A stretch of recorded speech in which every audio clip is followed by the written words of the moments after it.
Se ha detectado que el anfitrión está a punto de alcanzar la libertad financiera y dar un giro a su vida. Solo se necesitan 3 cabezas de perro para vincular el sistema divino Tycoon. Enhorabuena, anfitrión, por vincular con éxito el sistema divino magnate de golpe crítico. Se emite un paquete especial de regalo para principiantes de 100 millones de créditos. Miraste fijamente el mensaje en tu teléfono y enviaste con escepticismo 3 emojis de cabezas de perro. Para tu sorpresa, el sistema se vinculó a ti al segundo siguiente. Antes de que pudieras examinar adecuadamente la interfaz del sistema, una voz repentina y disgustada interrumpió tus pensamientos. ¿Qué estás mirando? Dame un paquete de soft Manhwa. Fruncías el ceño y levantaste la vista para encontrar a un joven con gafas de sol de pie ante ti, mirándote con evidente irritación. ¿Qué estás mirando? Dame un paquete de soft Manhwa, ¿tienes alguno? El joven parecía bastante impaciente y añadió otra petición. Al instante, compusiste tu expresión, te diste la vuelta y alcanzaste detrás de ti para coger un paquete de soft Manhwa de la estantería. ¿Es esto? ¿Para qué tanta charla? ¿No sabes leer? El chico dejó caer un billete rojo sobre el mostrador. Tómalo y gástalo. Quédate con el cambio.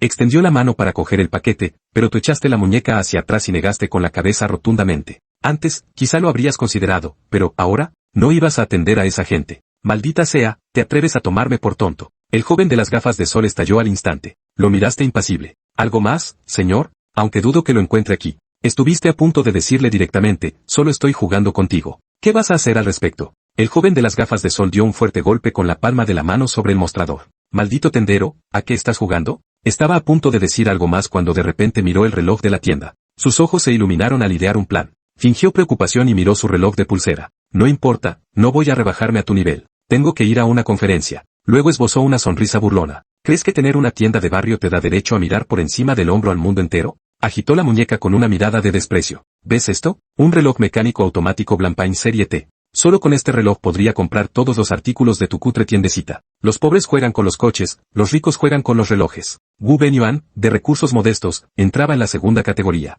Para guardar las apariencias entre sus compañeros de universidad, se había gastado un dineral en este reloj de lujo. Lo acababa de recibir ese mismo día y se dirigía al campus para lucirlo, pero se topó contigo antes de llegar. Es cierto que su alarde llamó tu atención. Tenías curiosidad por ver cómo era un reloj que costaba decenas de miles de yuanes. Pero en el momento en que lo miraste instintivamente, provocaste un golpe crítico de 10 millones de veces, que te recompensó con un reloj de pulsera Patek Philippe de platino valorado en 17 millones de yuanes. Te quedaste paralizado. ¿Conseguir un golpe crítico solo por mirar el reloj de otra persona? Este sistema era demasiado generoso. ¿Y provocar un golpe crítico de 10 millones de veces? Te sentías como un auténtico diablo afortunado encarnado. De repente, una sensación de frescor rozó tu muñeca derecha. Por el rabillo del ojo, viste un reloj de diseño imponente ya abrochado allí. Apartaste tranquilamente la mirada de la muñeca de la otra persona y levantaste la mano para mirar tu reloj. Amigo, llegas tarde. Wu Benyuan casi se ríe con exasperación. Que llegue tarde o no tiene nada que ver contigo. Antes de que pudiera terminar, su mirada se posó inadvertidamente en tu muñeca. En el momento en que vio ese reloj, se quedó paralizado como si le hubiera alcanzado un rayo, con el brazo levantado temblando ligeramente.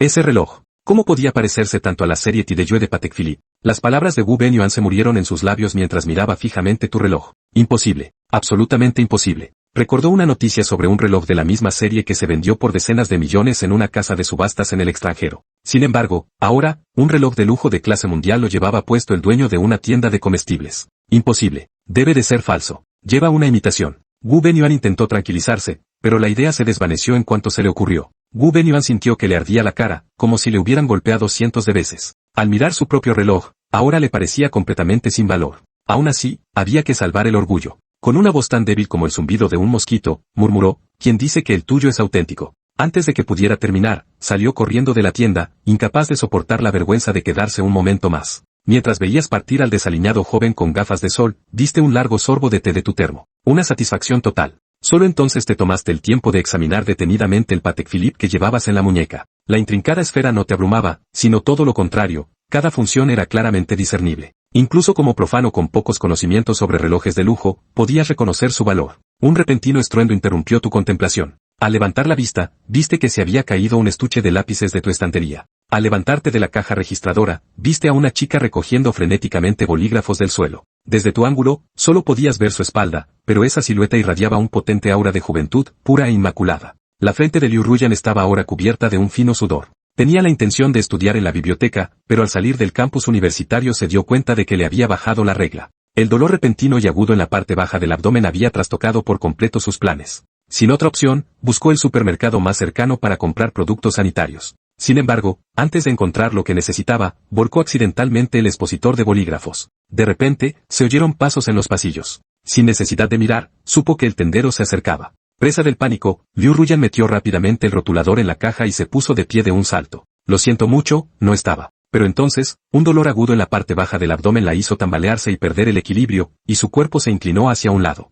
Jadeó e instintivamente extendió la mano para agarrarse a la estantería. En ese momento, apareció una mano ancha y callosa que la agarró firmemente por el brazo. Liu Ruyan levantó la vista instintivamente y su mirada se encontró con un rostro juvenil y bien definido, con un toque de atractivo. ¿Un propietario tan joven? Se sorprendió Liu Ruyan. No era su primera visita, recordaba claramente que el propietario era un anciano frágil. ¿Cuándo había sido sustituido por este joven? Tú también te quedaste desconcertado. Un rostro de una belleza tan prístina, que fácilmente alcanzaba un 90/100, se había materializado de repente ante tus ojos. En ese momento, una sola palabra resonó en tu mente, puro. Una inocencia tan extrema. Con solo una mirada te sentiste transportado a aquellos incómodos días de instituto, a aquella radiante figura con uniforme sentada en la primera fila del aula, a la que innumerables chicos habían mirado de reojo. Te recordó a una famosa llamada Senyue. Por supuesto, esa no era la verdadera razón de tu asombro. Fue en el momento en que le tocaste el brazo cuando el sistema te dio otro golpe crítico. Din, has ayudado a una dama, lo que ha desencadenado un golpe crítico 1000 millones de veces mayor. Encantó más 999. Al principio, pensaste que habías oído mal. ¿Solo por sostener su brazo habías obtenido el multiplicador crítico máximo? Excepto que esta vez, la recompensa no era tangible. Pero, ¿qué efecto tendría maximizar tu valor de encantó? Mientras reflexionabas sobre esto, de repente te diste cuenta de que la belleza que tenías delante te miraba con confusión. Retiraste rápidamente la mano y le ofreciste una sonrisa. ¿Estás bien? Esa voz suave sacó a Liu Ruyan de su aturdimiento. Sintió que sus mejillas se sonrojaban intensamente, como si estuvieran en llamas. Es tan guapo, y su voz también es encantadora. Al instante, Liu Ruyan sintió que su corazón comenzaba a latir con fuerza, casi sin poder contenerlo. Se sonrojó profundamente y se apartó tímidamente. No, estoy bien, gracias. De nada. Recogiste el portalápices del suelo y lo dejaste a un lado, y luego, instintivamente, le ofreciste, hay algo que le gustaría comprar. Puedo ayudarla a encontrarlo. Al oír estas palabras, las mejillas de Liu Ruyan se sonrojaron aún más. ¿Cómo iba a decir lo que quería comprar? Justo cuando se debatía sobre cómo abordar el tema, tu mirada se posó en su pequeña mano, que descansaba sobre su bajo vientre, y en las gotas de sudor que brillaban en su frente. Al instante, comprendiste que tal vez estaba teniendo su periodo, por lo que no era de extrañar que le diera vergüenza hablar. Caminaste hasta el final de la estantería, donde debía encontrarse, y le dirigiste una sonrisa tranquilizadora antes de darte la vuelta. Liu Ruyan suspiró en silencio, aliviada. Corrió al otro extremo del pasillo, cogió un paquete de compresas sin mirarlo 2 veces y volvió a la caja. Justo cuando pagó y se dio la vuelta para marcharse, de repente le hiciste señas para que volviera. Espera un momento. Liu Ruyan se volvió instintivamente y te vio sonriendo mientras le pasabas una taza de agua con azúcar moreno por encima del mostrador. Toma, bebe esto. Te ayudará. Al ver tu leve sonrisa, Liu Ruyan se encontró aceptando inexplicablemente la taza y bebiéndose el agua con azúcar moreno que contenía. Le pareció el agua con azúcar moreno más deliciosa que había probado en su vida. De hecho, tan pronto como llegó a su estómago, incluso el dolor en la parte baja del abdomen se alivió considerablemente. 5 minutos más tarde, Liu Ruyan volvió a dejar la taza sobre la encimera y le dio las gracias de todo corazón. De nada. Adiós. Asentiste con una sonrisa. Liu Ruyan asintió también, luego se dio la vuelta y se marchó, con aire bastante tímido. Al ver su figura alejarse, murmuraste para ti mismo, algo desconcertado, porque me resulta vagamente familiar. Tras pensarlo un momento, sacudiste ligeramente la cabeza, descartando la idea, tal vez había comprado algo cuando tú estabas haciendo tus repartos a tiempo parcial. No sabías que, en el momento en que ese pensamiento cruzó por tu mente, Jian, que acababa de marcharse, se dio la vuelta de repente y volvió hacia ti. Jiang Lin miró al otro con cierta sorpresa antes de solta, ¿qué? ¿Se te ha quedado algo? No, yo. Mi preguntaba si podría anidarte. ¿Tu WeChat? Jian respiró hondo, como si estuviera reuniendo todo su valor para pronunciar esas palabras. Era muy tímida y era la primera vez que le pedía a un chico su WeChat. Ya había empezado a alejarse, pero la sonrisa de Jiang Lin se la había grabado profundamente en la mente. Era como si una voz le dijera que, si dejaba pasar esta oportunidad, se arrepentiría el resto de su vida. Jian nunca había tenido una relación, pero la sensación que acababa de experimentar le decía que eso era amor. Jiang Lin se detuvo, sorprendido por la inesperada petición. Pero su vacilación duró solo un momento, antes de sonreír y asentir. Ante una belleza tan inocente, rechazar incluso esta pequeña petición le haría parecer menos hombre. Por supuesto. ¿De verdad? Entonces escaneo tu código QR? Una sonrisa de alegría se extendió por el rostro de Jian mientras sacaba apresuradamente su teléfono y lo extendía. Bip, bip. Escanio exitoso. Zhonglin abrio WeChat y inmediatamente recibió su solicitud de amistad. Su nombre aparecía simplemente como Jen.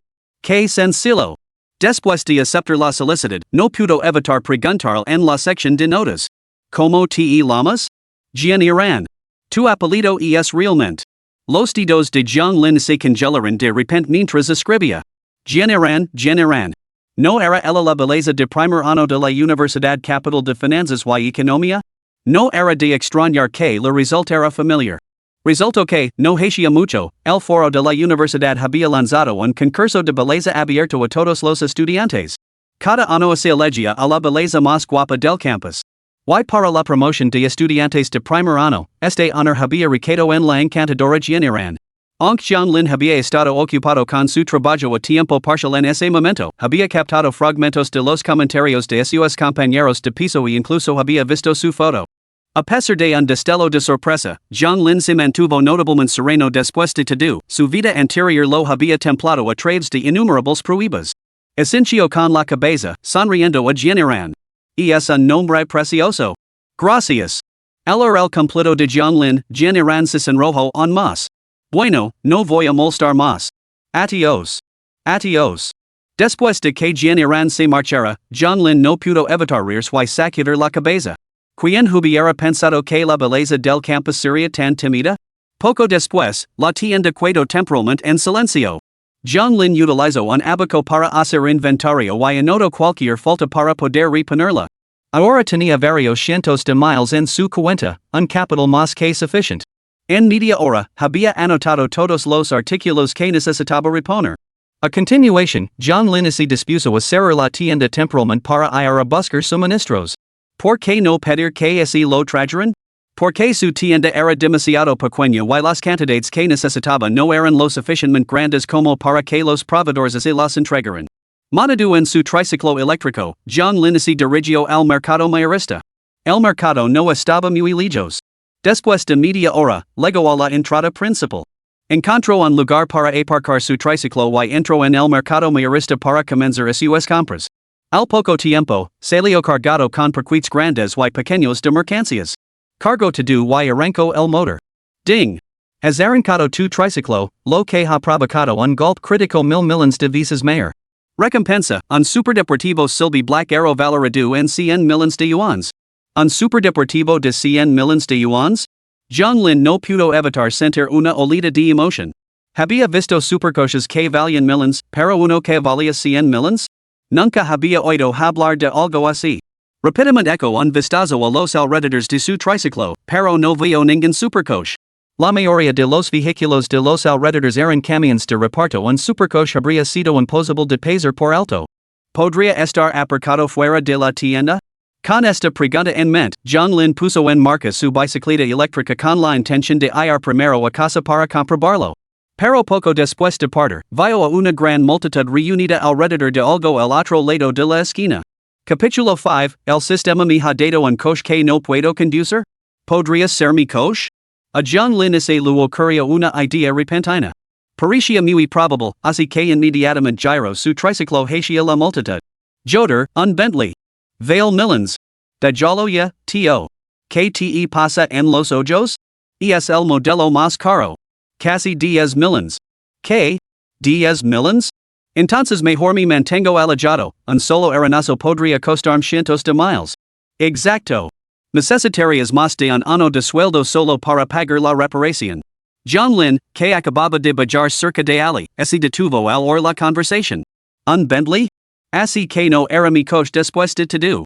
Entre la multitud, Zhonglin vio un Bentley plateado apoyado contra el bordillo. Había líneas de estacionamiento ali, pero por alguna razón, el coche no se había detenido dentro de ellas. Al mirar instintivamente, Zhonglin se dio cuenta de que el Bentley plateado había sido chocado por detrás. Sus faros, de exquisita factura, estaban destrozados. A Zhonglin se lo aceleró el corazón. Caramba, ese solo faro debía de costar cientos de miles.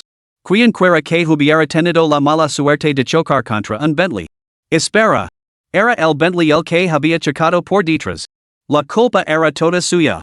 Solo entonces Zhonglin se dio cuenta de que el vehículo chocado por detrás era un deportivo negro. Estaba aparcado dentro de las líneas del bordillo, y lo que sorprendió a John Lin fue que la fuerza que había destrozado el ferro del Bentley no había abalado en absoluto la parte trasera de este coche. Parecía completamente intacto. John Lin se abrió paso instintivamente entre la multitud y oyó al propietario llorando en la parte trasera del Deportivo Negro. Dios mío, estoy arruinado, no puedo permitirme pagarlo. El propietario estaba prácticamente llorando a lágrima viva, con mocos y lágrimas corriendo por la cara, a punto de desmayarse en el acto. Al ver esto, un transeúnte intentó consolarlo amablemente. Señor, por favor, no llore. Su coche está asegurado, ¿no? ¿De qué se preocupa? Exacto. Además, el propietario ni siquiera está aquí. Podría llevárselo y acabar con esto de una vez. Al oír esto, el conductor lloró aún más amargamente. ¿Qué sabes vosotros? Estoy hablando de su coche, un Cibil Black Arrow. Vale 100 millones. ¿Qué? ¿100 millones? Imposible.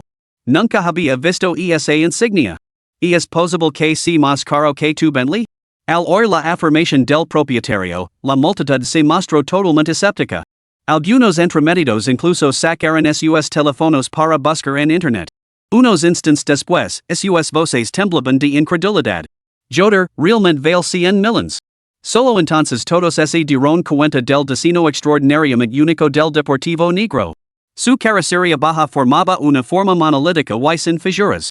Parecía una flecha a punto de ser lanzada. Al principio, cautivados por el Bentley destrozado, nadie había imaginado que este deportivo pudiera ser tan valioso. Una anciana, cansada de estar de pie y a punto de apoyarse en el Black Arrow, retrocedió asustada, tropezando varios pasos y casi caendos. Dios mío, un solo arenazo en eso costaría millones.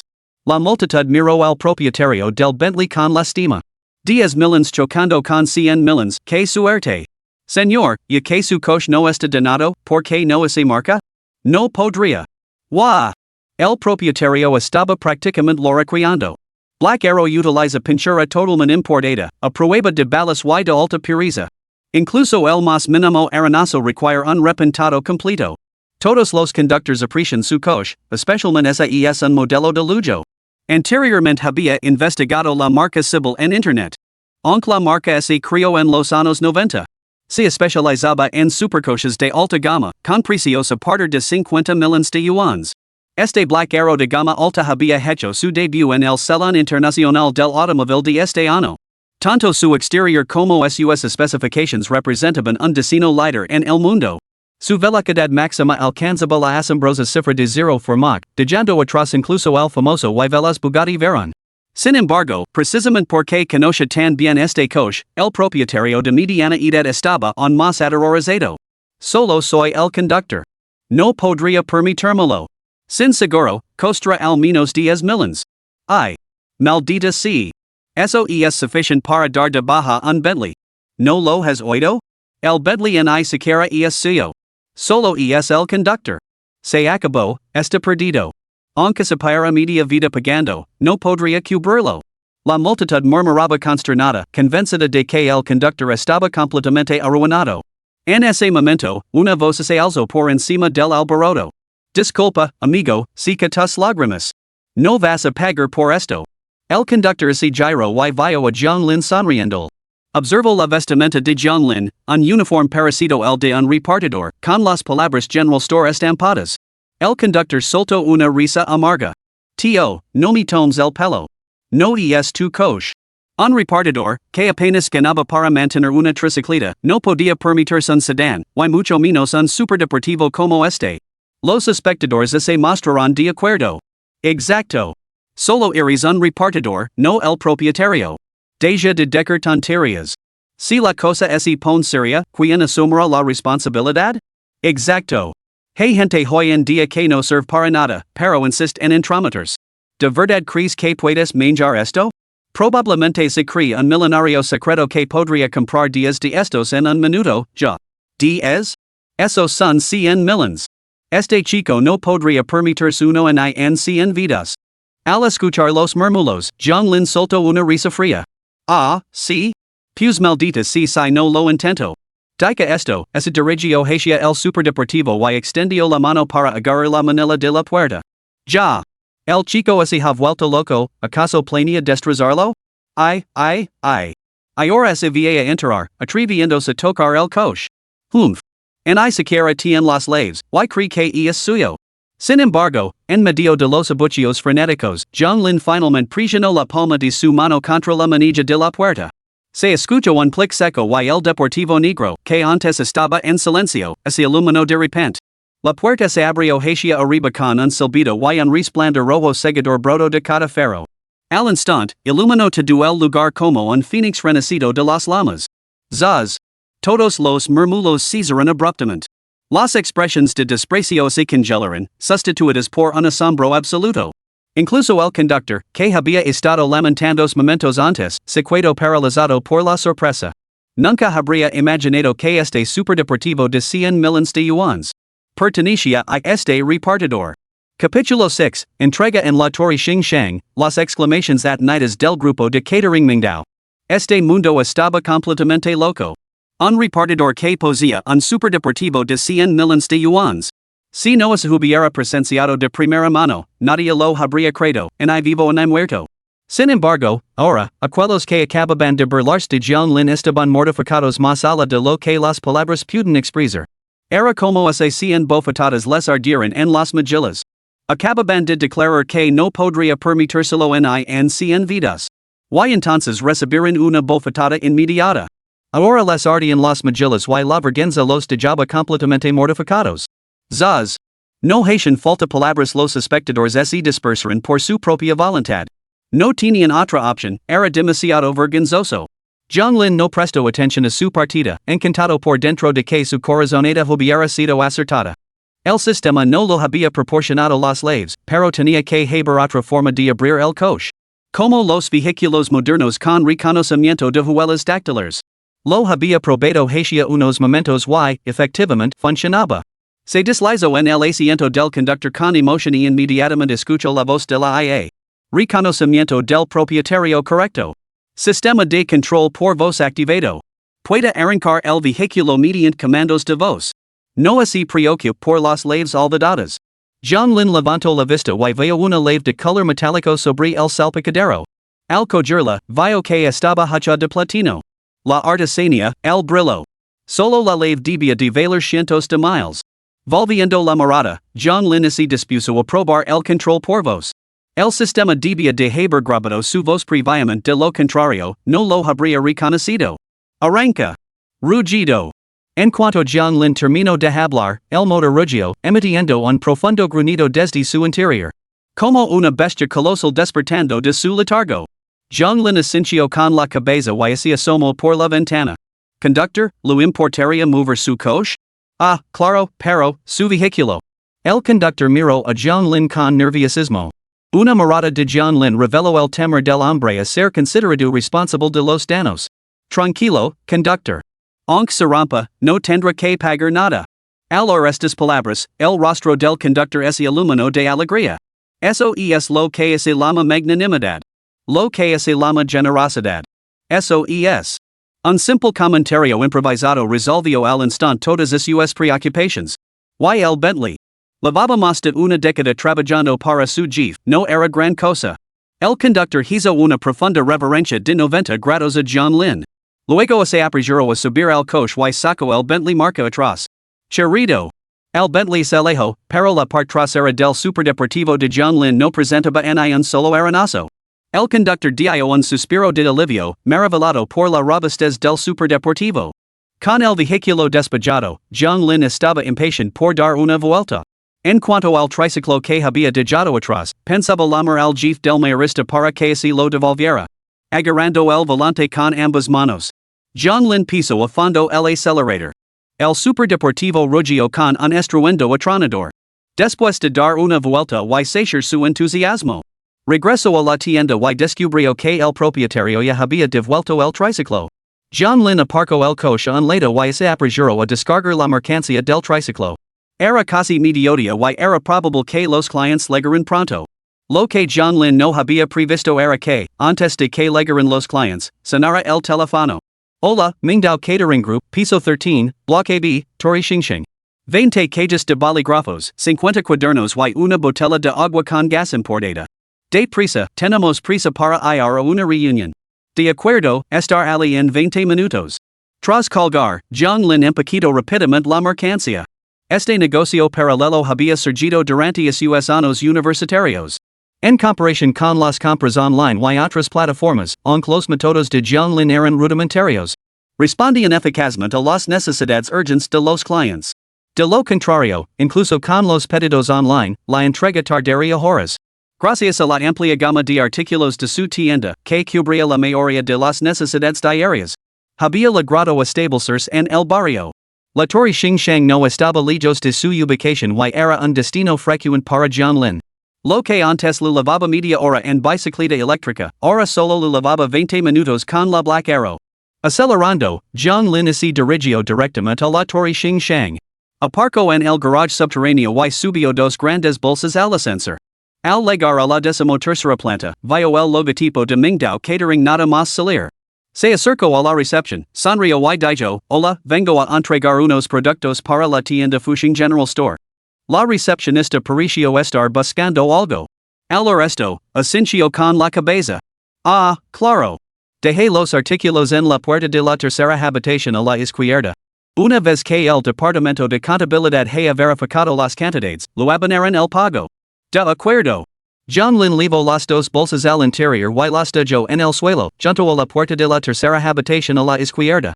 Tras alejarse unos pasos, de repente oyó gritos de auxilio que provenían de la habitación contigua. Señor Lin, usted no debe hacer esto. Si continúa, pedir ayuda.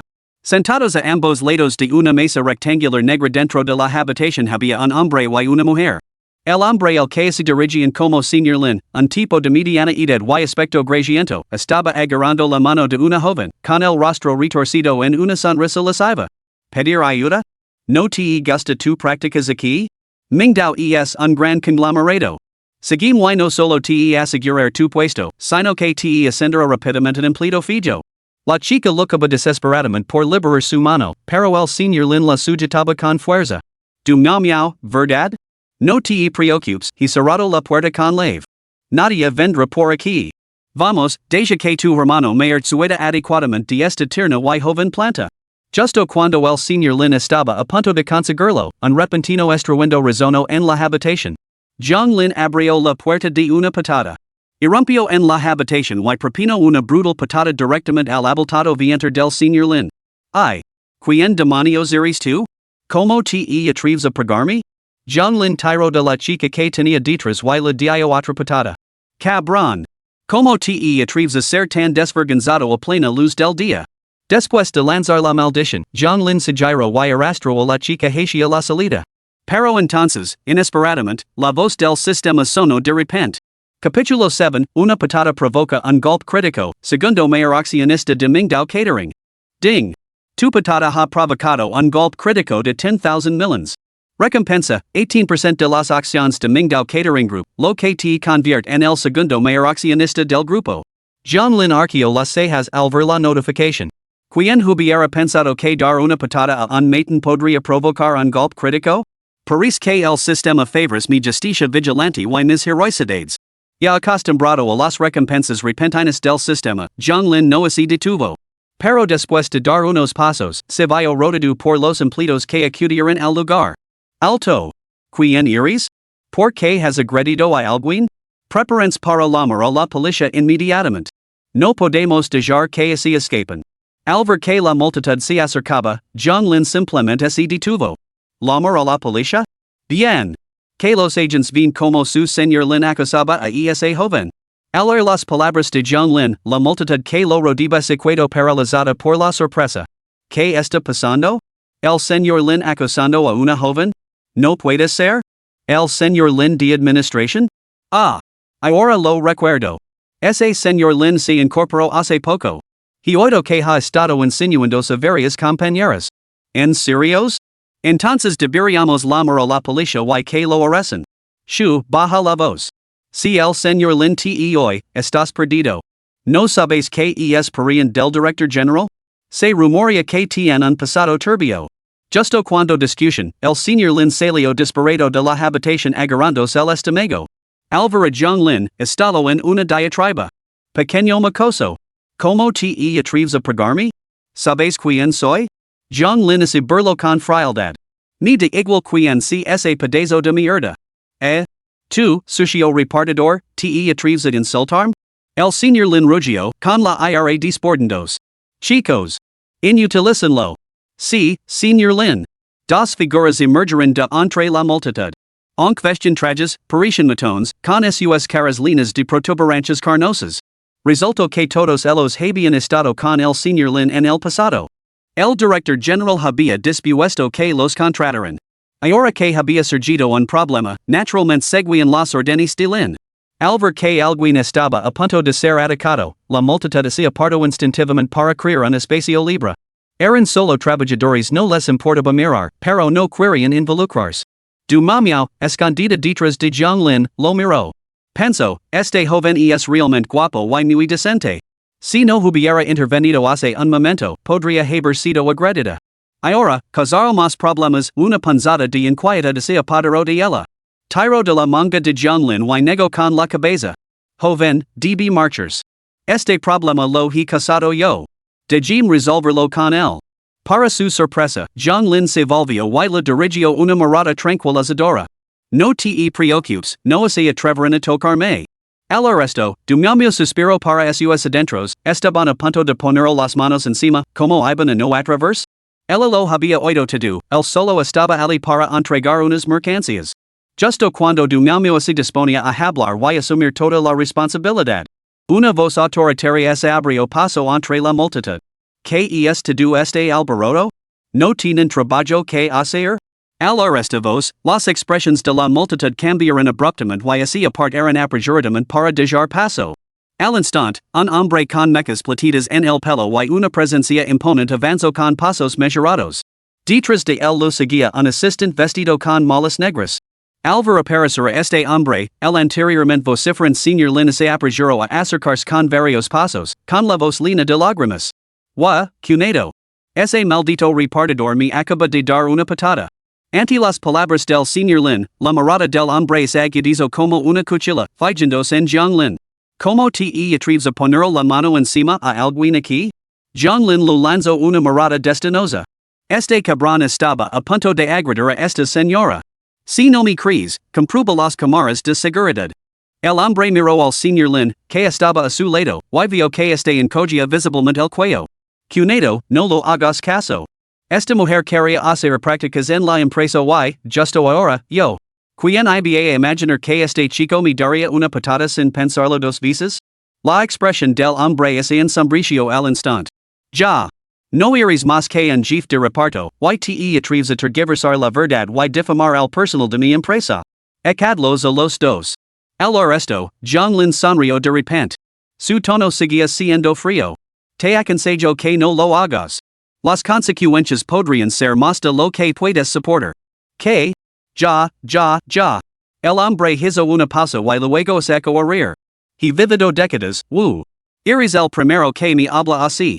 Joven, ¿sabes de quién es este territorio? ¿Crees que podría ser tu quitar tienda en cuestión de minutos? Sin embargo, antes de que sus palabras se desvanecieran, una voz desconcertada resonó desde la puerta. ¿De quién es este territorio? Zaz. Todas las miradas se dirigieron instintivamente hacia la entrada, donde se acercaba un hombre de mediana edad con traje y rostro severo, acompañado de varias personas más. Detrás de él, lo seguían de cerca una serie de figuras. Al reconocer la figura, la expresión del director general Wu Nung cambió abruptamente. Palideció y se apresuró a avanzar como un perito faldero. Presidente, ¿por qué ha venido sin avisarme antes? Podría haber bajado a recibirlo. Wu Nang se inclinó 90 grados en señal de saludo, pero el presidente ni siquiera lo miró, y se dirigió directamente a Lin. Se inclinó profundamente y dijo, Buenos días, presidente Jiang. Detrás de él, varios altos ejecutivos de la junta directiva se inclinaron simultáneamente ante Lin. Buenos días, presidente Jiang.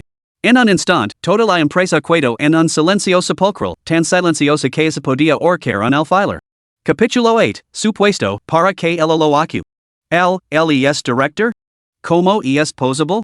¿Incluso el presidente se inclina ante él? Por Dios, ¿un director repartiendo mercancías? podría ser una evaluación encubierta? Todos mirarán a John Lin con asombro, con la línea de preguntas. Apenas podían comprender que el repartidor que traía mercancías a la empresa fuera en realidad un director. John Lin asintió levemente con la cabeza al presidente. ¿Me reconoce? El presidente sonrió al oresto. Yo también acabo de recibir la noticia de que se ha adquirido la participación del segundo mayor accionista. Al ver sus credentials, me pareció difícil de creer. Al conocer el hoy, director Zhang vio que posee un port verdaderamente noble y una presencia extraordinaria. El segundo mayor accionista. El rostro del director general palideció al instante al oír esas palabras. Había intuido que se avecinaban problemas cuando vio el presidente inclinarse ante John Lin. Pero nunca imaginó que sería tan grave. El segundo mayor accionista. Era alguien que podía sacudir todo el grupo Mingdao catering con un solo golpe de su pie. La idea de que todo esto hubiera sido orquestado por su inútil cuñado lo hizo mirar con cena al director general Lin. Luego se abalanzó hacia adelante de un solo paso y le propinó dos fuertes bofetadas en la cara. Palmada. Palmada. Las resonantes bofetadas llamaron la atención al instante. Wu Nang se apresuró a acudir al lado del presidente, con el rostro marcado por el arrepentimiento. Mis disculpas, presidente Jiang. Es totalmente culpa mía por no haber sabido gestionar adecuadamente a mis subordinados. Les ruego que sean magnánimos y pasen por alto esta pequeña transgresión. Al presenciar esto, la expresión del presidente cambió ligeramente y preguntó con frialdad. Director General Wu Nang, ¿qué diablos está pasando aquí? Antes de que Wu pudiera responder, John Lin intervino con calma, nada importante. Este señor Lin estaba a punto de agredir a la joven, así que la golpeé. Pero el señor Lin ordenó a sus hombres que me mutilaran y el señor Wu intentó echarme. Eso es todo. ¿Qué? El presidente arqueó las cejas. Tienes mucho de caro. Presidente, permíteme explicarlo. Silencio.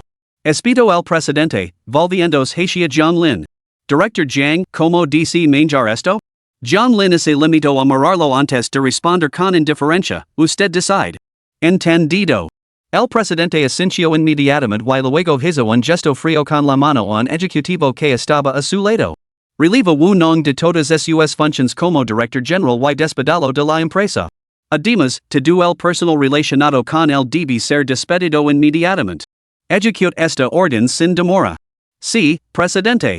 Al arresto, el director general Lin se derrumbó con un golpe seco y cayó de espaldas. En la sociedad actual, regida por la ley, perder este puesto significaba no solo no poder mantener a su familia, sino incluso tener dificultades para poner comida en la mesa. John Lin no sintió ni una pizca de lástima. Si hoy no hubiera contado con el sistema, su destino podría haber sido una paliza antes de ser expulsado por la puerta. Bien, la mercancía está entregada. Me voy. Con eso, John Lin se dio la vuelta y se dirigió a la entrada. Al verlo marchar, el presidente lo llamó apresuradamente. Ah, señor Zhang, ¿puedes comer algo? No hace falta, otra vez Sara. John Lin se despidió con la mano sin volvers. No podía estar fuera mucho tiempo, tenía que atender la tienda. Joven, espere. No le he dado las gracias como es debido.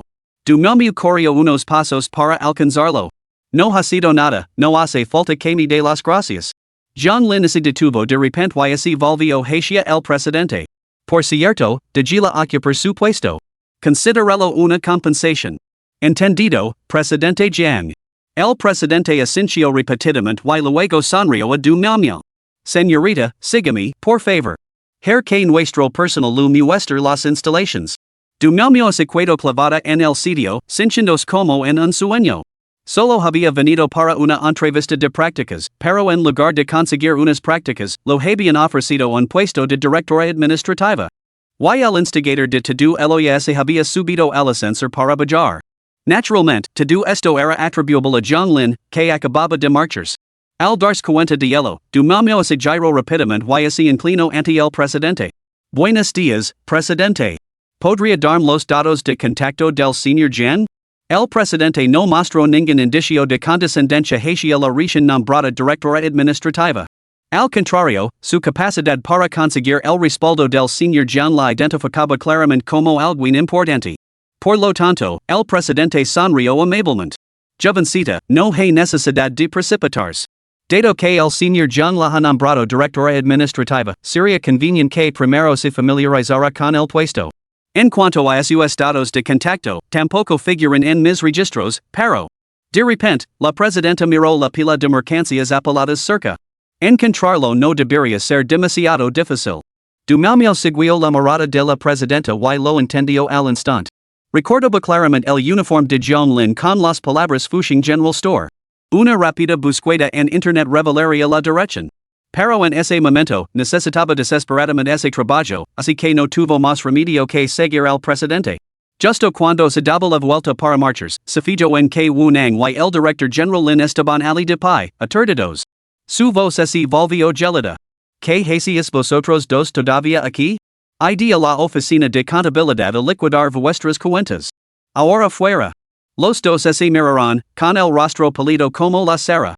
Habían calculado todos los resultados posibles, pero un simple repartidor había arruinado todo su futuro. John Lin se dirigió al aparcamiento. Era enorme y tenía que encontrar una plaza. A los pocos pasos, oyó voces discutiendo.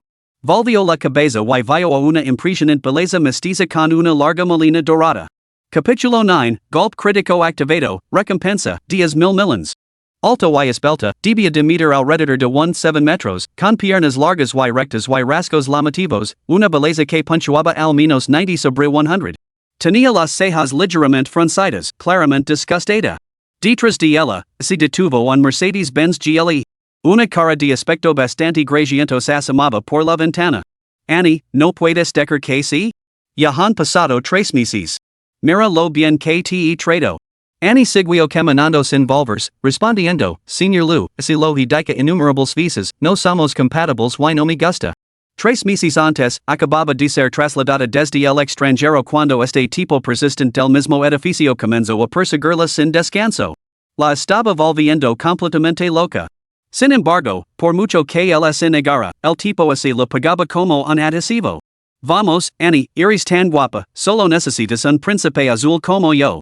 El hombre grasiento tocó el claxon. Solo yo puedo darte la vida que desees. He reservado mesa en un restaurante con estrella Michelin, donde sirven tu filet favorito. John Lin, que iba detrás, escuchó fragmentos de la conversación y dedujo cuál era su relación.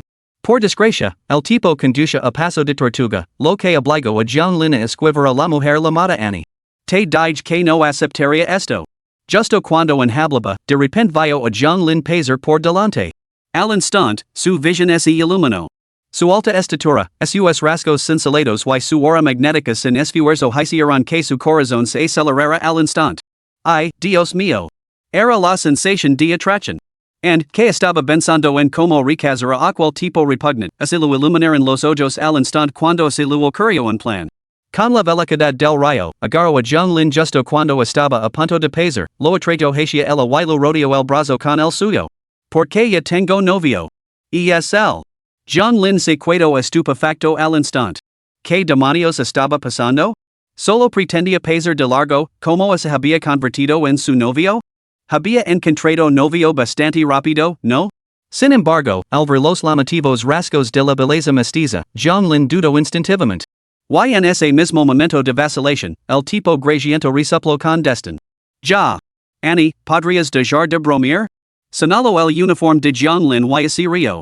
¿Tienda General Floating World? Este tipo es claramente un repartidor. Si vas a ligar a alguien, al menos que sea alguien decente.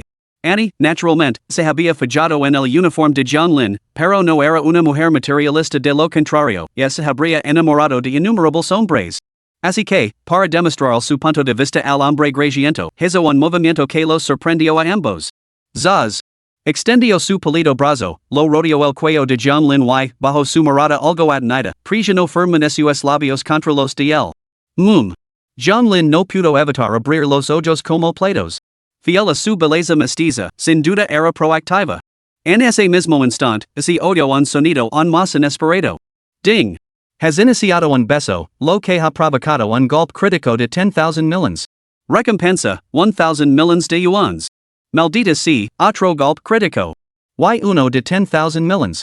No solo se le había ofrecido una belleza deslumbrante, sino que además venía acompañada de un enorme paquete de bonifications. John Lin no era de los que actuaban de forma imprudente. Pero cuando era imprudente, no era humano. Bah. Fue el sistema el que hizo que no fuera un santo. Su expresión gritaba rechazo. Sin embargo, sus labios eran mucho más sinceros. Sin pensarlo dos veces sobre este momento tan tentador, se lanzó a el canto de su corazón. Esta escena, presenciada por el tipo sordido, casi le hizo arrancar el volante. Pisó el freno con fuerza, ansioso por salir y darle una buena paliza a John Lin. Sin embargo, en el momento en que salió, sus piernas de apenas un metro de largo no pudieron competir con las de John Lin.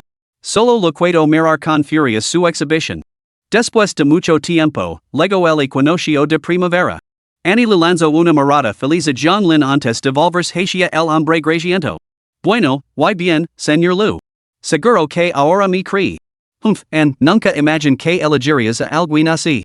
Su mirada se fijó en John Lin. Joven, lo aconsejo que la deje. En esta muy por encima de su nivel. Ah, sí. Y tú eres digno de ella. John Lin se deslizó sin esfuerzo en el papel, pasando su brazo por la cintura de Anne. El señor Lu resopló ligeramente y luego dio un fuerte golpe en la ventanilla de su coche. ¿Lo ves? Un Mercedes GLE de gama alta. Precio final, $1,350,000. No eres más que un repartidor, un desgraciado sin un centavo. No podrías permitir un coche como este en toda tu vida. Señor Lu, no si tan descarado. Es mi novio. No puede insultarlo así. Vámonos. Annie habló y luego tiró del brazo de John Lin hacia adelante. Sabía perfectamente que John Lin no podía permitirse un vehículo así. Además, acababa de arrastrarlo ali como escudo, como iba a dejar que se quedara ali humillado. John Lin negó con la cabeza y miró a Annie con air tranquilizador. Hablando de coches, resulta que yo tengo uno. Tú. Ya. El señor Lu se echó a reír a carcajadas, golpeando la ventanilla del coche. ¿Qué tipo de coche podrías tener? ¿Un triciclo? ¿O una bicicleta eléctrica? ¿Un superdeportivo? John Lin lo afirmó rotundamente. Ya, eso es muy gracioso. Espera, me estoy ahogando de risa. El señor Lu se echó a reír aún más fuerte. ¿Tienes pinta de pobre y crees que tienes un superdeportivo? Sigue sonando. Miró a John Lin con absoluto desprecio. ¿Así que tienes un superdeportivo? No digas que no te he dado una oportunidad. Si puedes enseñarme los labios, admitir que has ganado. Annie frunció el seno con ansiedad. ¿Cómo iba a tener un superdeportivo un repartidor como John Lin? Extendió la mano para alejarlo, sin querer ver cómo humillaban a su ídolo. Pero antes de que pudiera actuar, John Lin se limitó a encajarse de hombres con una leve sonrisa. No he tradó los labios. Pero se activa con la voz. Black Arrow, arranca. En cuanto John Lin pronunció esas palabras, un profundo rugido de motores resonó en el silencioso aparcamiento subterráneo. No muy lejos, un elegante superdeportivo negro se iluminó al instante con una luz roja cegadora. Ambas puertas se abrieron como alas, pareciendo un fénix a punto de emprender el vuelo. Capítulo 10, lo único que quiero decir es que busquemos una habitación. ¿Cuál? Dos exclamaciones de asombro estalaron simultáneamente. El hombre de pelo grasiento nunca imaginó que su homólogo tuviera un superdeportivo. Y uno activado por comando de voz, nada menos. ¿Flecha negra? ¿Flecha negra? Espera, podría ser. Al instante recordó un deportivo que había visto en un salón del automóvil en el extranjero. El destino era idéntico a ese. Incluso había comprobado específicamente el precio. $100,000 por un coche deportivo? El hombre grasiento estaba completamente atenido. ¿Entregar mercancías en un coche deportivo de $100,000 de yuans?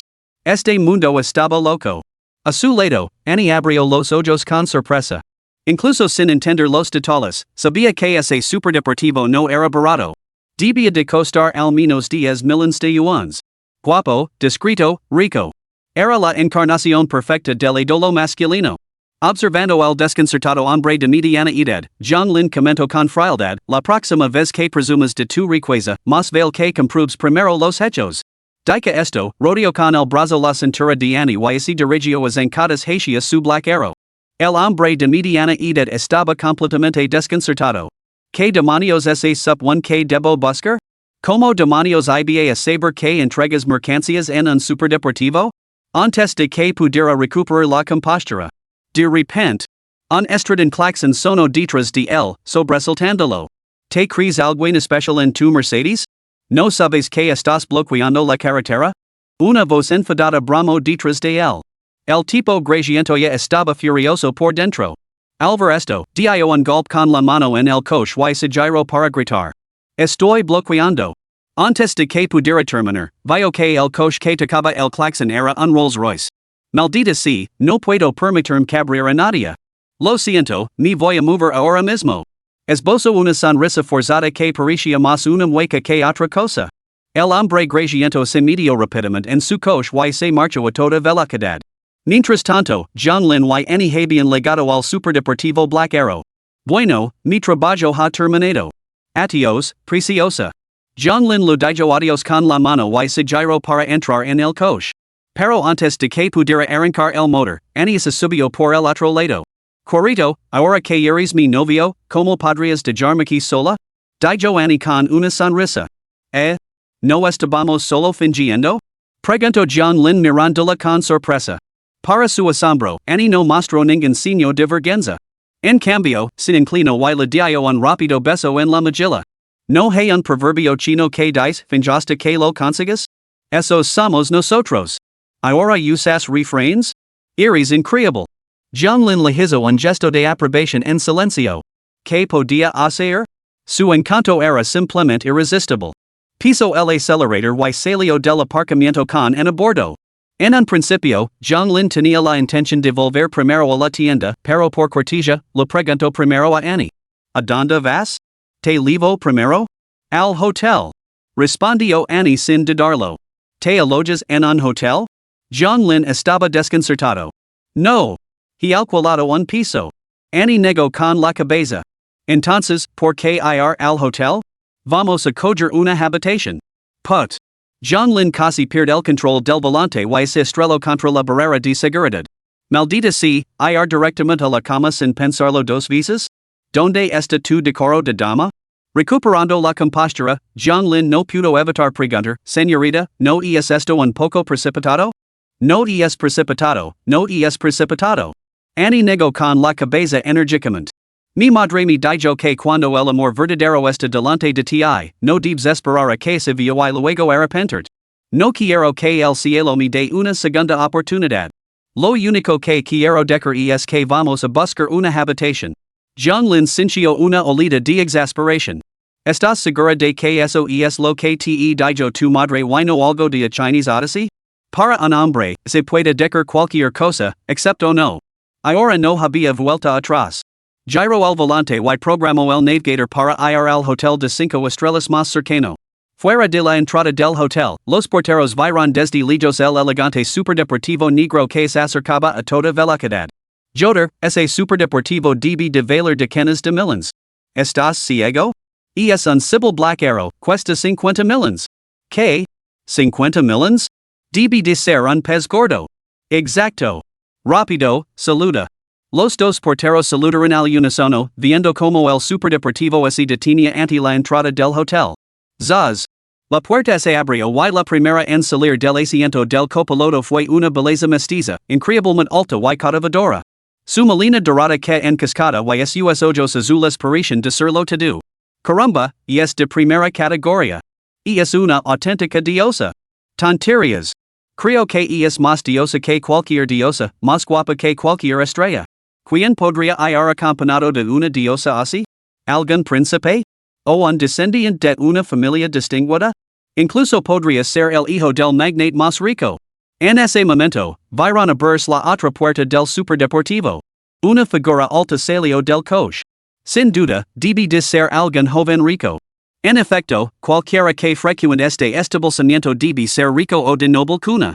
Se apresuraron a saludarlo.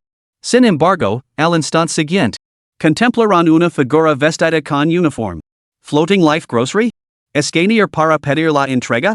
¿Qué diablos? ¿Era simplemente un repartidor? La pareja se quedó paralizada, muda como se les hubiera quedado un rayo. Desde cuando los repartidores conducen supercoches y van acompañados de una diosa? Ambos son sectores de servicios, pero ¿por qué hay una disparidad tan evidente? Antes de que pudieran recuperarse de la sorpresa, Zhang Lin lo lanzó con indiferencia una leve de coche de platino. Aparca el coche. A continuación, sacó una propina de 200 yuans. Enseguida, señor y señora, por aquí, por favor. El portero, al coger la propina, se transformó al instante en un adulador. Corrió a abrirles las puertas. Al entrar en el vestíbulo, Annie se excusó para ir al baño y se marchó. Zhang Lin se dirigió a la recepción para registrarse. Buenas noches, señor. ¿Puedo ayudarla a elegir una habitación? ¿Cuál es su habitación más cara? Con 100 millones de yuans a su nombre, Zhang Lin no ve razón para conformarse con menos. La suite imperial, 1888 yuans por noche. El recepcionista respondió con una sonrisa. Bien, me la quedo. Zhang Lin entregó su documento de identidad y su tarjeta bancaria. El recepcionista los cogió para tramitar la reserva. Al darse la vuelta, Zhang Lin echó un vistazo a la zona, pero no vio en por ninguna parte. Ella también estaba en el baño, pero las mujeres siempre tardan más. Justo cuando estaba a punto de apartar la mirada, de repente vio una figura familiar. Era su compañero de universidad, Zhou Zhengyang. Capítulo 11, El juego del emperador? El colapso de la visión del mundo de Zhou Zhengyang. Zhou Zhengyang, hombre. Tanto él como Zhang Lin eran estudiantes de administración de empresas. Aunque no estaban en la misma clase, se conocen. Zhou Zhengyang provenía de una familia adinerada y rumoriba que su padre dirigía una fábrica valorada en decenas de millones. Sus compañeros de clase lo consideraban un niño rico de segunda generación, a menudo cortejado por mujeres hermosas. De hecho, ahora tenía el brazo alrededor de una joven bastante atractiva, con una puntuación de alrededor de 75 en la escala de belleza. Ella lucía un rostro anguloso y afilado y una nariz puntiaguda, la belleza por excelencia de las celebridades de Internet. Incluso antes de que se acercaran, Zhang Lin podía detectar el fuerte aroma del perfume que emanaba de ella. Zhou Zhengyang también vio a Zhang Lin. Zhang Lin era bastante conocido dentro del programa de administración de empresas, no solo porque era guapo, sino porque sus calificaciones eran excelentes. Además, era excepcionalmente diligente. A lo largo de sus 4 años en la universidad, su trabajo a tiempo parcial era legendario. Básicamente, aparte de su falta de fondos, Zhang Lin era prácticamente perfecto. Esto molestaba enormemente a Zhou Zhengyang. Al verlo, rápidamente atrayó hacia él a su nueva novia. Via, Zhang Lin, qué sorpresa encontrar aquí. Zhou Zhengyang lo miró de arriba abajo y no pudo resistirse a preguntarle, ¿sigues repartiendo mercancías? ¿O no has encontrado un trabajo decente? No lo estoy buscando. Tengo pensado abrir un pequeño supermercado. Respondió Zhang Lin con sinceridad. Antes del sistema, ese había sido efectivamente su plan. No había nada de malo en ello. Pero quien iba a imaginar que, tan pronto como terminó de hablar, Zhou Zhengyang sacudió la cabeza solemnemente, con expresión seria. Zhang Lin, no te ofendas, pero tú eres diferente a mí. Tienes sueños y ambitions, deberías salir al mundo y dejar tu huella. Mientras hablaba, lanzó una mirada discreta a la chica de rasgos afilados que estaba a su lado. Mirame a mí, destinado a no llegar a nada. Lo único que puedo hacer estos días es ir de juerga y tener romances, prácticamente me estoy consumiendo. Hablaba con fingida humildad, aunque su expresión no delataba ningún indicio de tal decadencia. Con eso, se dirigió a la recepción. Camarero, ¿hay alguna habitación doble disponible? Por supuesto, señor. 2888 por noche. La recepcionista respondió con una sonrisa. Zhou Zhengyang sacó su documento de identidad y su tarjeta bancaria, y se los entregó mientras esperaba. Zhang Lin, los precios aquí son escandalosos. Dame tu número algún día. Cuando necesite algo, te lo enviar. Después de todo, somos compañeros de clase. Me ocupar de tus negocios. Recepcionista, dame una habitación con cama doble. Al resto, la camarera sonrió y respondió, por favor, espera un momento. Cogió una leve de habitación y se la entregó a Zhang Lin junto con su documento de identidad y su tarjeta bancaria. Señor, su suite imperial está lista. Aquí tiene su tarjeta leve. Click. Zhou Zhengyang sintió un trueno en la cabeza y se quedó momentáneamente estupefacto. ¿Qué demonios? ¿Una suite real? ¿No cuesta eso 1888 libras por noche? ¿Este Zhang Lin ha reservado una suite real? ¿Y es esto real? No solo él, sino incluso la chica influencer que estaba a su lado se quedó con los ojos como platos. ¿Una suite real? ¿Y es más rico que este idiota que tengo al lado? Al instante, el corazón de la influencer comenzó a latir con fuerza. Un tipo que reserva suites imperiales con tanta naturalidad no podía ser tan sencillo como parecía. Basándose en su amplia experiencia con los hombres, podía decir que John Lin era sin duda un magnate discreto. Así que soltó bruscamente el brazo de Zhou Zhengyang y comenzó a lanzar miradas coquetas. Zhou Zhengyang sintió una punzada en el corazón. Maldita sea, yo sigo aquí, ¿vale? ¿Qué es sub-1? ¿Qué significa esto? ¿Ya ha pasado pagina? Por desgracia, John Lin no prestó ninguna atención a la mirada del influencer.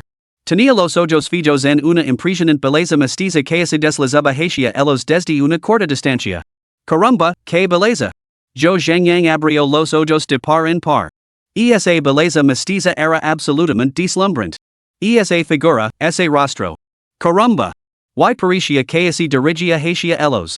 Sí, definitivamente se dirigía hacia ellos. Y Zhou Zhengyang carraspeo ligeramente, adoptando una actitud caballerosa.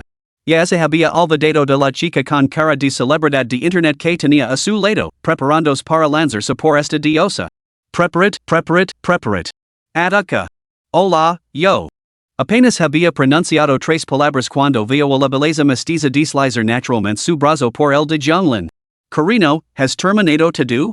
Maldición. Zhou Zhengyang se quedó paralizado. ¿Esta impresionante belleza era en realidad de John Lin? ¿Cómo podía ser eso? Imposible. Sin embargo, era la pura verdad. John Lin no pudo evitar sentir una pizca de molestia. Todo estaba arreglado desde hace mucho tiempo. Has tardado una eternidad. Annie le dio un beso en la mejilla a John Lin, haciendo un puchero jugwaiting. Tranquilo. No te enfades. Te lo estoy compensando, ¿no? Así está mejor. Vamos, subamos. Con la llave de la habitación en la mano, John Lin se giró y sonrió a Zhou Zhengyang. Xiaoyang, nos vamos. Nos vimos otro día. Espere, señor. En ese momento, el portero salió corriendo del vestíbulo y le entregó una llave de platino a John Lin. Señor, su cibil black arrow está aparcado en el sótano. Aquí tienen las llaves. Gracias. John Lin y Annie guardaron las llaves en el bolsillo, entraron en el ascensor y desaparecieron de la vista en un instante. Snap. Tres golpes consecutivos en el estómago. Zhou Zhengyang se quedó clavado en el sitio, completamente admitido, sintiendo que todo su mundo se derrumbaba. ¿El cibil black arrow? ¿No era ese un superdeportivo que valía decenas de millones? El modelo de gama alta costaba 100 millones. Sin embargo, el portero acababa de decir que el superdeportivo pertenecía a John Lin. Si eso era cierto, ¿no valía uno de esos coches más que toda la empresa de su padre? No era solo un magnate, era un magnate de nivel divino. ¿Un solo coche que costaba 100 millones? Eso era más que riqueza. Al ver a la diosa que acompañaba a John Lin, la chica con cara de influencer supo que no tenía ninguna posibilidad. Era muy consciente de su propio aspecto y encanto. Así que volvió a centrar su atención en Zhou Zhengyang, que estaba delante de ella. Con voz melosa, le susurró, Carino. ¿Subamos arriba? Y una mierda. Espito Zhou Zhengyang, furioso. Coqueteando con otros delante de mí? Perdit. Después de haber sido tan descaradamente cornudo, simplemente no podía soportarlo más. John Lin, por supuesto, permaneció llena a la confusión de Zhou Zhengyang. El y se dirigieron a la última planta y pidieron la tarjeta para entrar en su suite. En cuanto entraron, John Lin no pudo evitar quedarse deslumbrada. Capítulo 12, Ding. Habilidad de recompensa, control sin esfuerzo. La suite imperial era excepcionalmente espaciosa, superando fácilmente los 200 metros cuadrados. Más allá de las zonas estándar dormitorio, salón, cocina y despacho, contaba con una sala de juegos, un gimnasio, un vestidor y mucho más. Solo el cuarto de baño ocupaba entre 20 y 30 metros cuadrados, con una enorme bañera con una ventana de cristal y una direccional que ofrecía vistas de la capital imperial. Sentado en el sofá, John Lin miró la hora, ya era por la tarde. ¿Te apetece comer algo? Sugirió. Estupendo.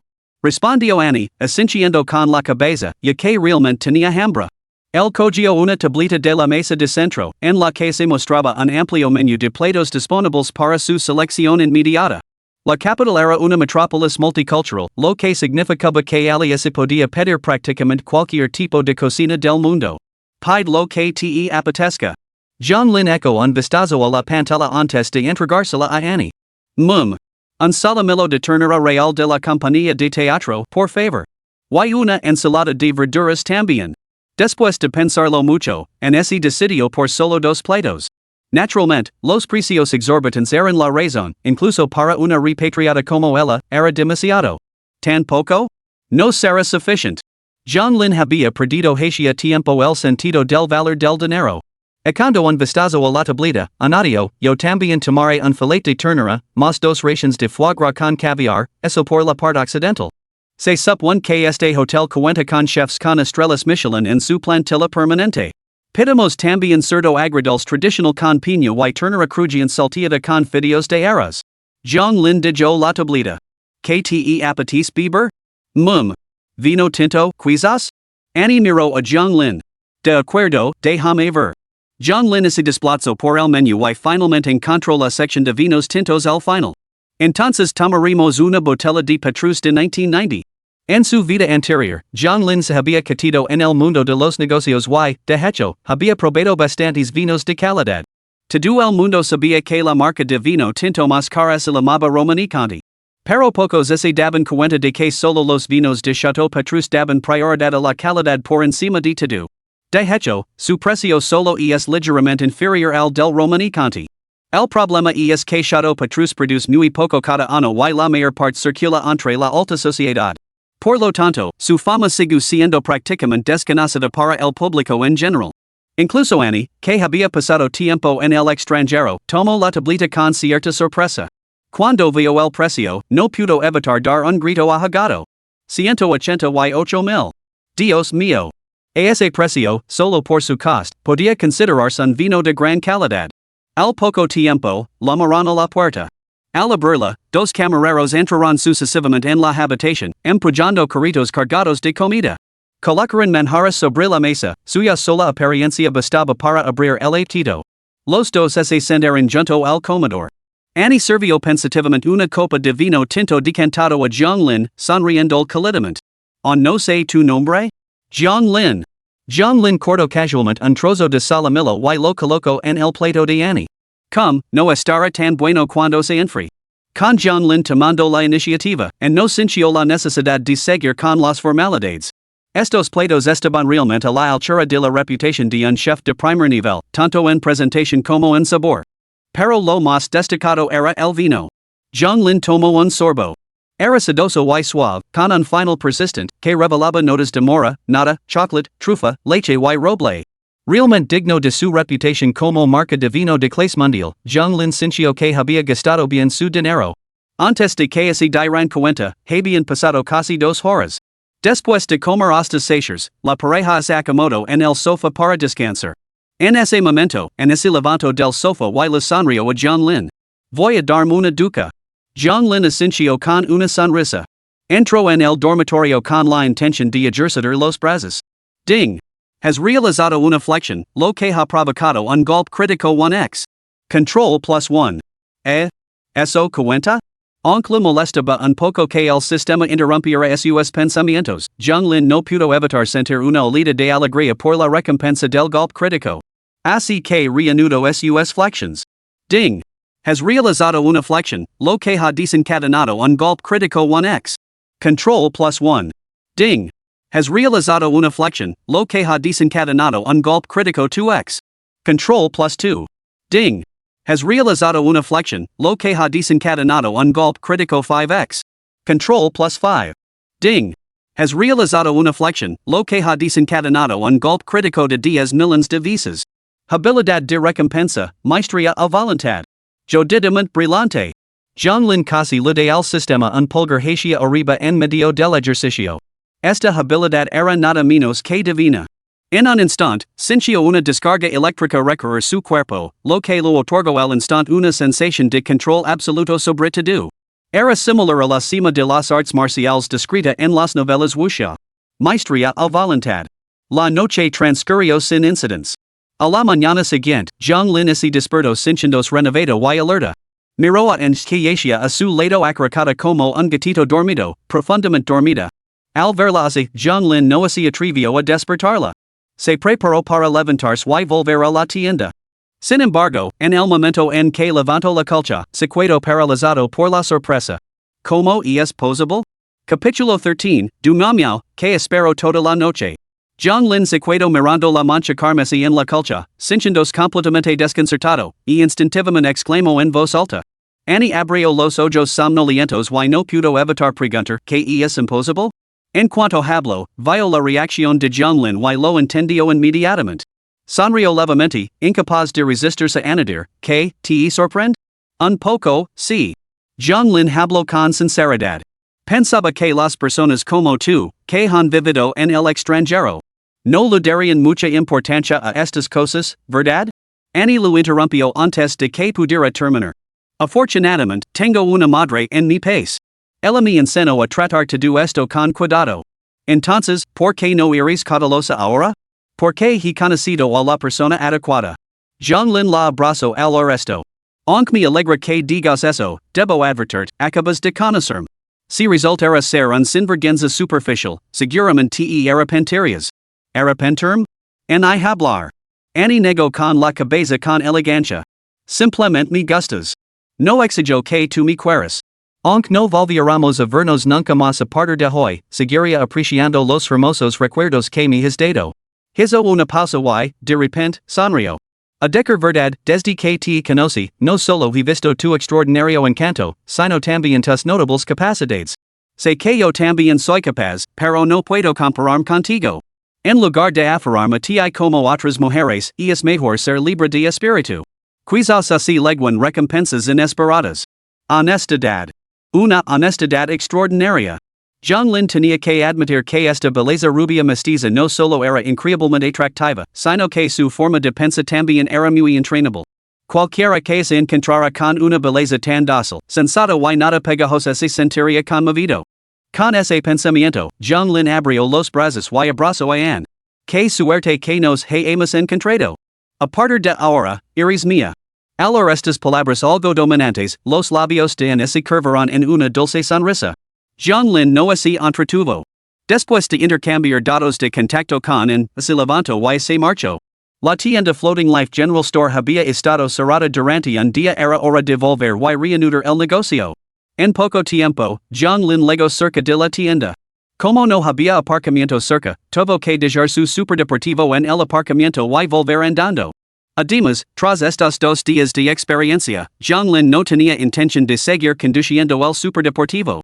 Había 2 razones para ello.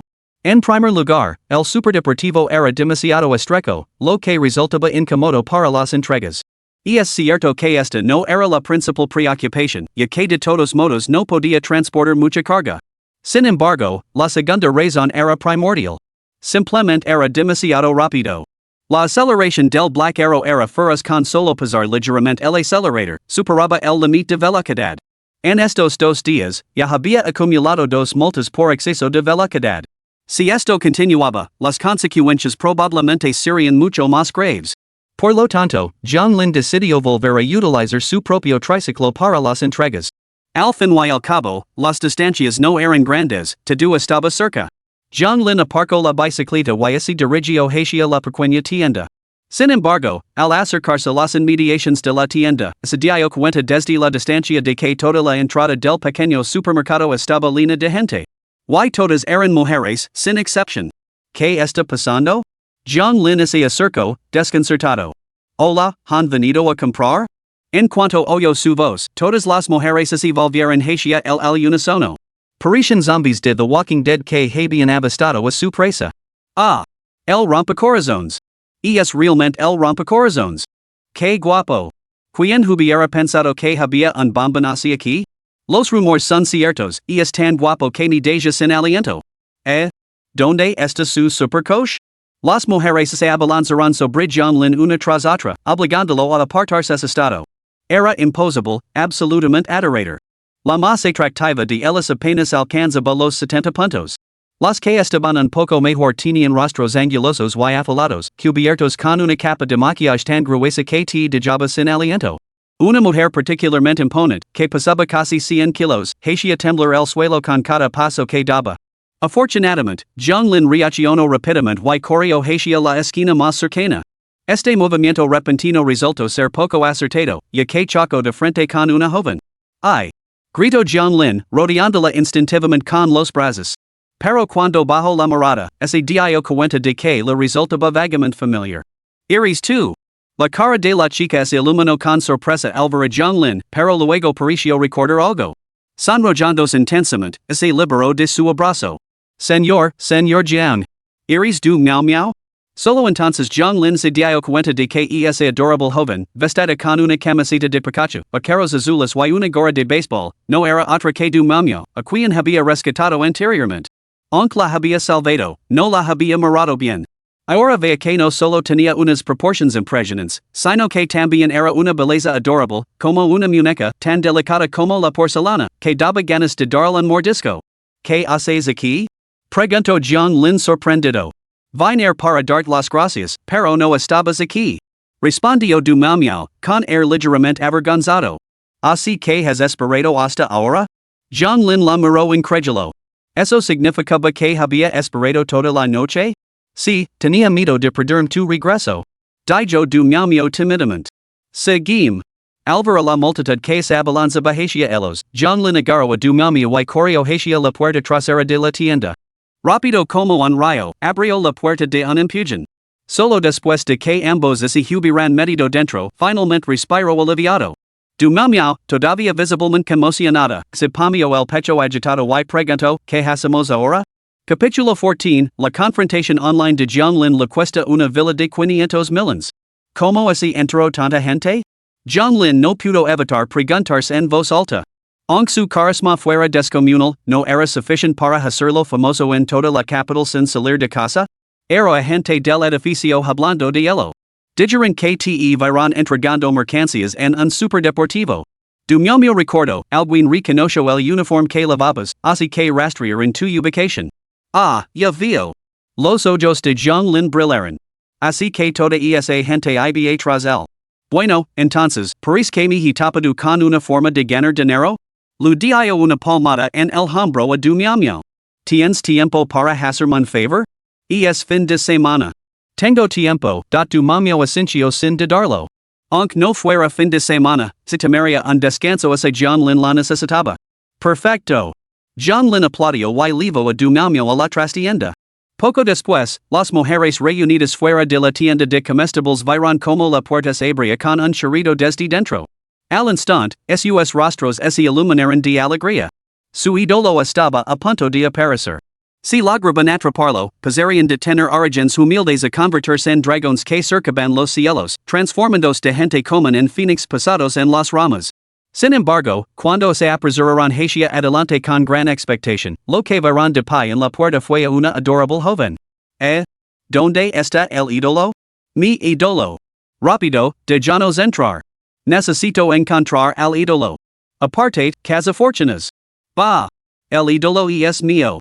Du miau sonrió amablemente a través del cristal a la multitud, por favor, damas y caballeros, mantengan la calma. Entiendo su entusiasmo por conocer a nuestro estimado propietario. Sin embargo, nuestras instalaciones son bastante reducidas. Para entrar, deben hacer cola fuera de la puerta. Además, los clientes que no hayan realizado ninguna compra no tienen derecho a pagar por cada. Al escuchar la explicación de du miau, las mujeres se mostraron claramente descontentas. ¿Qué? ¿Tenemos que hacer cola también? Entonces quiero ser la primera en ver al galán. Soy la primera de la fila. ¿Por qué tú? Yo leg primero. Yo voy primero. Las mujeres tardaron casi 10 minutos en formar una sola cola. Inmediatamente después, du miau abrió la puerta y dejó entrar a la primera clienta. Al entrar, la clienta vio a Jiang Lin sentado imposible detrás del mostrador, sin siquiera levantar la vista. Decidida a conquistar el corazón de su ídolo, esta clienta con una puntuación de 70 en apariencia, cintura ancha y muslos gruesos se abalanzó hacia las estanterías. Swish, swish, swish. Cogió un artículo tras otro sin mirarlos, seleccionando solo los más caros. Unos instantes después, se dirigió directamente a la caja registradora. Pestañeó a Jiang Lin. Guapo, cargulo. Por supuesto. Jiang Lin escaneó los artículos con una sonrisa y los metió en una bolsa para ella. Pronto, levantó la vista. Son 168 en total, gracias. Por supuesto. La mujer de pecho prominente sacó su teléfono, escaneó el código QR para pagar y luego se volvió hacia Jianglin con una expresión recatada. Guapo, me das tu WeChat? Soy soltera, ¿sabes? Jianglin lo entregó el recibo con una leve sonrisa. Aunque si soltera, eres tan relanida como dos personas. Adiós, señora. Siguiente client. Pum. La mujer del pecho prominente equado muda ante el comentario de Jianglin, paralizada en el sitio. Después de un largo momento, resoplo indignada, recogió sus cosas y se marchó enfadada. Ni siquiera un rompecorazones podía resistirse a tocar la fibra sensible. Una clienta se fue y otra la siguió rápidamente. 82, gracias. Jeef, ¿cree que soy guapa? La belleza empieza por las piernas. Mid siquiera metro y medio? Humph. Rompecorazones, si no me das tu WeChat, no me voy. Encantadora señorita, parece que se la ha salido la silicona. Ah. Jianglin se sentó tranquilamente detrás del mostrador, ahora transformado en un streamer venenoso, destrozando a cada client. No tenía otra opción de lo contrario, se sentía completamente abrumado. A medida que continuaba con sus agresiones verbales, el número de clientes fuera disminuyó. Justo cuando estaba a punto de completar su tarea. La voz del sistema sonó de repente. Ding! Tu agresión verbal ha provocado un golpe crítico millones de veces mayor, lo que te recompensa con una villa en el complejo imperial capital en, degree 1 valorada en 500 millones. Via, un golpe crítico que me de una casa. Los labios de Jianglin se curvaron hacia arriba y su sonrisa se hizo más amplia. Sacó su teléfono y buscó la ubicación de la villa en internet. Lo que vio lo dejó un poco desconcertado. Esta villa en degree 1 estaba situada en la tercera circunvalación este, justo en el corazón del distrito comercial. No solo el entorno era exquisito, sino que su diseño único le valió el reconocimiento de la industria como palacio de cristal artesanal. Cada villa ocupaba una superficie mínima de más de 2,000 metros cuadrados. Toda la finca constaba de solo 6 villas. La villa de Jianglin ocupaba la posición más privilegiada entre todas ellas, sin rival tanto en tamaño como en entorno. Antes, Jianglin había estado contemplando la posibilidad de gastar sus 10,000 millones en la compra de una propiedad. Sin embargo, ahora le habían regalado una villa de 500 millones de yuans. Caramba, era absolutamente genial. En ese momento, Dumamio se acercó. Señor Jiang, todos los invitados se han marchado. Ah, sí? De verdad. Abrumado por la alegría, Jianglin abrazó impulsivamente a Dumamio y le dio un beso en la mejilla. Maravilloso. Ahora tengo una casa. Dumamio se sintió completamente desconcertada por este repentino giro de los acontecimientos. Su adorable y bonito rostro se sonrojó al instante como una manzana madura. Lejos de sentirse molesta, se sintió halagada. Solo entonces Jianglin se dio cuenta de que su comportamiento había sido un poco exagerado. Lo siento, me he dejado llevar por la emoción. No pasa nada. Dumamio sintió que lo ardía la cara y cambió rápidamente de tema. ¿Qué has dicho antes? ¿Un piso? Sí. Jianglin asintió. Acabo de recibir una llamada diciendo que el piso que compraría está listo para entrar a vivir. ¿Qué me dices? ¿Te apetece pasar a echar un vistazo? Capítulo 15, coge un taxi. ¿A tu casa? Dumamio se quedó paralizada ante la invitación de Jianglin. El rubor que acababa de desaparecer volvió al instante. Oh, Dios mío, ¿me estaba invitando a salir? ¡Qué emocionante! ¡Qué emocionante! Pero, ¿aceptar directamente mi haría parecer demasiado atrevida? Pero si no lo hago, ¿pensará que lo estoy rechazando, no? Al ver las expresiones cambiantes de Dumamio, Jianglin no pudo evitar sentirse desconcertado. ¿Era solo una simple pregunta, no? ¿Realmente tenía que agonizar así? Sacudiendo la cabeza, no esperó su respuesta y se dirigió a grandes zancadas hacia la salida. Si no vienes, me voy. No, ayer. Dumamio prácticamente gritó su respuesta antes de salir corriendo tras él. Jianglin se rió entre dientes. Esta chica era adorablemente despistada. Está bien, déjame cerrar la tienda. Jianglin sentía que su tienda no podía mantener este ritmo. Si hoy había atraído a tanta gente, mañana podría estar aún más concurrida. Así que planeó cambiar de táctica y contratar a una o dos personas para que lo ayudaran a gestionar la tienda. De esa manera, no tendría que mostrar su rostro y podría evitar problemas innecesarios. Parece que tendrá que imprimir un montón de folletos para repartir en la universidad. El dinero ya no era una preocupación, así que podría dejar la tienda en manos de otra persona para que la gestionara, liberando su tiempo para disfrutar de la vida. Eso parecía mucho más acorde con su naturaleza relajada y tranquila. Vamos. Después de cerrar, John Lin recordó de repente que du Malmo había estado esperando ali toda la noche. Ah, claro. Probablemente aún no has comido? Vamos a comer algo? Du Malmo, que no quería molestar a John Lin, agitó rápidamente las manos. No, no hace falta. No tengo hambre. Lo que no sabía era que, en el momento en que las palabras salieron de su boca, un cror parecido al de una rana sonó en su estómago. Gorgoteo. John Lin esbozó una sonrisa. Vamos, entonces, a comer algo cerca de aquí. Conozco un restaurante de ramen bastante famoso por aquí. ¿Te parece bien? Bien, lo que tú digas. Du Malmo asintió con la cabeza. De acuerdo, ramen será. Como era relativamente temprano, el restaurante de ramen no estaba especialmente lleno. John Lin y du Malmo entraron y vieron a 3 o 4 personas sentadas en una mesa grande, ya comiendo.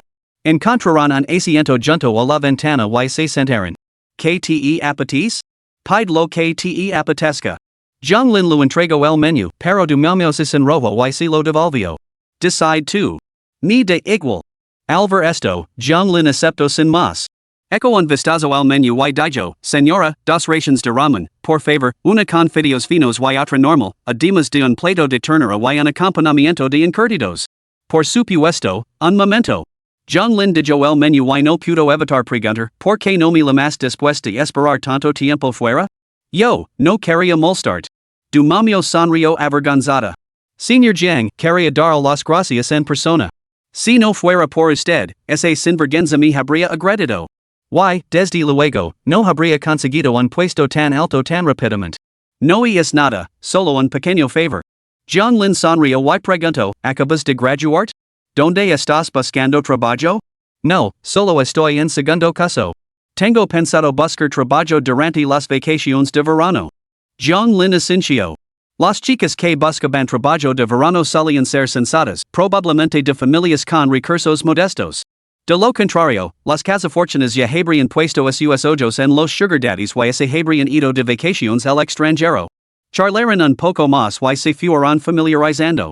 A través de su conversación, John Lin percibió que du Malmo era una joven honesta y decente. De lo contrario, con su aspecto y su figura, conseguir un sugar daddy sería pan comido.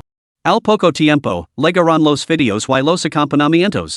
Ambos se pusieron a comer sin dudarlo. Una vez roto el hielo, du Malmo relajó su reserva y comenzó a devorar su comida sin preocuparse por su imagen. ¿Qué podía hacer? Estaba absolutamente hambrienta. Mientras tanto, los 4 comensales de la tienda de fideos ya habían terminado su comida. Charlando, se dirigieron hacia la salida. Maldita sea, qué mala suerte encontrarme con ese cabrón. Si no fuera por sus amigos, lo habría dado una buena paliza, murmuró un joven de pelo largo. Exacto. ¿Quién en este barrio no respeta al jefe? Nos encargaremos de él cuando tengamos la oportunidad. El joven de ojos pequeños intervino. En ese momento, el joven de ojos pequeños vio de repente du Malmo comiendo fideos. Sus ojos se iluminaron al instante. Jefe, mira rápido. Y esa chica está bastante buena. Más que buena, y es absolutamente espectacular. El joven de pelo largo sonrió lascivamente. Bueno, de todos modos estoy de mal humor. Vamos a presentarnos a esta señorita. Con eso, los 4 hombres comenzaron a dirigirse hacia la mesa de John Lin. Al ver esto, du Malmo sintió una repentina punzada de miedo. Señor Jiang, elos. Antes de que pudiera terminar, la tranquila voz de John Lin le interrumpió, no pasa nada. Sigo comiendo tus fideos. Las palabras de John Lin le dieron a du Malmo una inexplicable sensación de tranquilidad. Rápidamente desvió la mirada y volvió a comer. Los pasos se acercaron. Segundos después, los 4 hombres se detuvieron junto a la mesa de John Lin. Antes de que pudieran hablar, una voz monótona salió de la boca de John Lin. Lárguense. Lárguense de aquí. Capítulo 16, Talento de recompensa, Gran Maestro de Jeet Kune Do. El joven de pelo largo, que aún no había hablado, se quedó sin palabras ante las palabras de John Lin. En un instante, una ira indescriptible se apoderó de él. Eres de un tipo duro. Entrecerró los ojos, con el rostro rebosante de arrogancia. ¿No lo sabes? ¿Quién no conoce longier por estos lares? Exacto. ¿Quién no respetaría a mi hermano mayor al su nombre? Su compinche intervino desde un lado.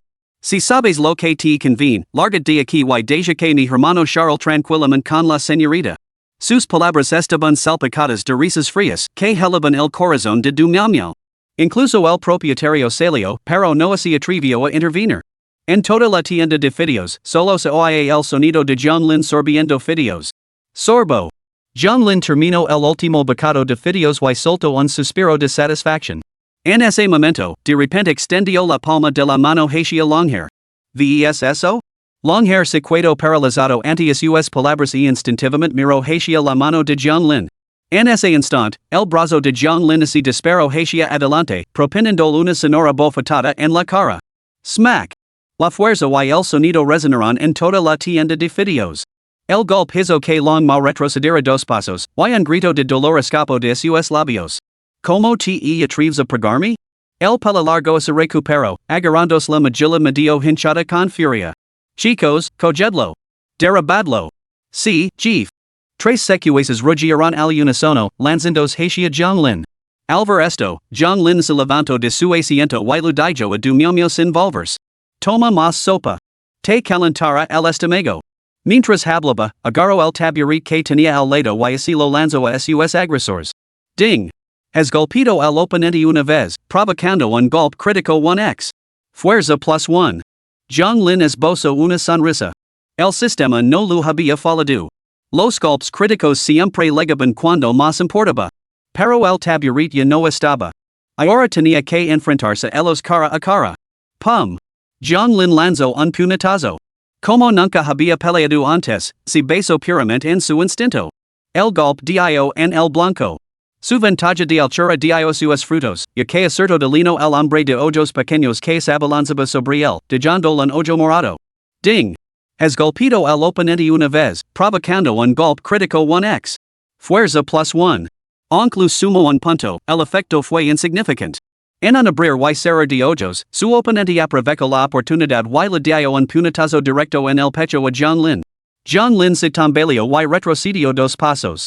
Señor Jiang. Al ver esto, du familia no pudo concentrarse en sus fideos y el pánico la invadió hasta el punto de que las lágrimas amenazaban con brotar. No te preocupes, estoy bien. John Lin esquivó un puñetazo y contraatacó con dos golpes rápidos. Ding. Has conectado un puñetazo, lo que ha provocado un golpe crítico 1x. Fuerza +1. Pum. Pum. Dos puñetazos golpearon a John Lin a cambio, uno de ellos incluso lo rozó el labio. El dolor era palpable. Sin embargo, no iba a retroceder ahora. Chico, a ver cuánto aguantas. El hombre de pelo largo, tras recuperarse, sonrió con sana. Esa sola bofetada merecía una venganza 10 veces mayor, 100 veces mayor. Sin embargo, en ese mismo instante, otro golpe crítico pasó por la mente de John Lin. Ding. Has recibido un golpe, lo que ha provocado un golpe crítico 10 millones de veces mayor. Recompensa, destreza de nivel Gran Maestro en Jeet Kune Do. El sonido de esta notificación hizo que el éxtasis inundara el corazón de John Lin. Jeet Kune Do, la técnica de combate creada por la gran superestrella de las artes marciales, el hermano Dragon. El Jeet Kune Do sintetiza estilos de boxeo de todo el mundo, utilizando el Wing Chun como columna vertebral técnica y la filosofía taoísta como principio fundamental. Encarna una visión de un sistema de combate práctico, un arte de lucha libre integral que fusiona la esencia de las artes marciales de todo el mundo. Como fundador de este arte de combate, el hermano Dragon sorprendió al mundo, lo que de testimonio de su formidable poder. La concesión directa del sistema de destreza a nivel de maestro equivalía a posar una fuerza que rivalizaba con la del propio fundador, ese el hermano Dragon en estuviera entre nosotros. En un instante, John Lin sintió que su cuerpo se estremecía, como si una corriente eléctrica surgiera de su coronilla y recorriera todo su ser. En ese instante, su mente se desbordó con un conocimiento y una experiencia ilimitados, lo que le proporcionó una profunda comprensión de la generación y el control de la fuerza. Incluso adquirió una comprensión intuitiva del potencial explosivo de cada fibra muscular. Para decirlo sin rodeos, sus puñetazos ahora no solo poseían una potencia enorme aumentada, sino también una precisión sin igual. Golpeaba donde quería y moldeaba a sus víctimas como deceba. Nuor. Uno de los matones levantó una silla y la balanceó por encima de su cabeza para estrellarla contra Jianlin. Sin embargo, en ese mismo instante, la forma de Jianlin cambió abruptamente, lanzándolo hacia el cielo. Crack. La silla, que no se rompería ni siquiera se caera, se partió limpiamente en dos con una sola patada de Jianlin. Silencio. Un silencio sepulcral. Los otros matones, listos para cargar, se quedaron paralizados en seco. El dueño de la tienda de fideos estaba atenido. El personal estaba atenido. Du Mau estaba atenida. Incluso el maten de pelo largo que había estado gritando momentos antes estaba completamente estupefacto. ¿Qué demonios estaba pasando? ¿Acaso el chico había tomado esteroides? Hace unos momentos estaba completamente superado, ¿cómo era posible que su destreza en el combate se hubiera disparado tan de repente? El pelo largo se frotó los ojos con fuerza, convencido de que estaba alucinando. Por desgracia, los fragmentos esparcidos del banco lo indicaban que todo era demasiado real. ¿Qué hacías allí paradas? Atacadlo. Longhair rugió al salir de su aturdimiento. Sus secuaces se despertaron sobresaltados y, apretando los dientes, se lanzaron al ataque. Esta vez, Jianlin se limitó a levantar el muslo y lanzó tres rápidas patadas seguidas. Pum. Pum. Pum. 1, 2, 3. Cada uno de ellos salió volando 3 o 4 metros hacia atrás sin falta, destrozando las mesas y sillas circundantes. Crack. Crack. Jianlin avanzó paso a paso hacia el maten de pelo largo. Sus piernas temblaban tan violentamente que casi se derrumba de rodillas. Goteo. De repente, un olor acre y desagradable se elevó desde abajo. Jianlin miró hacia abajo y vio un charco de líquido amarillo que goteaba desde el dobladillo de los pantalones de Changmao. Levantó una ceja y pronunció un comentario tenido de disgusto. Larget. Capítulo 17, Habilidad de recompensa, la risa justa. Sí, nos vamos ahora mismo. Nos vamos. El pelo largo asintió frenéticamente, temblando, mientras levantaba a sus secuaces y se apresuraba hacia la salida de la tienda de fideos. Pero antes de que pudieran salir, Jianlin volvió a hablar. Alto. El hombre de pelo largo se estremeció, casi gritando de miedo. Hermano, ¿necesitas algo más? Giró la cabeza con dificultad y miró a Jianlin. Pega. Jianlin recorrió con la mirada los artículos donados. Pero eso fue todo lo que tú. El pelo largo quiso replicar, tú los has roto. Nosotros también somos víctimas. Pero al ver la mirada penetrante de Jianlin, eco atrás. Está bien, pagaremos. Buscó a tientas su teléfono, listo para escanear el código QR. Pero entonces ese quedó paralizado. ¿Cuánto debo pagar? Eco un vistazo a los danos, 3 meses, 4 sillas, todo bastante normalito. En conjunto, apenas valían 500 libras como mucho. Sin embargo, antes de que pudiera introducir la cifra, Jianlin habló. 5,000. 5,000? ¿Por qué no te vas y? Vale, que son 5,000. Longhair sintió que le sangraba el corazón. No solo no había conseguido darle una lección al hombre, sino que además había pagado 5,000 libras. Después de escanear el código, se dio la vuelta y se marchó, sin darle a Jianlin la oportunidad de seguir hablando. Tenía que Jianlin pudiera exigir más compensación. Una vez que Longhair desapareció, Jianlin volvió junto a Du Mau. ¿Estás bien? ¿Te has asustado? Zaz. Pero antes de que pudiera reaccionar, Du Mau se arrojó a sus brazos y rompió a llorar. Me has dado un susto de muerte, wa.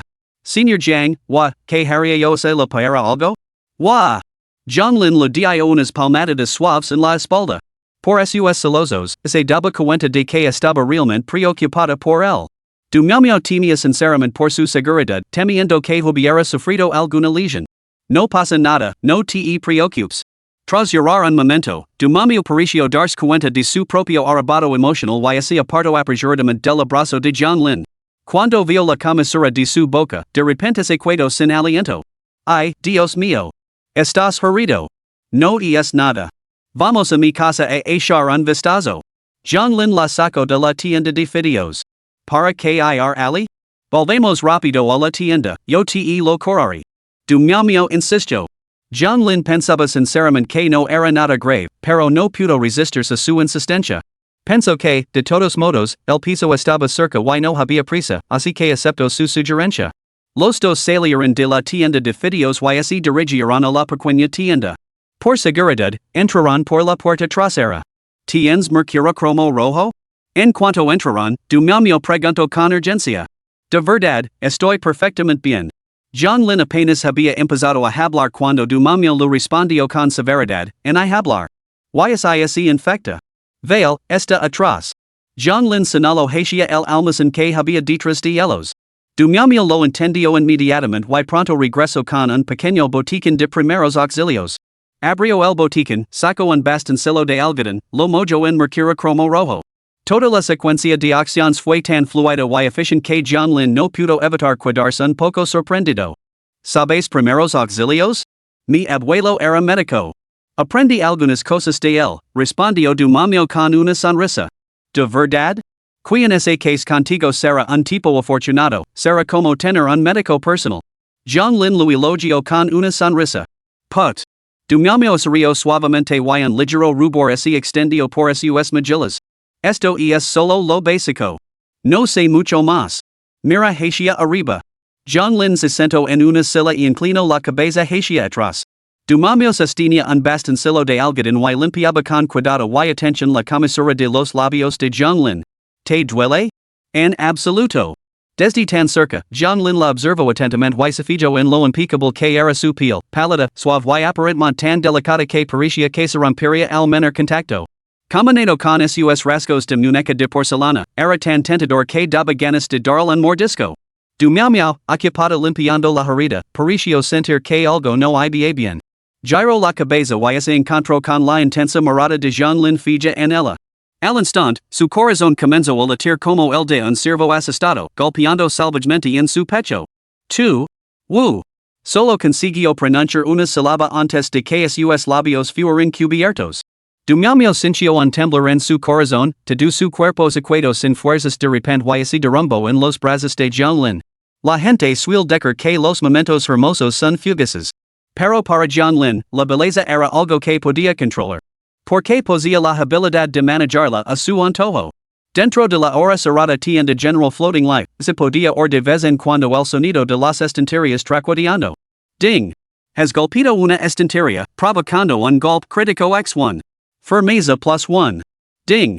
Has golpeado una estantería, provocando un golpe crítico x10. Firmeza +10. Ding! Has golpeado numerosas estanterías, provocando un golpe crítico mil millones de veces mayor. Habilidad de recompensa, perfectamente conectado. John Lin sintió una olida de silenciosa alegría. Control sin esfuerzo combinado con la firmeza justa, una combinación perfecta. Parecía que el sistema realmente anticipaba todas sus necesidades. 2 horas más tarde, ya era más de la 1 de la tarde. En la pequeña tienda había una cama individual, originalmente destinada al descanso ocasional de John Lin, pero ahora ocupada por du me. Dormía profundamente y John Lin no tenía intención de despertarla. En ese momento, sonó su teléfono. Salió de puntillas de la tienda antes de contestar. En cuanto descolgó, una voz deliciosa rugió al otro lado del teléfono. ¡Sorpresa! Viejo Jiang, tu hermano Hanan ha vuelto. Capítulo 18, Cena en la residencia universitaria, la amabilidad del jefe. En cuanto oyó esa voz, John Lin supo sin lugar a dudas que solo podía pertenecer a Chen Nan, su amigo íntimo y compañero de habitación durante 4 años en la universidad. Como su nombre era similar al de Chen Hanan, se hacía llamar hermano Hanan. Chen Nan procedía de un entorno modesto, muy parecido al suyo. Por eso, los dos siempre habían sido muy amigos durante sus estudios. Compartir habitación en la residencia consolidó su vínculo como compañeros inseparables. Sin embargo, en su último año, casi todos sus compañeros de clase habían conseguido prácticas en otros lugares. A medida que se acercaba la graduación, muchos habían terminado sus prácticas y se preparaban para volver a defender sus tesis. Aunque las notas de Chen Nan eran normales, su condición de graduado de la Universidad de Finanzas le permitió conseguir unas prácticas en una empresa mediana de la capital. Según se decía, desde que empezó, había trabajado en turnos de madrugada, completamente agotado. Por eso, los dos habían perdido el contacto. Al oír la voz, John Lin no pudo evitar reírse. ¿Ya ha vuelto el hermano Hanan de conquistar el mundo? ¿Algún botan? ¿Las ojeras que tengo debajo de los ojos cuentan como botan? Chen Nan se limitó a poner los ojos en blanco. Bueno, amigo, hoy tengo el día libre y pienso relajarme. Como tanto el jefe como el segundo al mando han vuelto, quedemos en el sitio de siempre. De acuerdo, estar ali en un momento. Después de colgar, John Lin miró hacia la tienda y vio a Dumamia durmiendo profundamente. No la despertó, sino que dejó una nota en la mesa explicando la donde iba y diciendo que no se preocupara. Luego salió por la puerta trasera y se dirigió hacia la ciudad universitaria. En aquellos días, cuando todo el dormitorio salía a comer, salían a ir a un restaurante de fondo chino justo a las afueras de la ciudad universitaria. El lugar tenía precios razonables y servía platos auténticos. Además, el ambiente siempre era animado mientras comían hot pot y se pavoneaban. John Lin era el más joven, el cuarto del dormitorio, mientras que Chun Nan era el tercero. El mayor era Renjakuan y el segundo, Heliang. Ambos procedían de familias acomodadas, por lo que, naturalmente, eran más cercanos. En general, el grupo se llevaba bastante bien. Cuando John Lin llegó, el tercero, Chun Nan, ya estaba ali. Viejo Jiang, rápido, por aquí. Chun Nan, que no era muy alto y tenía un aspecto bastante simiesco, saludó frenéticamente en cuanto veo a John Lin. Bueno, viejo Jiang, fíjate bien, me he vuelto más guapo? En cuanto John Lin se sentó, Chun Nan le preguntó con air presumido. John Lin lo estudió detenidamente y asintió. Tus ojeras son definitivamente más pronunciadas. Vete al diablo. No te conoce precisamente por tu tacto. Chun Nan se rió y maldijo. Mientras intercambiaban algunas palabras, el rugido repentino de un motor resonó desde el exterior. Chun Nan miró hacia la entrada y vio un mogoten detenerse bruscamente. Dos figuras salieron del vehículo, nada menos que el jefe, Renjakuan, y su segundo al mando, Heliang. Maldita sea. Hace siglos que no os vea, ahora tienes coche los dos? Exclamó Chun Nan con asombro. No es mío, jefe. Es del jefe. Respondió Heliang, acercándose con mirada envidiosa mientras sacaba una silla y se sentaba. Detrás de él, Renjakuan estaba de pie con un traje impecable, gafas de montura dorada sobre la nariz y el pelo peinado hacia atrás con gel, brillando con un lustre pulido. Solo ha sido una pequeña escaramuza, nada digno de mención. El jefe hizo un gesto modesto con la mano para restar la importancia antes de sacar una silla y sentarse. Bien, pedimos. Hoy invito yo. Nada más sentarse, el jefe mayor hizo un gesto grandilocuente con la mano y declaró con generosidad desenfrenada. Ya. El jefe hace honor a su nombre. Conseguir un trabajo en una gran empresa realmente marca la diferencia. El segundo hermano no pudo resistirse a hacer un comentario sarcástico. Con los cuatro presentes, rápidamente dieron instrucciones al camarero para que sirviera los platos y preparara la olla caliente. Después de 3 rondas de vino y 5 platos. Después de charlar un rato, Renjakuan se volvió de repente hacia John Lin. Cuarto hermano, ¿cómo vi la búsqueda de trabajo? Su tono había cambiado, y ahora denotaba superioridad.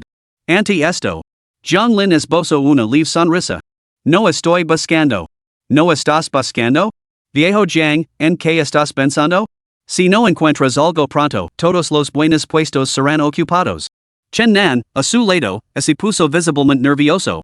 Renjakuan levantó una mano, indicando a Chun Nan que se calara. Luego continuó con el mismo tono mesurado, cuarto hermano, no te ofendas, pero sabes lo feroz que es la competencia entre los graduados cada año. Si no actúas ahora, ¿no estás desperdiciando tus qualifications? Después de una pausa, añadió con un toque de instrucción, ¿de verdad crees que puedes hacer un nombre solo con trabajos a tiempo parcial? Eso es solo un pasatiempo, no tiene futuro. Exacto, el hermano Kuan tiene toda la razón, intervino el segundo hermano. Mira a nuestro hermano mayor, aprovechó su oportunidad y se aferró al tirón del delegado de clase. He estado en esa empresa de la capital, y es una operación enorme. Y como el delegado le dio un respiro por ser un antiguo compañero de clase, consiguió que el hermano Kuan fuera ascendido directamente a tiempo completo. Ahora es el jefe de marketing. Mientras hablaba, el segundo hermano echó una mirada envidiosa por la ventana. ¿Y de dónde crees que salió ese mogoten? Todo pagado con las bonificaciones del hermano mayor. Pagado en su totalidad. Durante toda esta conversación, el hermano mayor, sentado a su lado, se limitó a negar con la cabeza con modestia, sin mostrar ninguna intención de detener al segundo hermano. Incluso parecía disfrutar de la mirada de admiración del tercer hermano.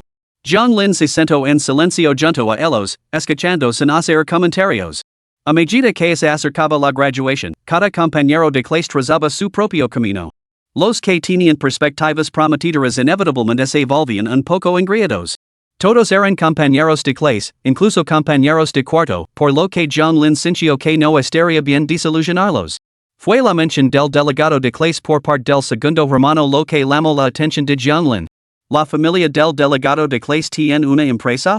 Nunca había oído hablar de ella. No. Veras, el delegado de clase no es de por aquí. Al parecer, su padre es el director financiero de la empresa y tiene una influencia considerable. El segundo estudiante intervino con una explicación. El delegado de clase fue directamente a hacer sus prácticas. Incluso el mejor estudiante está ahora bajo su mando. Un gerente. Es impresionante. El tercer estudiante no pudo evitar exclamar. Normalmente, los recién graduados como ellos permanecen bajo la experiencia de prácticas hasta la graduación. Solo unos pocos consiguen puestos fijos desde el principio. Y alguien como el delegado de clase, que ha pasado directamente a la dirección.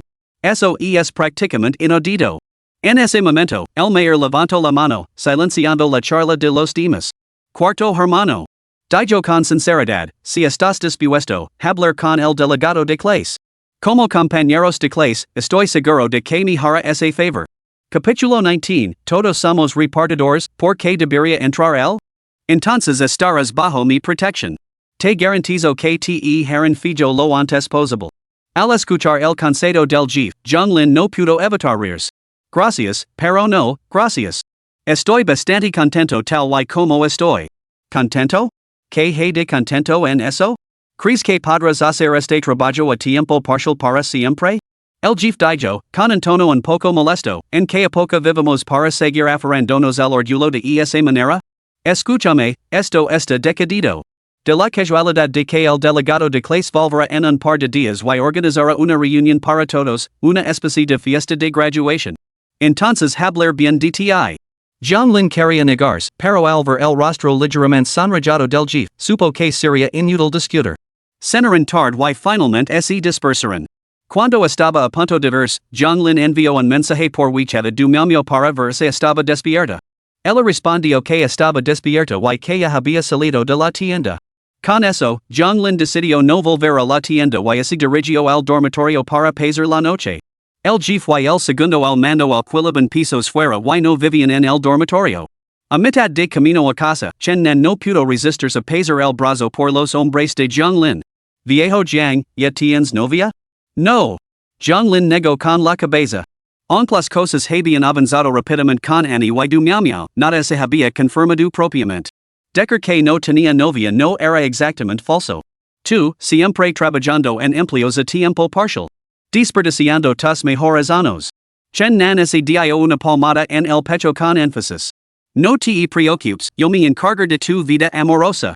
Mi novia tiene contactos, te la presentar cuando sea el momento adecuado. Sinceramente, no es necesario. No estoy buscando nada. Antes de que John Lin pudiera negarse, Chen Nan lo interrumpió con severidad. Deja de te ver. Una verdadera pareja te apoya, no dejaré que sigas siendo soltero. La noche transcurrió sin incidents. A la mañana siguiente, John Lin regresó a la tienda, en parte para ocuparse del negocio. Y en parte para preparar folitos para contratar a dos empleados, un cajero y un almacenero repartidor. Sin embargo, antes de que pudiera terminar los folitos, recibió una llamada para hacer una entrega. Hola.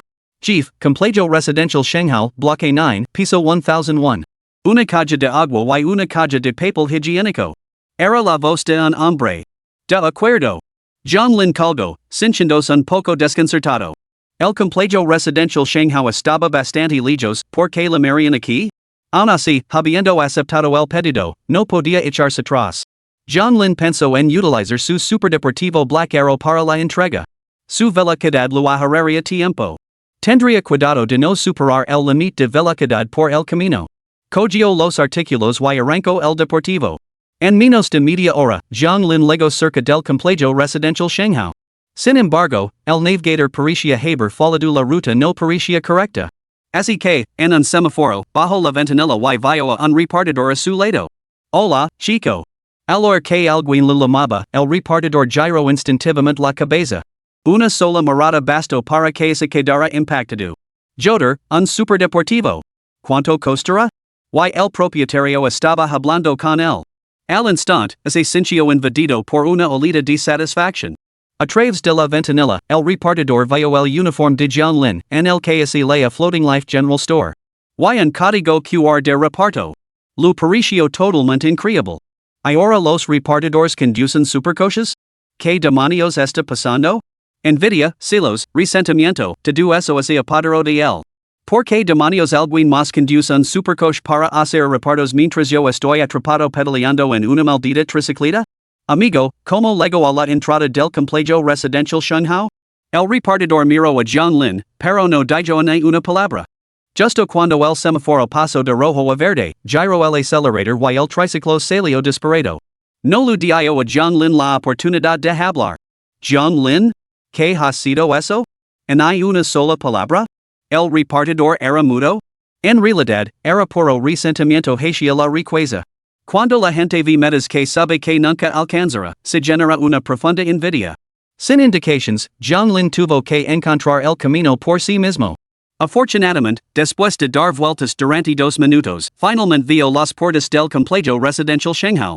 Y fuera de esas puertas, reconoció una figura familiar. El repartidor de antes. Solo que ahora, el triciclo del repartidor estaba siendo retenido por el guardia de seguridad. Se podía oír su negociación desde lejos. Por favor, déjeme entrar. Hoy solo tengo perquitos voluminosos, son demasiado pesados. Suplicó el repartidor. En hablar. Tenemos normas estrictas, no se permiten vehículos de reparto en el interior. El guardia se mantuvo inflexible. Vamos, amigo, déjeme pasar. Si el cliente se queja, perder mi bonificación. En hablar. El guardia negó con la cabeza con firmeza, negándose. Pero justo entonces, el superdeportivo de John Lin se detuvo ante las puertas de la finca. Su voz se oyó a lo lejos. Hola, ¿podría abrir la puerta? Vengo a hacer una entrega. El guardia miró a John Lin. Su expresión severa se suavizó al instante y esbozó una sonrisa mientras asentia con la cabeza. Por supuesto, un momento, por favor. Zaz. Las puertas se abrieron y John Lin entró a toda velocidad. El guardia que estaba a su lado no pudo evitar saludar profesionalmente. El repartidor que estaba cerca no pudo soportar la escena. Los dos estamos entregando perquitos, ¿por qué él puede entrar en coche? Reconoció al instante tanto el coche como a John Lin, era el mismo tipo que le había pedido indicaciones en el semáforo un poco antes. No había duda. Lo que no sabía era que, en cuanto pronunció esas palabras, el guardia lo miró con total desconcierto. ¿Entregar perquitos en un superdeportivo? ¿Estás loco? ¿Te crees todo lo que odias? El repartidor tenía ganas de llorar. ¿Por qué demonios? Los six claramente con uniforme. ¿Cómo no iba a ser repartidor? Este mundo se ha vuelto loco, y nadie cree en la verdad. Capítulo 20. Encuentro con antiguos compañeros de clase durante una entrega, el delegado y la chica más guapa de la clase. Al entrar en el complejo residencial, John Lin localizó la dirección de entrega. Aparcó el coche, cogió los perquitos y tomó el ascensor. Este es sin duda el lugar. John Lin levantó la mano y pulsó el tambor. Ding dong. ¿Quién es? Hola, he traído el agua y el papel higiénico que pediste. Con un chirrido, la puerta se abrió. Apareció una figura vestida con pijama. Al ver a John Lin, el hombre exclamó de repente, John Lin, ¿eres tú de verdad? Resultó que el hombre que tenía delante era un conocido. Nada menos que el mencionado el delegado de clase, Guming. Guming era guapo, provenía de una buena familia y en su día había sido considerado uno de los dos rompecorazones de la clase junto con John Lin. Ahora, con la graduación a la vuelta de la esquina, Guming se había convertido en jefe de equipo en el departamento de marketing de la empresa. Dirigía a 3 o 4 personas a su cargo y era considerado un éxito a los ojos de los demás. Su regreso esta vez, además de asistir a la defensa de la tesis, tenía como objetivo principal presumir de sus logros ante los demás. Especialmente ante John Lin, su antiguo compañero de clase y rompecorazones. Como se atrevía alguien con un simple trabajo a tiempo parcial a estar a su altura, dado su privilegiado origen? Lo parecía un insulto a su estatus. Por eso, nada más llegar, marcó este número inmediatamente. Pensó que tenía posibilidades de encontrar a John Lin todavía haciendo repartos. Efectivamente, John Lin abrió la puerta. Al ver a Guming, John Lin no pareció especialmente sorprendido. En cambio, esbozó una sonrisa bastante indiferente. Así que eres tú, delegado de clase. ¿Cuánto tiempo sin verte? Alvara Zhonglin con su uniforme, guming sintió una inexplicable olida de satisfacción. Zhonglin, sinceramente no esperaba que siguieras haciendo ese trabajo a tiempo parcial. Incluso dijo escapar un suspiro fingido de lamentación. Ah, bueno, al menos el trabajo a tiempo parcial es menos exigente. A diferencia de mí, que estoy constantemente preocupado por los asuntos de la empresa día tras día. Prácticamente me está haciendo caer el pelo. Zhonglin no tenía ganas de entablar una conversación trivial. Dejó los dos artículos en el suelo. Entrega completada. Me voy a. Son 50 en total. Transfiéralo a mi WeChat. Al ver que Zhonglin estaba a punto de marchas, Guming miró a su alrededor y gritó apresuradamente, espera un momento, Zhonglin. Tu antigua compañera de clase también está aquí. Gritó hacia la habitación, Wei, mira quién está aquí. Inmediatamente, Zhonglin oyó pasos, seguidos de la aparición de otra figura, también vestida con pijama. Cabello largo y ondulado, rubio, una figura de alrededor de 80 sobre 100, aparenta unos 80. Aunque su frente carecía de inocencia, en su lugar tenía un toque de astucia. Sin embargo, cuando Zhonglin vio esta figura, no pudo evitar sentir una punzada de sorpresa. La belleza de la clase, Luo Weiwei, ¿no era ella la diosa distante de toda la clase? ¿Que hacía en el piso de Guming? Desde que comenzó la universidad, Luo Weiwei había sido considerada por toda la clase como una chica guapa y genial. Casi todos los estudiantes varones habían albergado sentimientos por ella. Sin embargo, en aquel entonces, ella estaba totalmente centrada en sus estudios, decidida a labrarse una carrera. Trataba a todo el mundo con fría indiferencia. Solo los dos chicos más populares de la clase, Zhonglin y Guming, habían llamado su atención. De hecho, Luo Weiwei incluso había expresado en secreto su afecto por Zhonglin. Pero ahora, al acercarse la graduación, ese bribano de prácticas había. Su perspectiva sufrió un cambio radical. Se dio cuenta de que, por mucho que lo entendiera, nunca podría alcanzar la línea de salida en la que otros comenzaban. Por lo tanto, se volvió cada vez más pragmática, materialista e incluso calculadora. Si Guming no lo hubiera prometido comprar un Volkswagen Beetle, nunca habría considerado estar con él. Sin embargo, nunca imaginó que se encontraría con Zhonglin en tales circunstancias. En el momento en que lo vio, un inexplicable dolor lo atravesó el corazón. En cuanto a apariencia y capacidad académica, Zhonglin superaba con creces a Guming. Sin embargo, en el instante en que lo vio con su uniforme de repartidor, ese dolor desapareció al instante. Sabía que había tomado la decisión correcta al rechazarlo. Seguir a Zhonglin significaría una vida de dificultades. Más vale llorar en un BMW que reír en una bicicleta. Ese era ahora el principio rector de la vida de Luo Weiwei. ¿Cuánto tiempo sin verte? Luo Weiwei se limitó a decir con indiferencia antes de darse la vuelta y marchas. No tenía intención de perder el tiempo con alguien sin valor. Al ver a Luo Weiwei actuar de esa manera, Guming se sintió completamente satisfecho. Incluso le ofreció una disculpa fingida, no te lo tomes a pecho, Zhonglin. Probablemente solo si un poco tímida. Zhonglin sonrió levemente y se dio la vuelta para marchas. Al ver la figura de su compañero alejándose, Guming, eufórico, no pudo resistirse a llamarlo, Zhonglin, no lo olvides, he reservado mesa en Mingao Seafood pasado mañana. Tienes que venir sin falta. Nada más bajar las escaleras, Zhonglin recibió un mensaje de WeChat, era de Guming. Por miedo a que no supiera el lugar en la hora, ese lo había recordado específicamente. Y incluso había añadido la ubicación.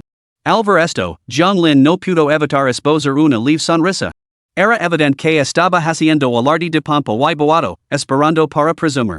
En un principio, a Zhonglin realmente no le apetecía responder. Pero luego pensó en que todos seguirían caminos diferentes después de la graduación y que realmente merecía la pena reunirse de nuevo con algunos de los mejores compañeros de clase. Así que aceptó. Escribió un simple de acuerdo y estaba a punto de volver a la tienda cuando su teléfono volvió a vibrar. ¿Esto no va a terminar nunca? Pensando que Guming lo había enviado otro mensaje, Zhonglin abrió instintivamente WeChat. En cambio, encontró una solicitud de amistad de un contacto desconocido. Debajo había una nota.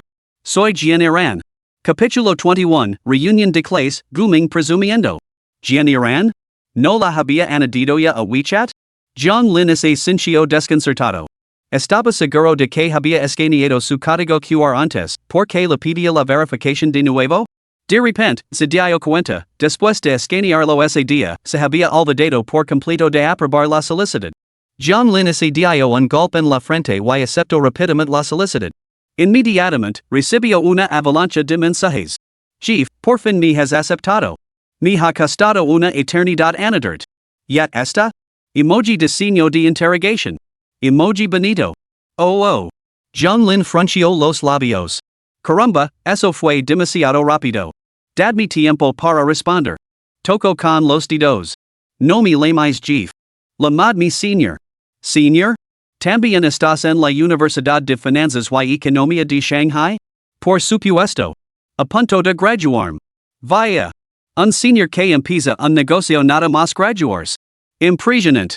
Compañero, ¿puedo visitar tu pequeña tienda? Al resto, el corazón de John Lin se aceleró. Sabía que Annie estaba fuera por negocios. Pero esa chica, du miau, podría estar cuidando la tienda por él. Si realmente dejaba que Gianni fuera, ¿no sería eso un choque frontal? No, ahora mismo estoy muy ocupado y no puedo atenderte. Oh, no. ¿Cuándo estarás libre entonces? A John Lin se le ocurrió una idea repentina. Pasado mañana, por la tarde. Te esperaré en Mingdao Seafood. Te enviaré la dirección más tarde. Mientras tanto, tumbada en la cama de su dormitorio, Gianni casi se de la emoción al ver el mensaje. Mi superior me ha invitado a salir. El veterano me ha invitado a salir. Caramba, estoy tan emocionada, tan nerviosa. Gianni saltó de la cama y empezó a rebuscar en su maleta. No, tengo que encontrar un conjunto bonito.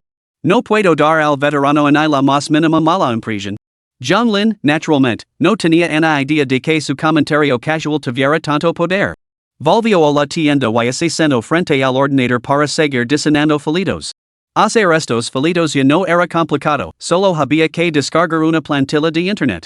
Rellenar los datos de la oferta de trabajo y listo. Si no hay fines de semana libres, el sueldo mensual debería ser más alto. John Lin reflexionó un momento antes de escribir 10,000 yuans en el apartado de remuneración. Pensó que eso atraería a bastantes estudiantes universitarios que buscaban trabajo a tiempo parcial. Después de eso, no fue a ningún otro sitio, solo se dedicó a repartir. Al fin y al cabo, los universitarios eran muy perezosos, querían que les entregaran sus compras en la puerta de casa, prácticamente en bandeja. Antes de que se diera cuenta, habían pasado 2 días en medio del frenesí de las entregas. En la tarde del tercer día, Chen Nan lo envió un mensaje de WeChat a John Lin. Viejo Jiang, a las 6 de la tarde. En el Royal Consort Hall de Mingdao Seafood. John Lin recibió el mensaje y se lo reenvió a Gianni, informando de que la recogería esa noche. Pero, momentos después, ella lo envió 3 emojis llorando. Lo informó a John Lin que tenía que entregar un examen de estados financieros a las 6 en punto. Como estudiante de contabilidad, estaba constantemente haciendo cálculos. John Lin quería esperarla, pero ella insistió en que se fuera sin ella.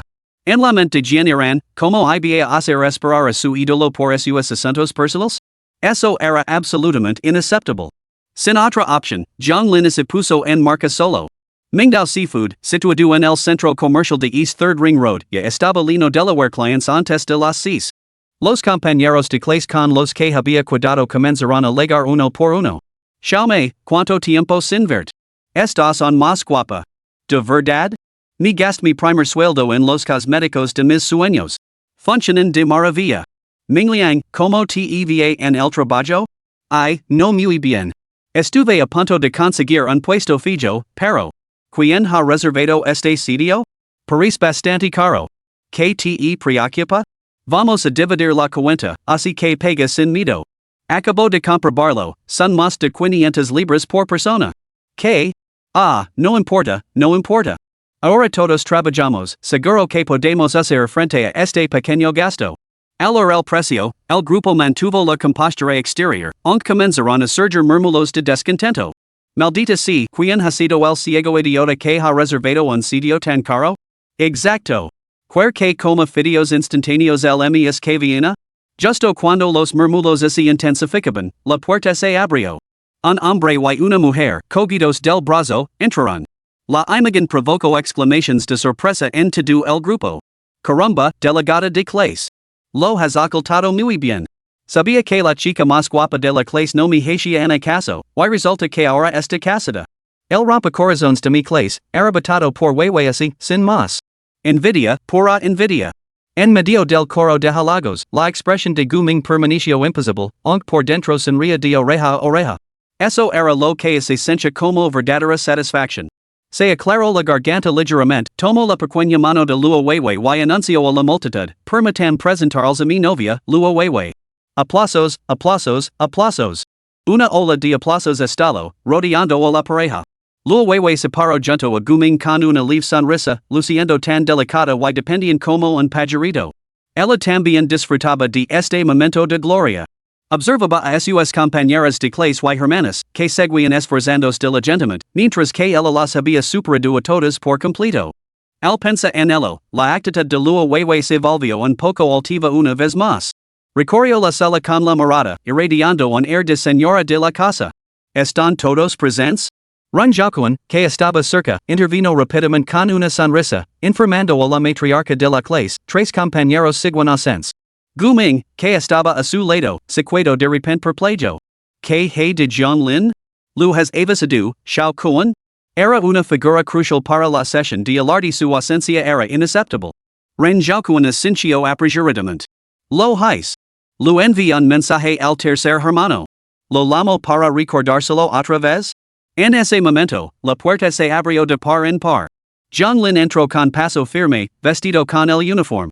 Capítulo 22, Lo siento, señor, lego tarde. Aquí está. En cuanto apareció Jianlin, muchas compañeras de clase sintieron que así les levantaba el ánimo.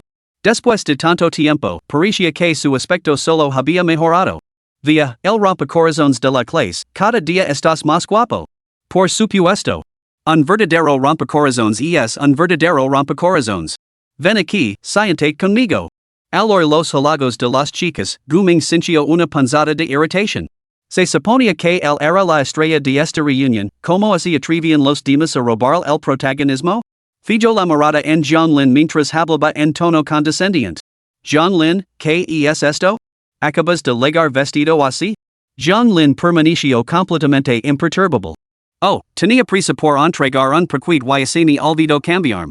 ¿Qué? Jianlin hace entregas? ¿En serios? ¿Sigue haciendo trabajos extra? ¿No está buscando un trabajo adecuado? Exacto. ¿Qué desperdicio de su educación? Saca unas notas tan buenos. Guming mantuvo su actitud superior. No te ofendas, pero hoy es una reunión. Deberías cuidar tu apariencia. ¿De qué te sirve esto para tus perspectivas de futuro? Sus palabras provocaron inmediatamente la protesta de su amigo íntimo Chen Nan. Eso es ir demasiado lejos, delegado. Solo es una comida, no una boda. ¿Por qué dictar lo que tenemos que llevar puesto? Tiro de una silla a su lado y hizo un gesto a Jianlin. Vamos, cuarto, siéntate aquí. Jianlin se acercó y se sentó junto al viejo cuatro. Al ver esto, Guming sonrió y dejó pasar el asunto. Al fin y al cabo, como delegado de clase, debía mostrar cierta magnanimidad. Ser demasiado quisquilloso no serviría de nada. Una vez que todos se cenaron, la conversación se fue relajando poco a poco. Jianlin intercambió algunas palabras con varios compañeros de clase conocidos, pero en cuanto a Guming y su pandilla, no les prestó ninguna atención. Por desgracia, a veces los problemas te encuentran incluso cuando no los buscas. El delegado de clase ahora es todo un pez gordo, y incluso se ha ligado a una chica guapa. ¡Qué envidia!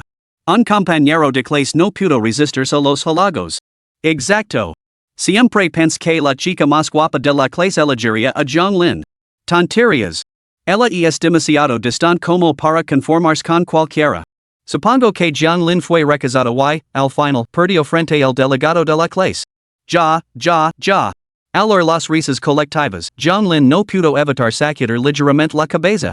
Bromas aparte, ahora tengo novia. ¿Novia? ¿El chico guapo de la clase tiene novia? Una compañera de clase se quedó boquiabierta. ¿Es eso cierto? Dios mío, es una noticia bomba. Luo Weiwei, sentada junto a Guming, lo oyó y se burló para sus adentros. No eres más que un humilde repartidor, y has conseguido encontrar novia. Debes estar bromando. La mirada de Luo Weiwei hacia Jianlin se volvió claramente hostil. En su mente, sus palabras eran un intento descarado de distanciarse de ella.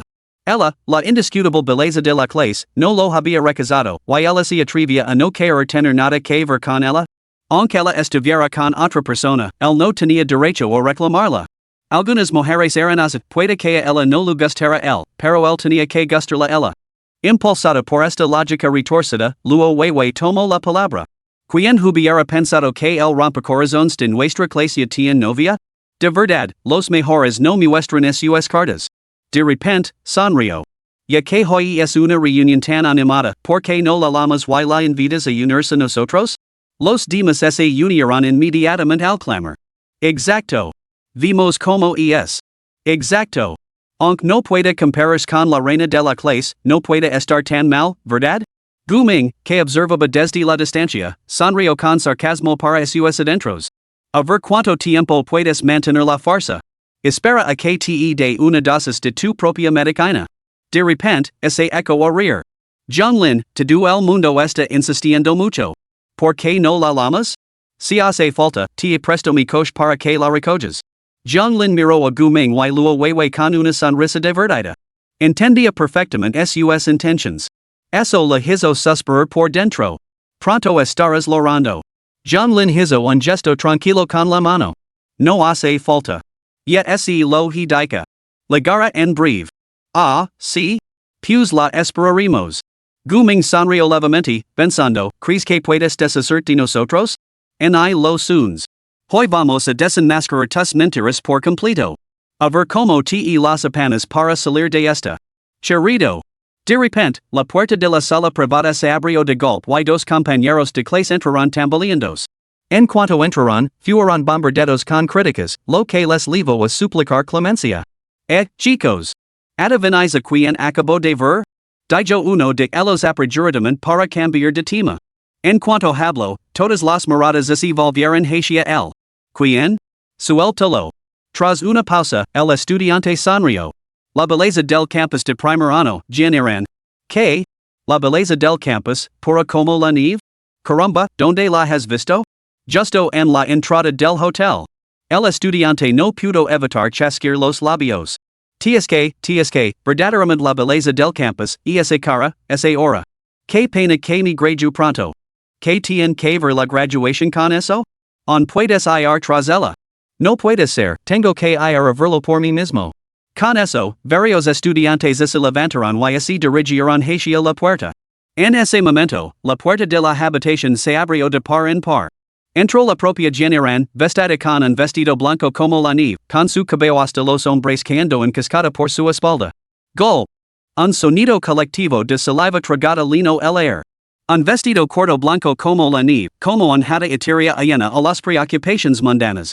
Un rostro exquisito, una figura perfectamente proporcionada, una cintura delgada como un papel A4, piernas como las de una grula y esa sonrisa en la comisura de los labios, tan encantadora como un arcoíris después de la lluvia. Era simplemente demasiado hermosa, demasiado pura. Este atuendo, combinado con su aspecto, la hacía parecer un ángel descendido del cielo. Incluso Gu Ming abrió mucho los ojos.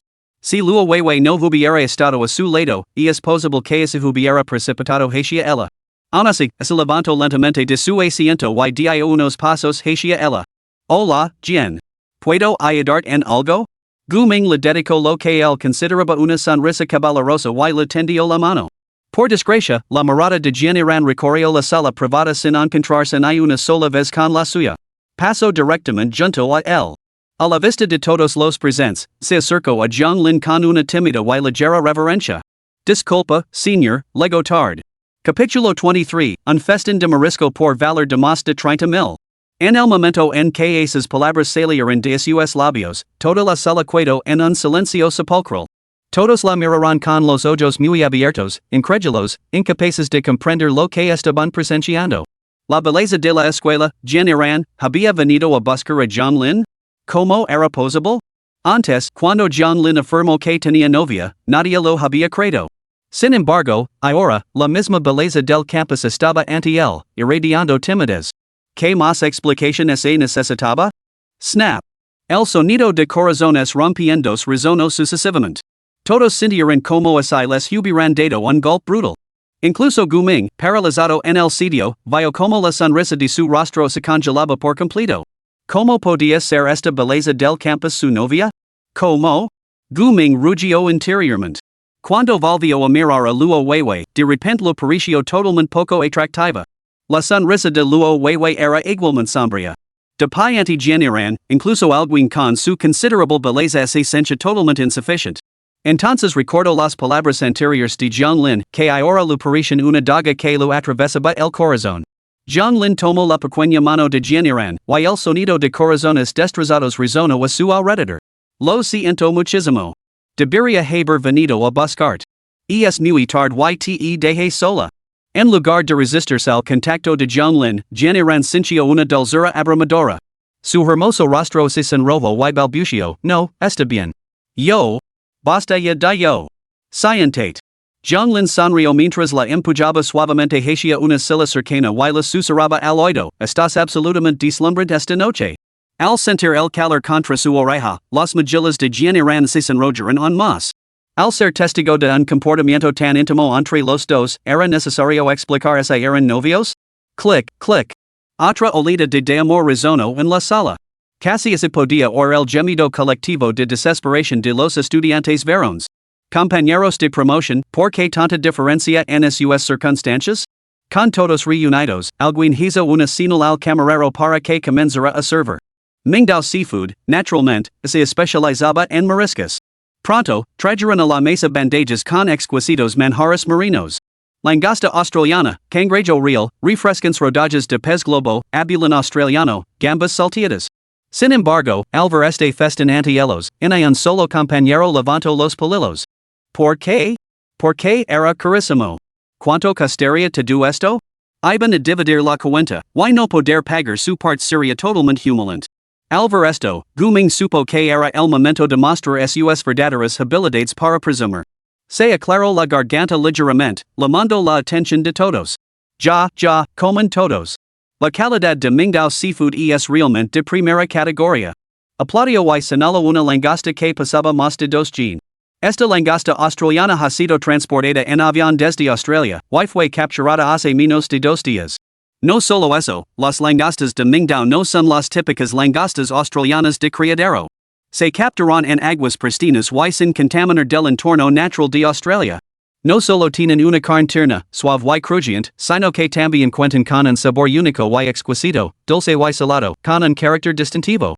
Y este sashimi de fugu, el pez globo se transporta por vía aérea desde las aguas de Japón, 100% fresco.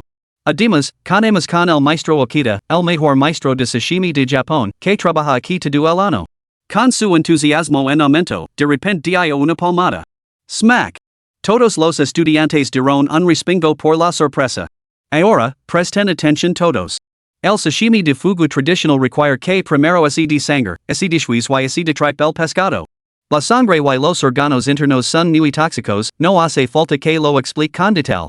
Guming hablaba con elocuente fluidez, con una confianza visiblemente recuperada. Pero el maestro Okita se aleja de la tradición. Corta el pez globo por completo mientras aún está vivo, sin desangrarlo. Esto exige un nivel de precisión absolutamente exigente en el manejo del cuchillo.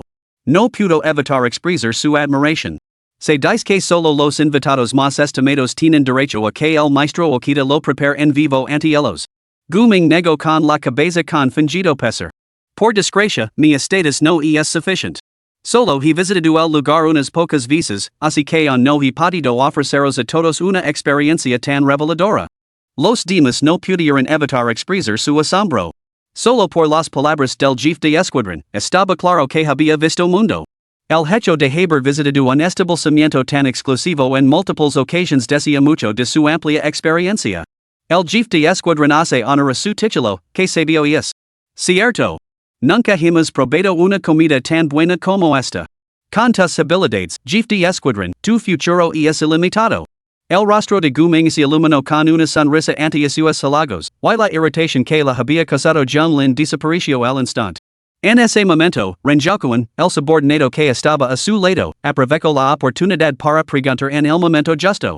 Sargento, imagino que un festín tan lujoso debe de haber costado una fortuna. En realidad, esa frase había sido preparada de antemano. Mucho antes de llegar, Renjacuan había estudiado el menú y memorizado toda la lista de precios.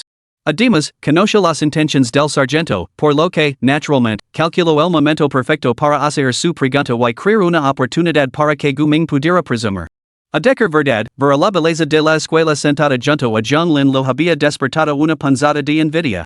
Efectivamente, tan pronto como las palabras salieron de sus labios, Guming le lanzó una mirada de agradecimiento. Su voz se mantuvo tranquila mientras se reía entre dientes, no es mucho. Este banquete cuesta algo más de 20,000 si añadimos las dos botellas de la fight que pedí, estamos hablando de unos 30,000. Capítulo 24, la reacción atenida de Guming, ¿quién demonios ha hecho esto? Vaya. Al oír esa cifra, todos contuvieron el aliento. Por Dios, ¿sabían que la comida no sería barata, pero más de 30,000? Eso suponía un promedio de al menos 1,500 libras por persona. Era un auténtico robo a plena luz del día. Al observar las expresiones bastante sombrías en los rostros de sus compañeros de clase, Guming esbozó una leve sonrisa, levando su alarde al clímax. Sin embargo, como yo inicié esta reunión y ninguno de nosotros se ha graduado oficialmente todavía, todos estamos un poco justos de dinero. Tras una breve pausa, Guming añadió con naturalidad, por lo tanto, esta comida corre mi cuenta. Todos pueden comer hasta sacios. Si no es suficiente, piden lo que quieran. Zaz.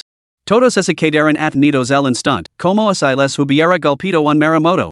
Inmediatamente se produjo una avalancha de halagos. ¡Qué generosidad! Delegado, eres muy generoso. Genial. Delegado, está claro que no eres un pez cualquiera en este estanque. Mira que gesto tan generoso. Delegado, eres lo más. ¿Necesitas otro accesorio colgado de la pierna? A partir de hoy, voy a seguir los pasos del capitán. Vite. Deja de lamar capitán, empieza a lamar señor Gu. Ante esta ola de adulación, Guming se sintió completamente eufórico. ¿Para qué serve la vida si no es para esto? Incluso le lanzó una mirada desafiante a John Lin. YKSITE has ganado el favor de la chica más guapa del instituto. Al final, sigue siendo un don Nadia, completamente insignificant. A su lado, Luawewe sencha ahora un orgullo compartido, segura de que su elección había sido absolutamente acertada. En cambio, empieza a sentirse impatient por Jianiran, que estaba junto a John Lin. Verdaderamente, una joven inexperta, que solo juzgaba por las apariencias, completamente ajena a la crueldad de la sociedad. Como el delegado de la clase había declarado que él invitaba, todos se desinhibieron naturalmente. Las culpas tintaneaban y las risas llenaban el aire. En cuanto a John Lin, se mantuvo completamente sereno en todo momento, sin mostrar el más mínimo atisbo de emoción en su rostro. Incluso le servía comida a Jianiran de vez en cuando. A mitad de la comida, Renjacuan, el líder del grupo, intuyo que había llegado el momento oportuno. Le lanzó una mirada cómplice a John Lin, indicando que brindara por el delegado de la clase.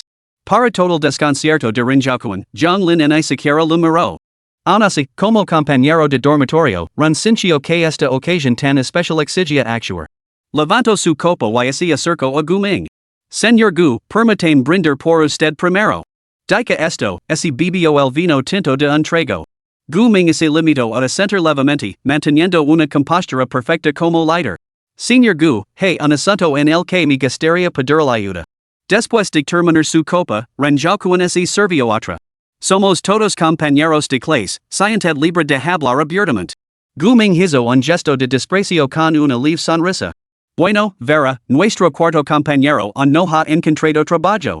Sé que usted tiene buenos contactos, delegado de clase.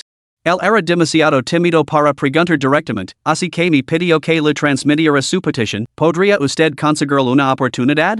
Al oír las palabras de Renjacuan, un destello pasó por los ojos de Guming mientras respondía con una leve sonrisa ambigua.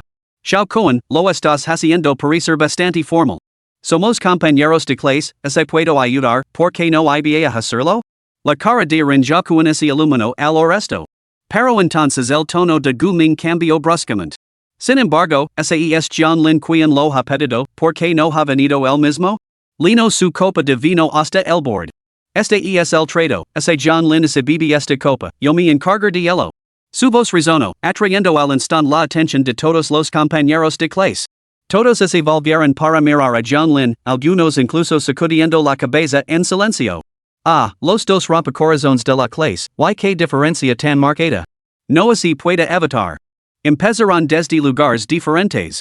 El delegado de clase está siendo generoso al darle una oportunidad. Exacto. Una sola copa de vino podría conseguir un trabajo decente. Si fuera yo, me la bebería sin pensarlo dos veces.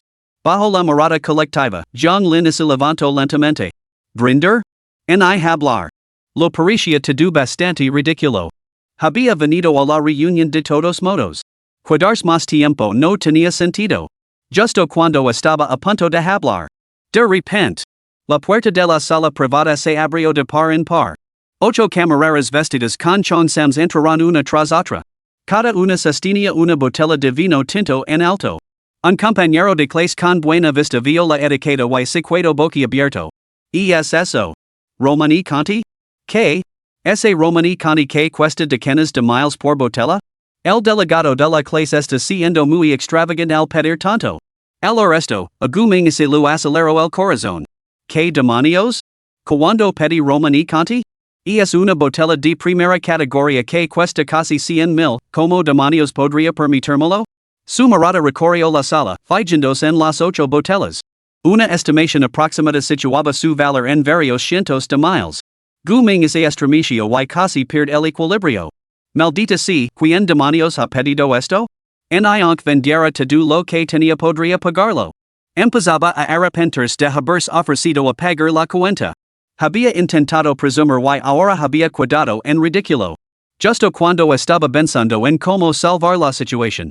Detrás de las 8 camareras, un gerente vestido con traje entró de repente, con aspecto totalmente nervioso. Echó un vistazo a la multitud y se dirigió directamente hacia Zhang Lin. Hizo una reverencia de 90 grados ante él. Mis disculpas, presidente Zhang. No sabía que estaba cenando aquí. No le he saludado como es debido. Por favor, perdón mi descuido. Capítulo 25, Zhang Lin deja atenido a todo el salón Guming busca una oportunidad para cambiar el rumbo. Ga. En ese instante, todo el Princess Hall se quedó paralizado. Todos se quedaron inmóviles, con la boca abierta por la sorpresa. ¿Qué demonios? ¿El presidente Zhang? Ese gerente, claramente parte de la alta dirección de Mingdao, estaba en realidad inclinándose ante Zhang Lin y refiriéndose a sí mismo como su subordinado. ¿Cómo podía ser eso? ¿Cuándo se había convertido Zhang Lin en el líder aquí? ¿No era solo un repartidor? Zhang Lin se limitó a desentir levemente antes de preguntar desconcertado, ¿cómo sabías que estaba aquí? El gerente se inclinó de nuevo y explicó, cuando servían los platos antes, T6 de refile y me resultaste familiar. Había visto tu fotografía en documentos corporativos. Tras verificarlo cuidadosamente, me di cuenta de que estabas aquí.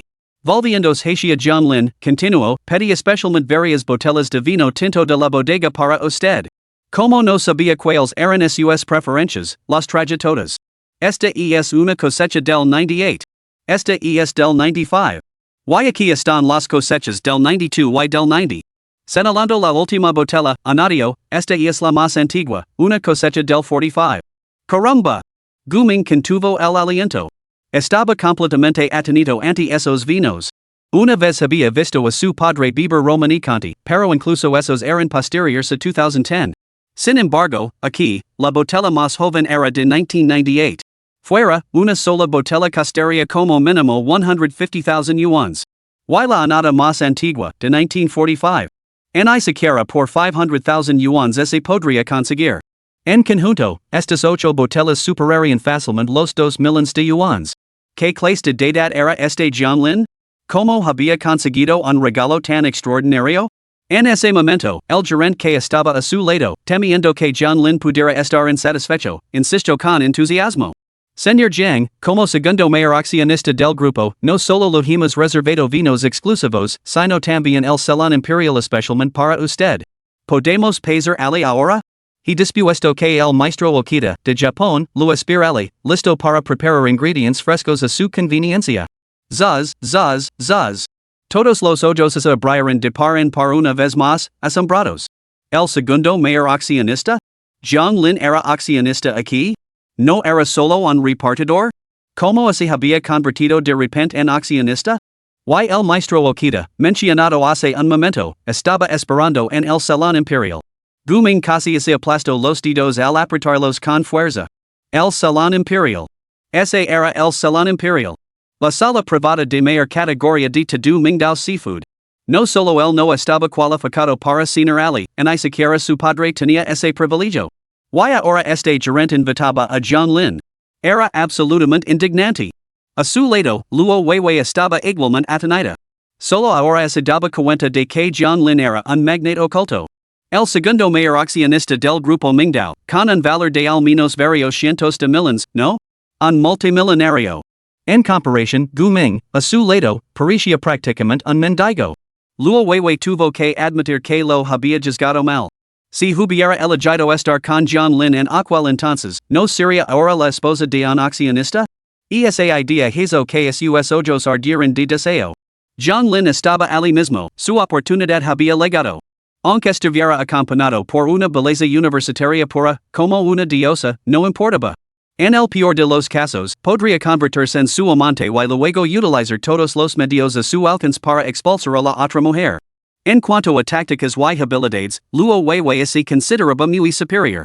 Tras escuchar la sugerencia del gerente, John Lin negó levemente con la cabeza. No será necesario el salón imperial. Ya casi hemos terminado de comer. Esta sala será suficiente. Muy bien.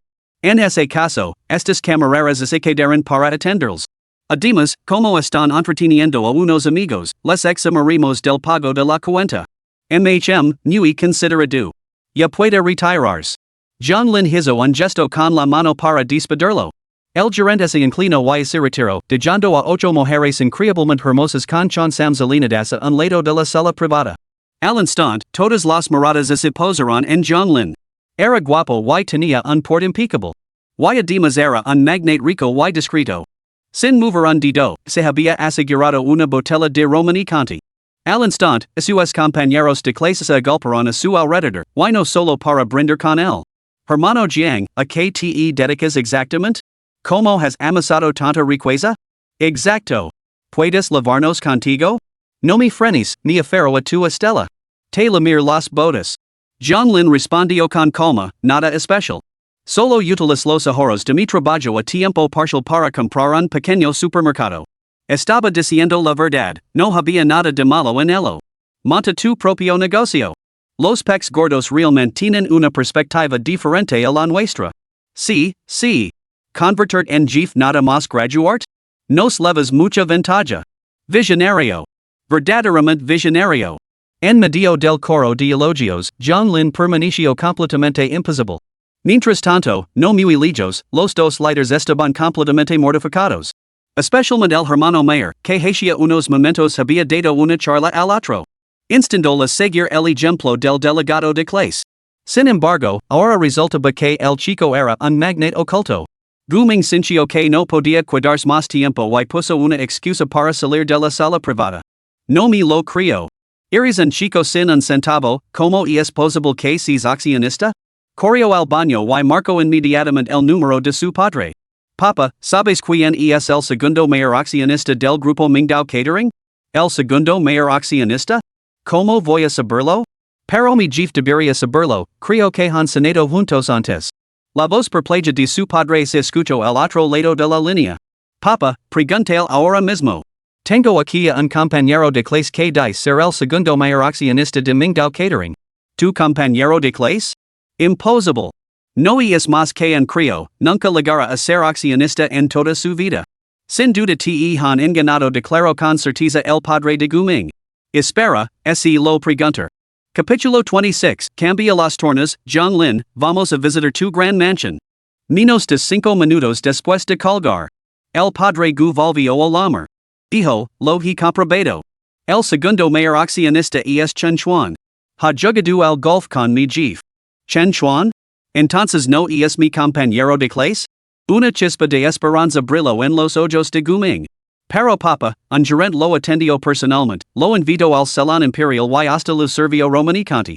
El padre de Gu Ming sacó a reír a carcajadas al otro lado del teléfono. Hijo, este compañero tuyo es increíble. Para impresionarte, ha hecho todo lo posible. Podría haber contratado fácilmente a esa gente él mismo. Para una breve aparición, gastar unos pocos miles de yuan sería una bagatela. ¿El salón imperial? ¿De verdad fuiste allí? Y en cuanto a ese romanicante. Las falsifications abundan hoy en día. Encontrar una botella de vino tinto barato y pagar una etiqueta es cuestión de minutos. El padre gu hablo con el tono de quien lo vi to do. Hijo, no debes juzgar las cosas solo por las apariencias. Debes captar su esencia, ¿entiendes? Al escuchar el recordatorio de su padre, gu ming se despertó de repente. Claro. ¿Cómo había podido pasar eso por alto? Casi había sido engañado por ese canalla de Jianlin. Al instante, comenzó a reconstruir la historia. Aquel día, cuando envió a Jianlin a hacer una entrega, ver luego Weiwei en sus manos la había hecho sentir una ira incontenible. De ahí su plan para recuperar hoy su orgullo. Jianlin no había escatimado en gastos para orquestar este escenario. Si no hubiera descubierto el engaño, la farsa habría sido absolutamente perfecta. Todo el mundo habría mirado a Jianlin con un nuevo respeto, completamente impresionado. Y él mismo habría logrado su objetivo de presumir. Una vez que llegara la graduación y todos se dispersaran, no habría temor de que nadie lo delatara. Brillante, absolutamente brillante. En el arte de presumir, Gu Ming sintió que había encontrado a su rival. Si su padre no hubiera descubierto el plan y lo hubiera delatado, realmente habría dejado que Jianlin lo llevara a cabo. No te lo esperabas, ¿verdad, Jianlin? Hoy me asegurar de que ese via tu verdadera cara. Resoplo con frialdad y salió del baño directamente hacia la sala privada. En ese momento, tenía que desenmascararlo delante de todos, para humillar completamente a Jianlin. Incluso la belleza de la escuela, Jianiran, que estaba a su lado, acabaría despreciando a Jianlin por ello. Era su oportunidad. Al pensar en ello, Gu Ming casi se ríe para sus adentros, y incluso aceleró ligeramente el paso. Sin embargo, para su sorpresa, al regresar a la sala privada, la encontró completamente desierta. Todos habían desaparecido. Corrió hacia la entrada y finalmente vio al grupo fuera. Bueno, delegado, ¿no te habías ido? Al ver aparecer a Gu Ming, el líder, Ren Zhaoquan, no pudo evitar preguntar con confusión. En absoluto. Solo fui al baño. La mirada de Gu Ming recorrió la zona y se le ocurrió una idea. Ahora que estaban fuera de la entrada principal, no había nadie alrededor para presenciar nada.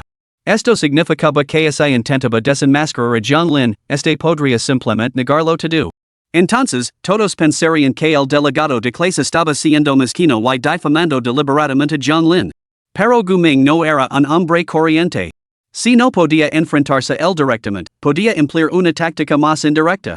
Así, esposo una leve sonrisa y se dirigió a los estudiantes reunidos. Compañeros, dijo con fingida sinceridad, es raro que nos reunamos así. ¿Quién sabe cuándo volveremos a vernos? ¿Por qué no vamos al KTV más tarde? Aprovechemos esta ocasión. Sus palabras despertaron el interés de muchos compañeros de clase, que comenzaron a murmurar su acuerdo. Pero Jianlin miró al cielo y no pudo evitar sacudir ligeramente la cabeza. No importa, y de vosotros. Es demasiado tarde, yo me voy. Al hora que Jianlin se marchaba, el corazón de Gu Ming se burló aún más fríamente. Sigo fingiendo. ¿Tienes miedo de que te descubran, eh? Muy bien, no te dar la oportunidad. Vamos, Jianlin. Hoy es un día tan feliz, no estropees el ánimo de todos. Además, eres accionista de un conglomerado, un magnato culto, siempre puedes pedir la tu mayordomo que te recoja. Jianlin no quería seguir discutiendo, así que se limitó a negar con la cabeza con indiferencia. No tengo mayordomo. ¿Que no tienes mayordomo? Imposible. ¿Eres multimillonario, como no vas a tenerlo? ¿Acaso eres un magnate falso? Ya. Al oír la risa de Gu Ming, Jianlin lo miró y comprendió al instante la mentalidad del hombre. Este tipo no creía que él fuera superior y se disponía a recuperar su prestigio. Al pensar esto, una sonrisa significativa apareció de repente en la comisura de los labios de Jianlin. Joven, ¿quieres jugar?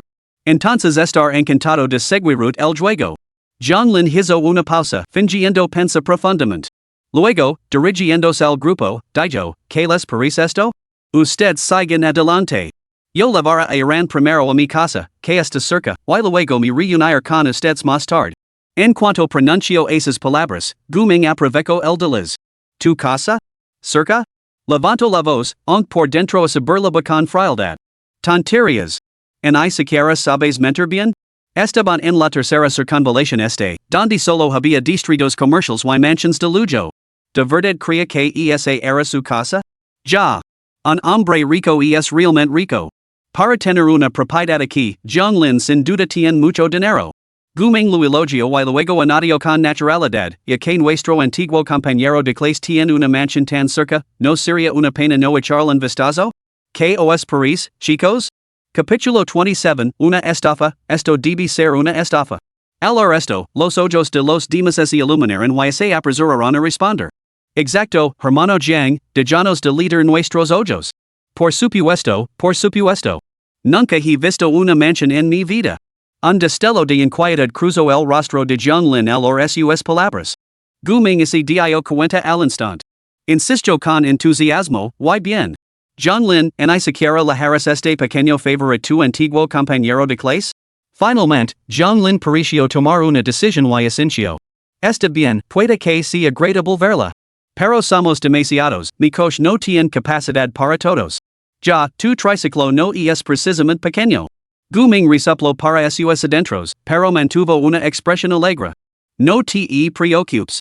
De todos modos, todos hemos bebido, nadie está en condiciones de conducir. Llamaremos a unos taxis. Tu ve delante. De acuerdo. Pero más vale que os cuidéis cerca de mí. Jianglin asintió y comenzó a parar taxis en la carretera. Había muchos taxis en la capital, y pronto todos se subieron a uno. Jianglin, Jianiran y Lao se compartieron un taxi. Guming, Luo Weiwei y Lauderin Jokuan tomaron otro. Una caravana de 6 o 7 taxis partió en precision hacia la mansión de Jianglin. Señor Gu, ¿dónde está exactamente la mansión de Jianglin? Ren Jokuan, sentado en el asiento del copiloto, no pudo evitar preguntar con curiosidad. Lujosa, una mierda? ¿Qué mansión tiene? Guming se burló con frialdad. Luo Weiwei y Ren Jokuan se quedaron paralizados ante sus palabras. ¿Qué quería decir eso? Inmediatamente después, oyeron a Guming hablar con frialdad, relatando a la pareja los diversos análisis de su padre. Ya veo. ¿Quién hubiera pensado que el cuarto hermano acabaría así? Ren Jokuan parecía genuinamente consternado. Nunca había imaginado que Jianglin pudiera ser una persona tan pretenciosa. Luo Weiwei suspiró aliviada por dentro.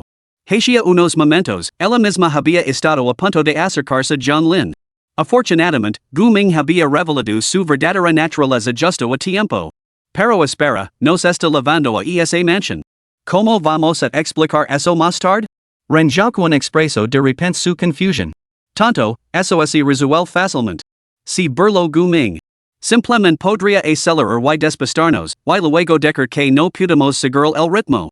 Incluso si no lo perdiéramos, podría inventarse excusas como que se le han olvidado las llaves o que hay estrictos protocolos de seguridad que nos impiden entrar. En ese momento, el taxi de Jianglin se detuvo bruscamente. Se detuvo justo delante de la entrada de un complejo residencial. El grupo se bajó y dejaron escapar exclamaciones de admiración al ver lo que tenían ante ellos. Caramba, este lugar es increíble, hasta las paredes son de cristal. Mirad que grande es. El paisaje es magnífico. Guming salió del taxi y se detuvo, sorprendido por la vista que tenía ante él. ¿No era este el patio número 1? Había visto informes sobre él en internet. Era uno de los barrios de villas más caros de toda la capital.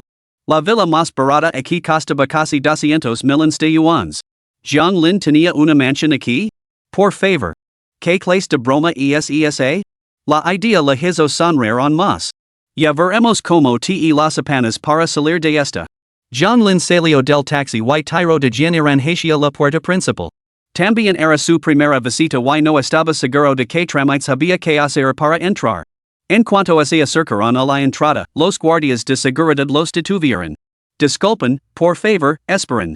Esto no es una atracción turística.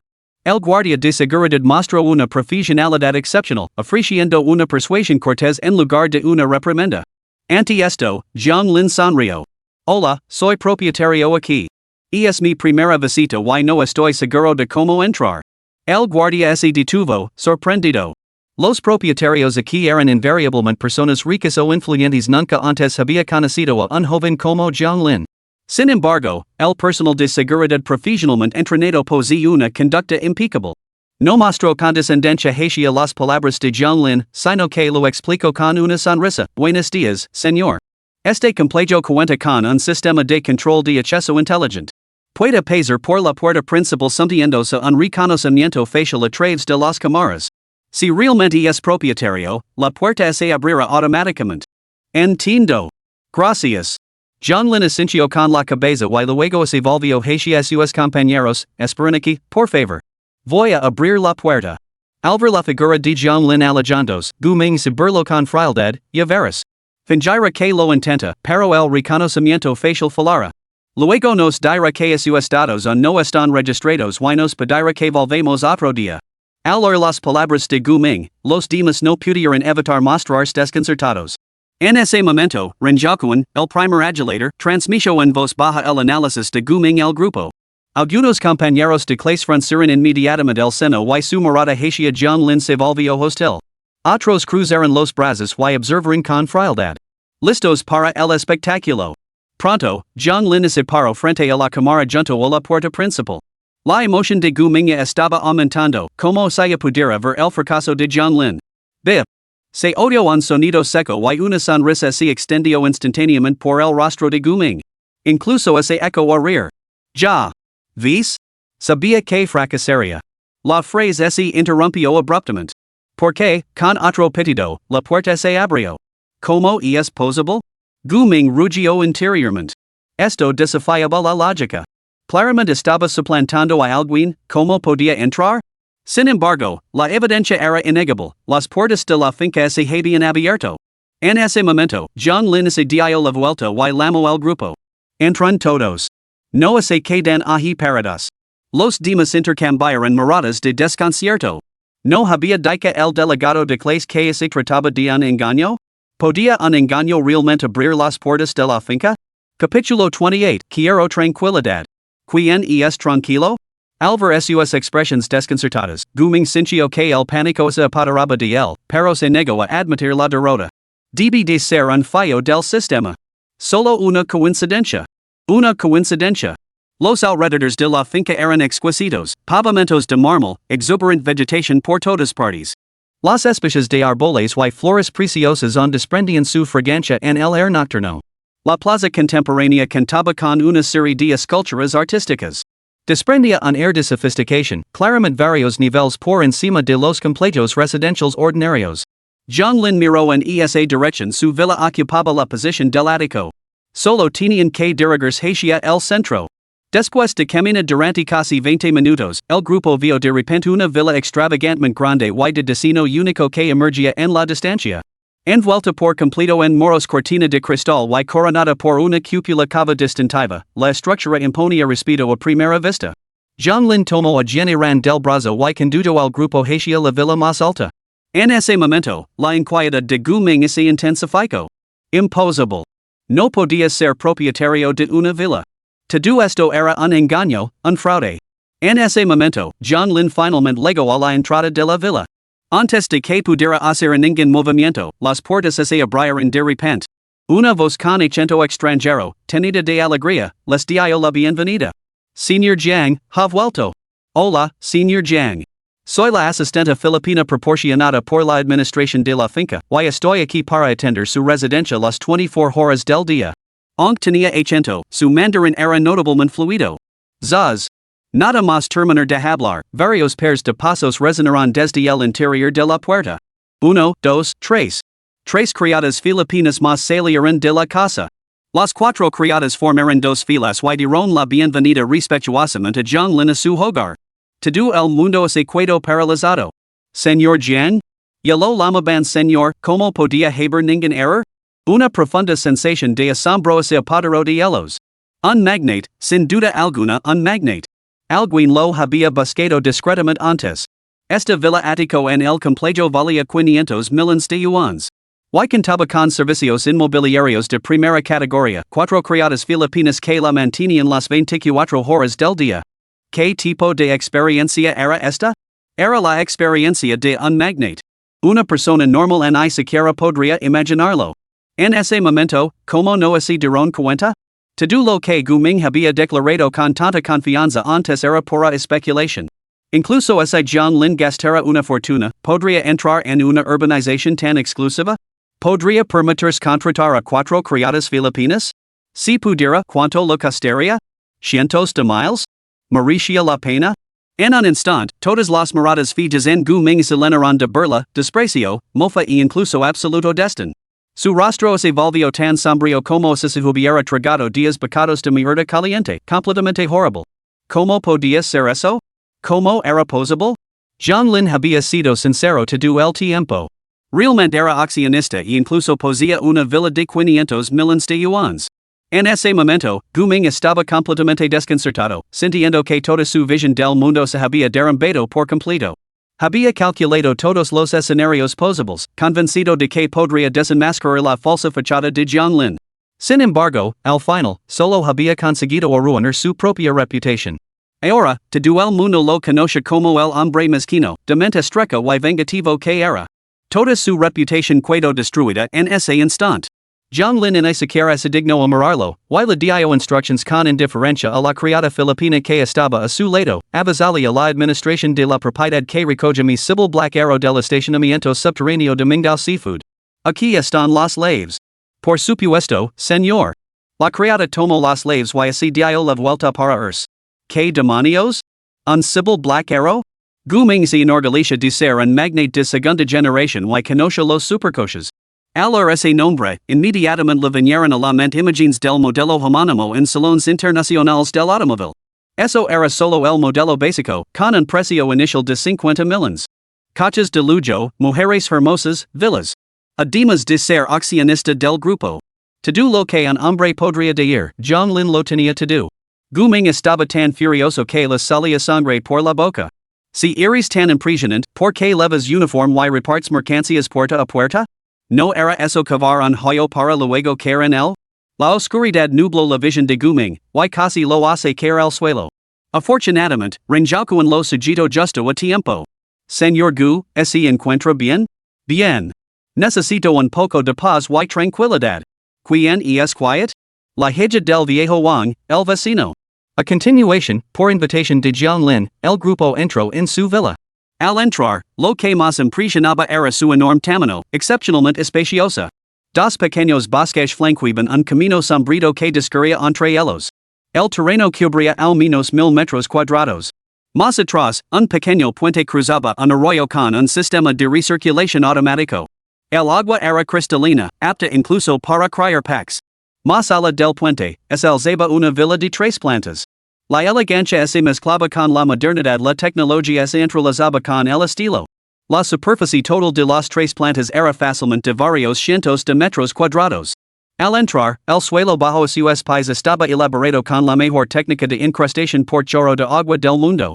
Sin juntas y cohesion adu, resumaba sofisticación de alta gama. En las 3 plantas hay 7 dormitorios, 2 salones y un gimnasio. También hay una sala de juegos y un pequeño cine. Prácticamente se ha previsto todas las comodidades imaginables. El grupo estaba completamente asombrado, admirando con admiración. Las miradas que lo lanzaban a Zhonglin desafiaban toda descripción. Los compañeros de clase se sentían completamente inadecuados, su confianza completamente destrozada. Las alumnas, por su parte, lo miraban con ojos brillantes, como lobos hambrientos. Solo Jian Iran sonría, agarrada a la mano de Zhonglin mientras examinaba cada detalle. Vaya, qué bonito. Vaya, eso también es precioso.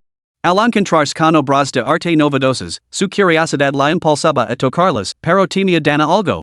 Capítulo 29, La recompensa, un SUV de 5 millones de yuans, el rey de Caroman. Zhonglin se rió suavemente mientras le revolvía el pelo. ¿A qué viene tanto alboroto? Podíais tocar todo lo que queréis. Después de echar un vistazo durante un rato, Zhonglin miró su reloj y se volvió hacia el grupo con air de disculpa.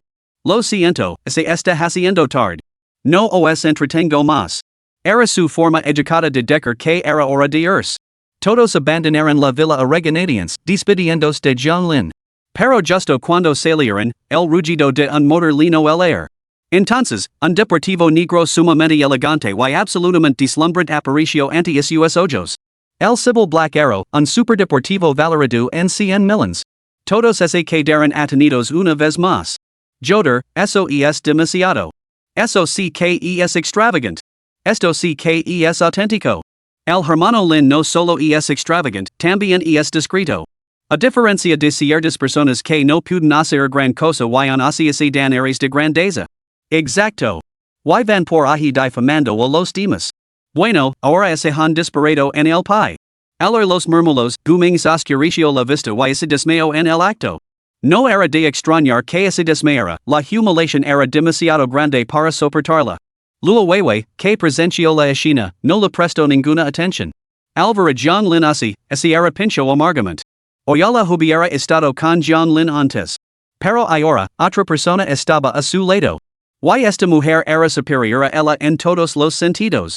Ya fuera por su aspecto, su figura o su aura. Eclipsaba a Luo Weiwei por completo. Luo Weiwei no era ninguna ingenua. Sabía perfectamente a qué nivel pertenecía.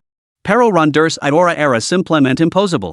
Había tomado una decisión, utilizaría todos los trucos posibles para arrebatar a John Lin. Una vez que todos se habían dispersado. Solo quedaron John Lin y Jian Iran. Solo entonces Jian Iran se dio cuenta de que estaban solos en la habitación. Al instante, una ola de nerviosismo, inquietud y timidez la invadió. Se quedó ali, algo perdida, girando dos dedos en círculos. Al ver esto, John Lin no pudo evitar sonreír, con ganas de burlarse de ella. Se acercó a ella, acercando su cuerpo al de ella. Jian Iran se estremeció al sentir un cálido aliento rozando la oreja. Su corazón se aceleró. Estaba a punto de hacer algo? Pero ella no estaba preparada. ¿Debería recazarlo? ¿Y si él se sentía herido? Ay, Dios mío, ¿qué debía hacer? Es tarde. Deberíamos retirarnos. De repente, las palabras de John Lin cortaron sus enredados pensamientos. Jian Iran se tensó y luego asintió instintivamente. Oh, está bien. John Lin sonrió levemente, tomó su pequeña mano y la llevó arriba. Las habitaciones estaban en el segundo y tercer piso. Tap. Tap. Mientras subían al segundo piso, las mejillas de Jian Iran se sonrojaron y su respiración se aceleró. Ali, John Lin la llevó a un dormitorio en el segundo piso. ¿Está a punto de suster? Jian Iran se preguntó en silencio. Sin embargo, justo cuando anticipaba que algo iba a suceder, John Lin de repente sonrió y dijo, este es tu dormitorio. Descansa bien. Con eso, se dio la vuelta y se alejó. De acuerdo. Jian Iran sintió instintivamente, pero en el momento en que pronunció esas dos sílabas, sintió que algo no iba bien. Se giró bruscamente y vio a John Lin a medio camino de las escaleras. Hoy, tú. Soltó de forma refleja, pero a mitad de la frase se dio cuenta de que sus palabras sonaban bastante inapropiadas. Inesperadamente, John Lin la interrumpió, ¿yo qué? ¿Yo quedándome a dormir contigo? No, no. Pilada por John Lin, Jian Iran se sonrojó y negó con la cabeza frenéticamente, diciendo que el suelo se la tragara. Ya, descansa bien entonces. Buenas noches. La risa de John Lin resonó mientras desaparecía tras la esquina de la escalera. Al llegar al dormitorio principal del tercer piso, John Lin se había acomodado en el sofá. De repente, sonó la alerta del sistema, que llevaba mucho tiempo inactivo. Ding. Has provocado a una belleza, lo que ha desencadenado un golpe crítico de 10 millones de visas. Recompensa, un SUV King Caroman valorado en 50 millones. Lave emitida. John Lin abrió instintivamente la palma de la mano y encontró que ali se había materializado una lave de coche. La lave tenía forma de diamante, era afilada como una cuchilla y estaba fabricada en platino con una estética claramente futurista. Sosteniendo la lave con su exquisita textura, John Lin se sumió de repente en sus pensamientos. A estas alturas, ya había adquirido cierta perspectiva sobre los golpes críticos del sistema. La mayoría de los golpes críticos se producen cuando ocurría algo inusual. Como la peli en la tienda de videos. O cuando hacía algo completamente nuevo. Como hacer reflections con Annie. En cuanto al resto del tiempo, los golpes críticos eran totalmente aleatorios. Aunque no había un patrón claro, John Lin entendió una cosa. No importaba lo grave que fuera la situación, no había nada que temer, los golpes críticos siempre le respaldarían. ¿King Caroman? Nunca he oído hablar de este coche. Desde que adquirió un Sybil Black Arrow, John Lin solía consultar de vez en cuando las noticias sobre coches de lujo en Internet. Al fin y al cabo, con su patrimonio neto actual, era inevitable que comprara otros modelos en el futuro. Llevaba tiempo pensando en cuándo comprar un SUV. El interior del Black Arrow era demasiado estrecho, apenas suficiente para transportar mercancías o pasajeros. Era como si alguien le hubiera entregado una almohada justo cuando empezaba a sentir somnoliento. Antes de que pudiera siquiera hacer un movimiento, el sistema se lo entregó directamente. ¿Qué tipo de SUV costaba 50 millones? John Lin sabía que el SUV más caro era el Rolls Royce Cullinan, con un precio de casi 10 millones, aclamado como el SUV más caro del mundo. Sin embargo, ahora, un SUV llamado King Carlman lo había superado. Esto despertó instantáneamente su intensa curiosidad. Capítulo 30, La locura de Luo Weiwei. Incapaz de contenerse, John Lin tomó el ascensor directamente desde el tercer piso hasta el aparcamiento subterráneo. El garage subterráneo de la villa era excepcionalmente espacioso, con capacidad para más de una docena de vehículos de lujo simultáneamente. En el momento en que salió del ascensor, la mirada de John Lin se posó en la máquina de guerra negra aparcada junto al Black Arrow. Al instante, se quedó mudo de asombro. Con más de 5 metros de longitud, su mera presencia irradiaba una abrumadora sensación de presión. El exterior presentaba líneas taladas en forma de diamante, lo que le confería una estética inflexible, casi futurista. Parecía un vehículo de combate transportado desde el futuro. Dominante, imponente, sólido y salvaje. A primera vista, John Lin quedó completamente cautivado por el vehículo. Esto era lo que un hombre debía conducir. Con solo pulsar el mando a distancia que tenía en la mano, todas las luces de la carrocería negro azabache se encendieron al instante. El profundo rugido del motor retumbó como una bestia. Estaba impaciente por abrir la puerta y deslizarse en su interior. El interior también le llamó la atención, exquisitamente elaborado con materiales de primera calidad, pero sin ninguna ostentación de mal gusto. En cambio, irradiaba modernidad y sofisticación tecnológica. Sacó su teléfono y comenzó a buscar en internet detalles sobre el vehículo. Toda la carrocería estaba construida con placas de acero y fibra de carbono de alta resistencia. Albergaba un motor V10 de 6,8 litros que desarrollaba la asombrosa potencia de 500 caballos. La pintura era a prueba de balas, las ventanas a prueba de roturas y los bajos resistentes a las explosiones. Casi todas las tecnologías internacionales de vanguardia se habían incorporado a este vehículo. No solo eso, sino que este coche de lujo pasaba la friolera de 6 toneladas. Incluso en una colisión frontal con un camión, la cabina permanecería intacta. Jodidamente brillante. Después de trastir con el coche durante media hora, John Lin finalmente resistió la tentación de dar una vuelta. Al fin y al cabo, era muy tarde y tenía molestar a los vecinos. A regañadientes, John Lin salió del garage subterráneo y decidió que, si alguna vez tenía que volver a repartir mercancías, este sería el vehículo que utilizaría. De vuelta arriba, John Lin se dio una ducha y finalmente se calmó. Pero justo cuando se disponía a retirarse a descansar, su teléfono vibró de repente. Había recibido un mensaje de WeChat. Al echar un vistazo, John Lin no pudo evitar levantar una ceja. Era Luo Weiwei. Resultó que, después de salir de la villa, Luo Weiwei no había podido dejar de pensar en ese lugar.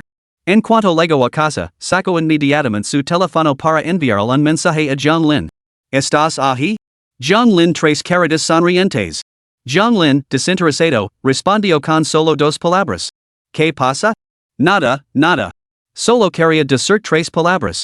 Te quiero. Put. John Lin, que estaba bebiendo agua en ese momento, la escupió inmediatamente al ver el mensaje. ¿Estaba Luo Weiwei enferma? ¿Lo estaba confesando su amor? Entonces se dio cuenta. Hoyela había visto su verdadera cara, transformándolo de un perder sin un centavo en un galán rico y guapo. Ahora ella quería ir tras él.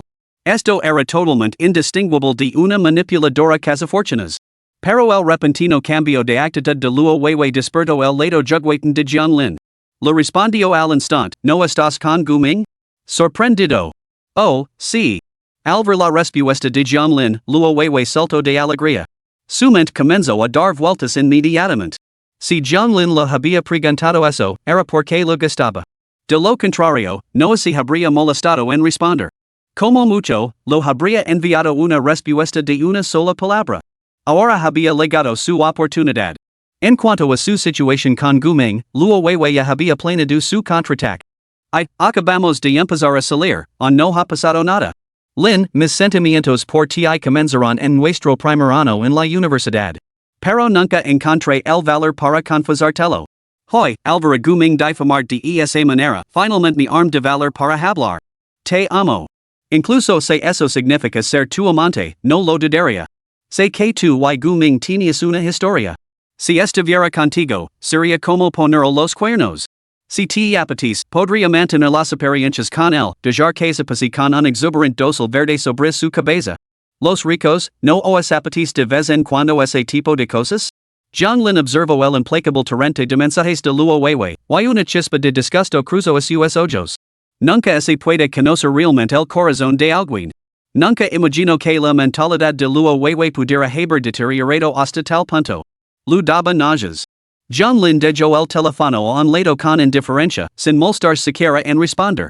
Al otro lado, Luo Weiwei notó su falta de respuesta y se puso nerviosa. Hola? Zhonglin, ¿seguzahi? Si no te gusta, no pasa nada. Mañana romper con él, no, ahora mismo. Zhonglin. Una vez que estés conmigo, verás lo bueno que soy. Conozco todo tipo de positions, tengo habilidades orales profesionales. Gancho invertido. Races de árboles viejos entrelazadas. Sensaciones dulces de hielo y fuego. 20,000 leguas de viaje submarino. Linjiang Xian ha habilitado la verificación de amigos. No sois amigos. Envía primero una solicitud de amistad, el chat se habilitará una vez aceptada. Enviar solicitud de amistad. Luo Weiwei, 3 adenidos. Por fin un poco de paz. Zhonglin pensó que era mejor no ponerse en contacto con esos compañeros de clase. Echo un vistazo al reloj y vio que era la 1 de la madrugada. Zhonglin bostezó y se dispuso a acostarse. Después de un tiempo indeterminado, flotando entre el sueño y la vigilia, de repente percibió una figura de pelo largo de pie ante él.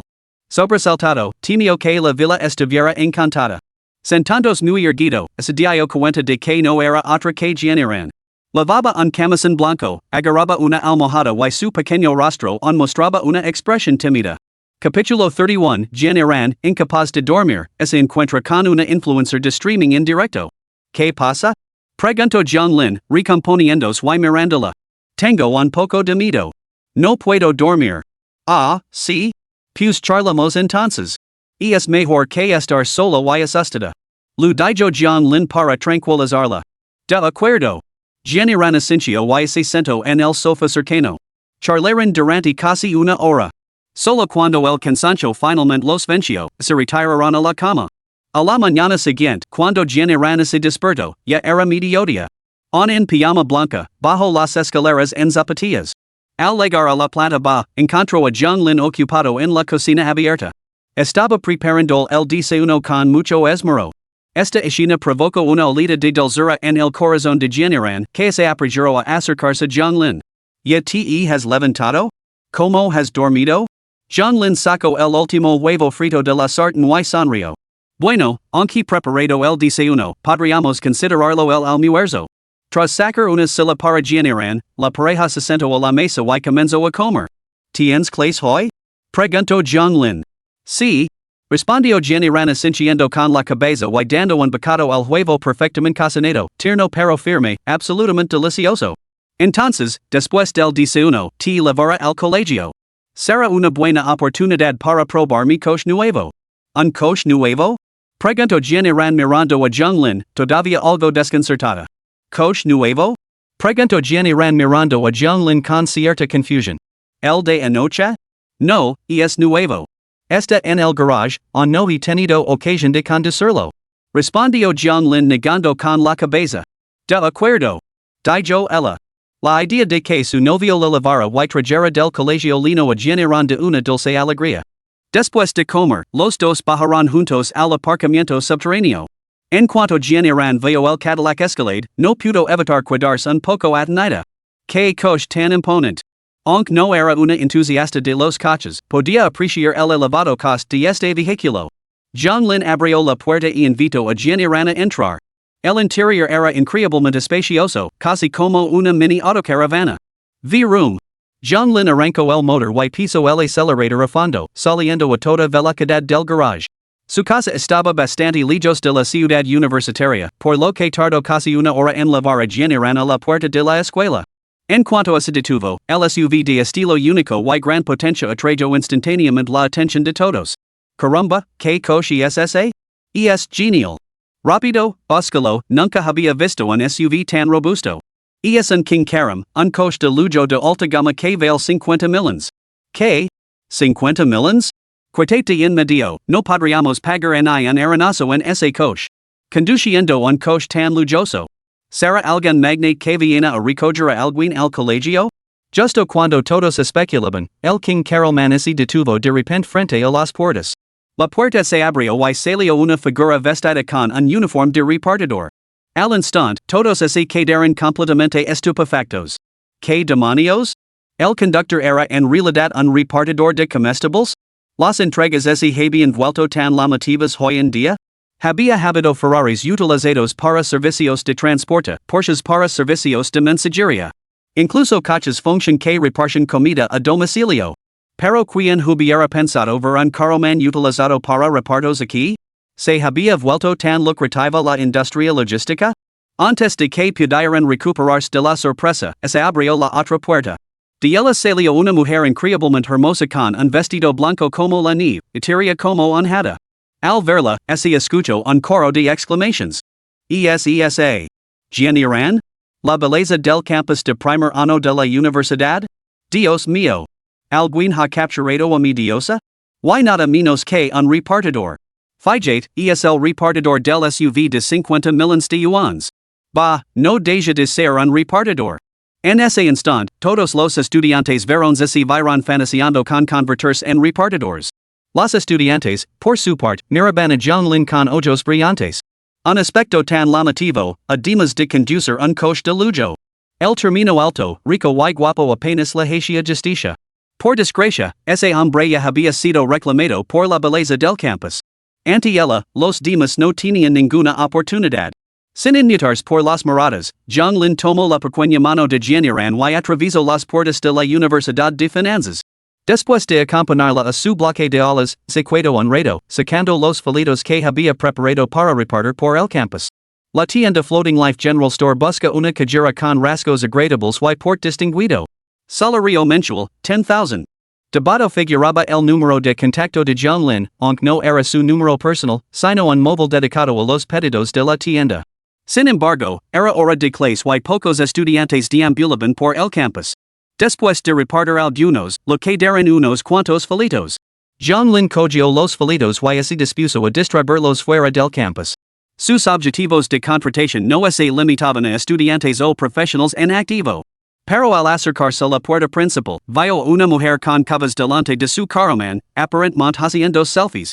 Al acercarse, se dio cuenta de que no se estaba haciendo selfies, sino que estaba retransmitiendo en directo.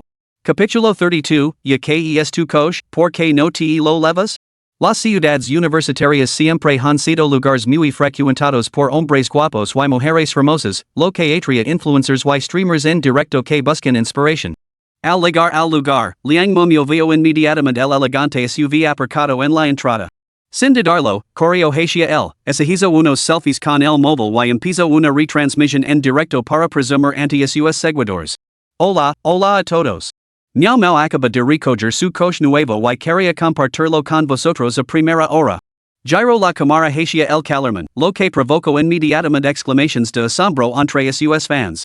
El chat se inundó de comentarios y varios fans incluso lo enviaron regalos virtuales. Su rostro se iluminó y se animó aún más. Quizás no sepáis qué tipo de coches, pero dejadme que os lo diga, es el Carroman King. Desde su exterior hasta su interior, es el epítome del lujo. Ni siquiera el Rolls Royce Cullinan puede compararse con él. Ahora bien, probablemente tampoco sepáis su precio. Liang Naomia hizo una pausa dramática, creando suspense deliberadamente. Si queréis saberlo, tendréis que mostrarle Miao vuestro entusiasmo. Justo cuando estaba a punto de provocar el momento para conseguir más regalos, un joven uniformado apareció de repente en el encuadre de la cámara. Y parecía estar mirándola fijamente. Liang Miao detestaba que la miraran así, especialmente los don nadie sin un centavo. Así que, sin una pizca de piedad, se volvió hacia él y lo espido con frialdad. ¿Qué miras? ¿Nunca has visto a una belleza? Mirando de ti? Al mirar a esta celebridad de internet con su aspecto normal un rostro anguloso y afilado y una nariz aguilina, Zhonglin no pudo evitar negar con la cabeza. No te estaba mirando a ti. Estaba mirando el coche. ¿Mirando el coche? Liang Nomio se quedó paralizada por un momento y luego a verlo con desdén. Tampoco así permite mirar el coche. Es mío. ¿Tuyo? John Lin se eco o rear al oresto. Este es tu coche? Por supuesto. Liang Miao estaba retransmitiendo en directo, se había metido en un callejón sin salida, así que solo podía seguir presumiendo. Que? Nunca has visto uno igual, ¿verdad? Alguien de tu nivel nunca podría permitirse un coche como este en toda su vida. No te pongas chulo. Déjame decir que esta cosa vale 20 millones. Ya. Te has asustado, ¿verdad? Una sonrisa de desprecio se dibujó en sus labios mientras se burlaba sin piedad de John Lin. Esas bromas resonaban con fuerza en internet y eran las favoritas de sus fans.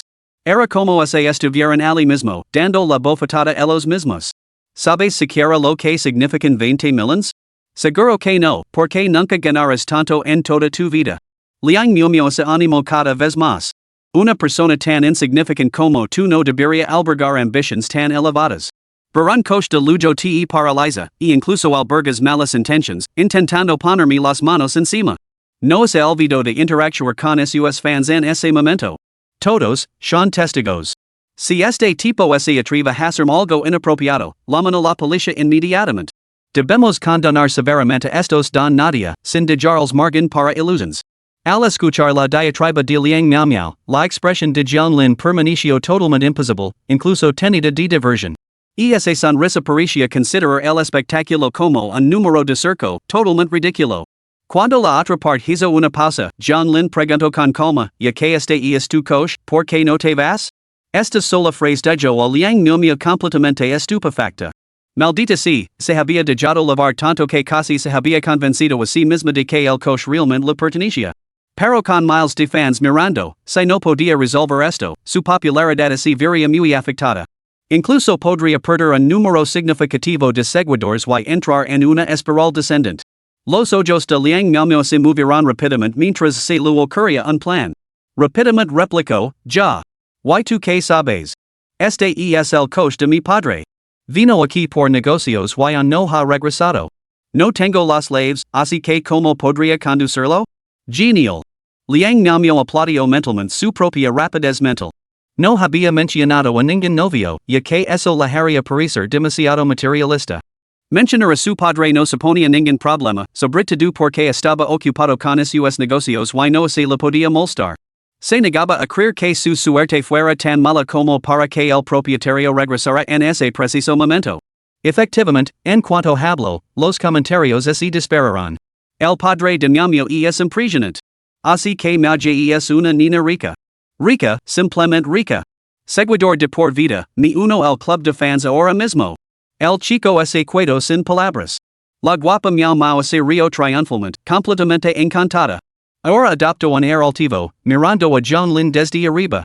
Bueno, ¿qué tienes que decir ahora? Al resto, John Lin se limitó a negar con la cabeza con indiferencia antes de señalar el teléfono de Liang Miao. Toma, apunta la cámara hacia aquí. Liang Miao, confundida, apuntó instintivamente la lente hacia John Lin. Él metió la mano en el bolsillo, sacó una llave en forma de diamante y la presionó contra el pecho del rey de Caroman. Con un pitido agudo, todas las luces del King Caroman parpadearon al instante, estalando en un resplandor blanco cegador. En ese instante, Liang Miao se quedó paralizada. El club de fans se quedó paralizado. Los espectadores que los rodeaban también se quedaron paralizados. Este chico uniformado era en realidad el propietario de este coche de lujo? Era totalmente increíble. Un repartidor conduciendo un coche de lujo de 20 millones de yuans? Todos sintieron que su visión del mundo se desmoronaba. Y Liang Miao sintió que toda su vida se derrumbaba. Nunca hubiera imaginado que John Lin, un simple repartidor, pudiera permitirse un vehículo tan lujoso. Todas las burlas implacables que le había dedicado antes. Bueno, ahora estaba completamente humillada.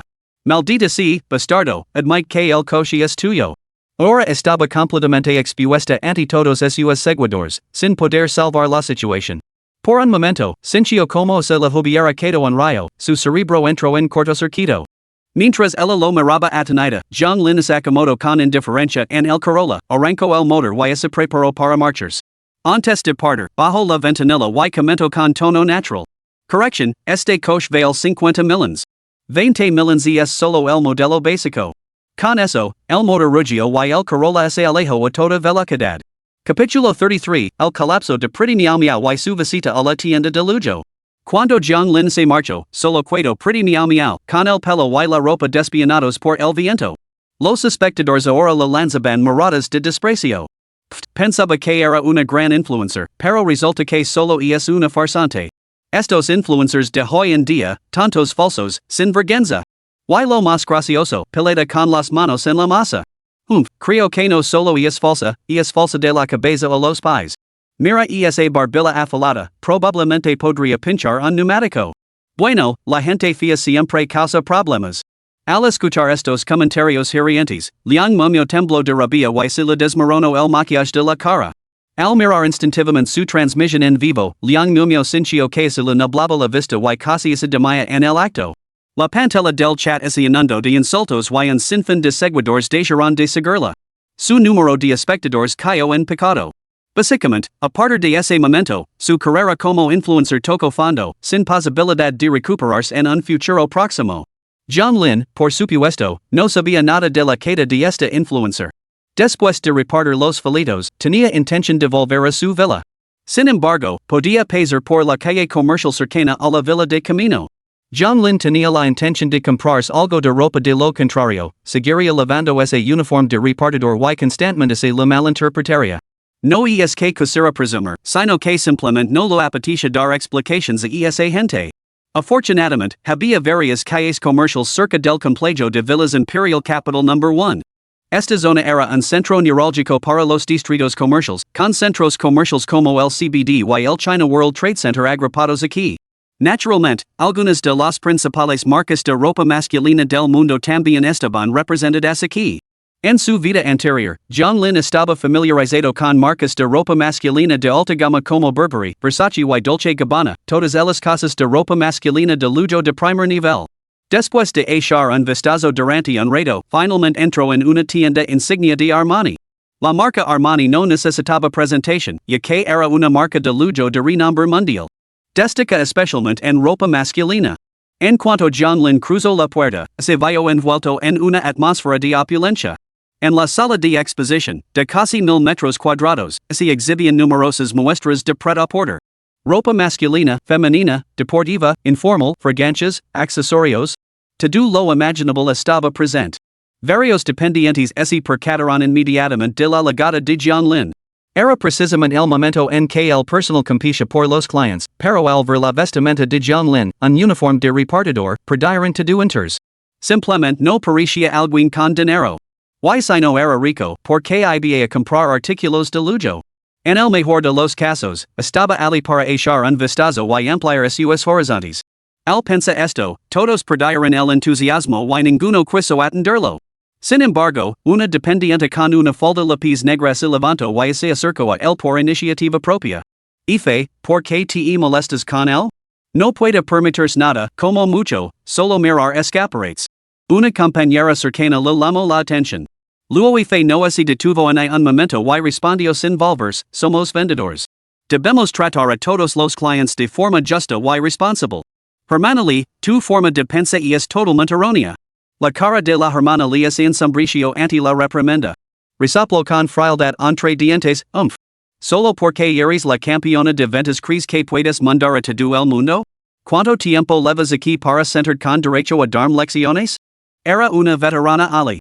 Aunque sus ventas eran mediocres, era la cunada del gerente de la tienda y siempre había logrado mantener su puesto. Nadie más se atrevía a levar la contraria. A decir verdad, hacía tiempo que no le gustaba esta Luife. La chica nunca se rebajaba ante ella, siempre hacía las cosas a su manera.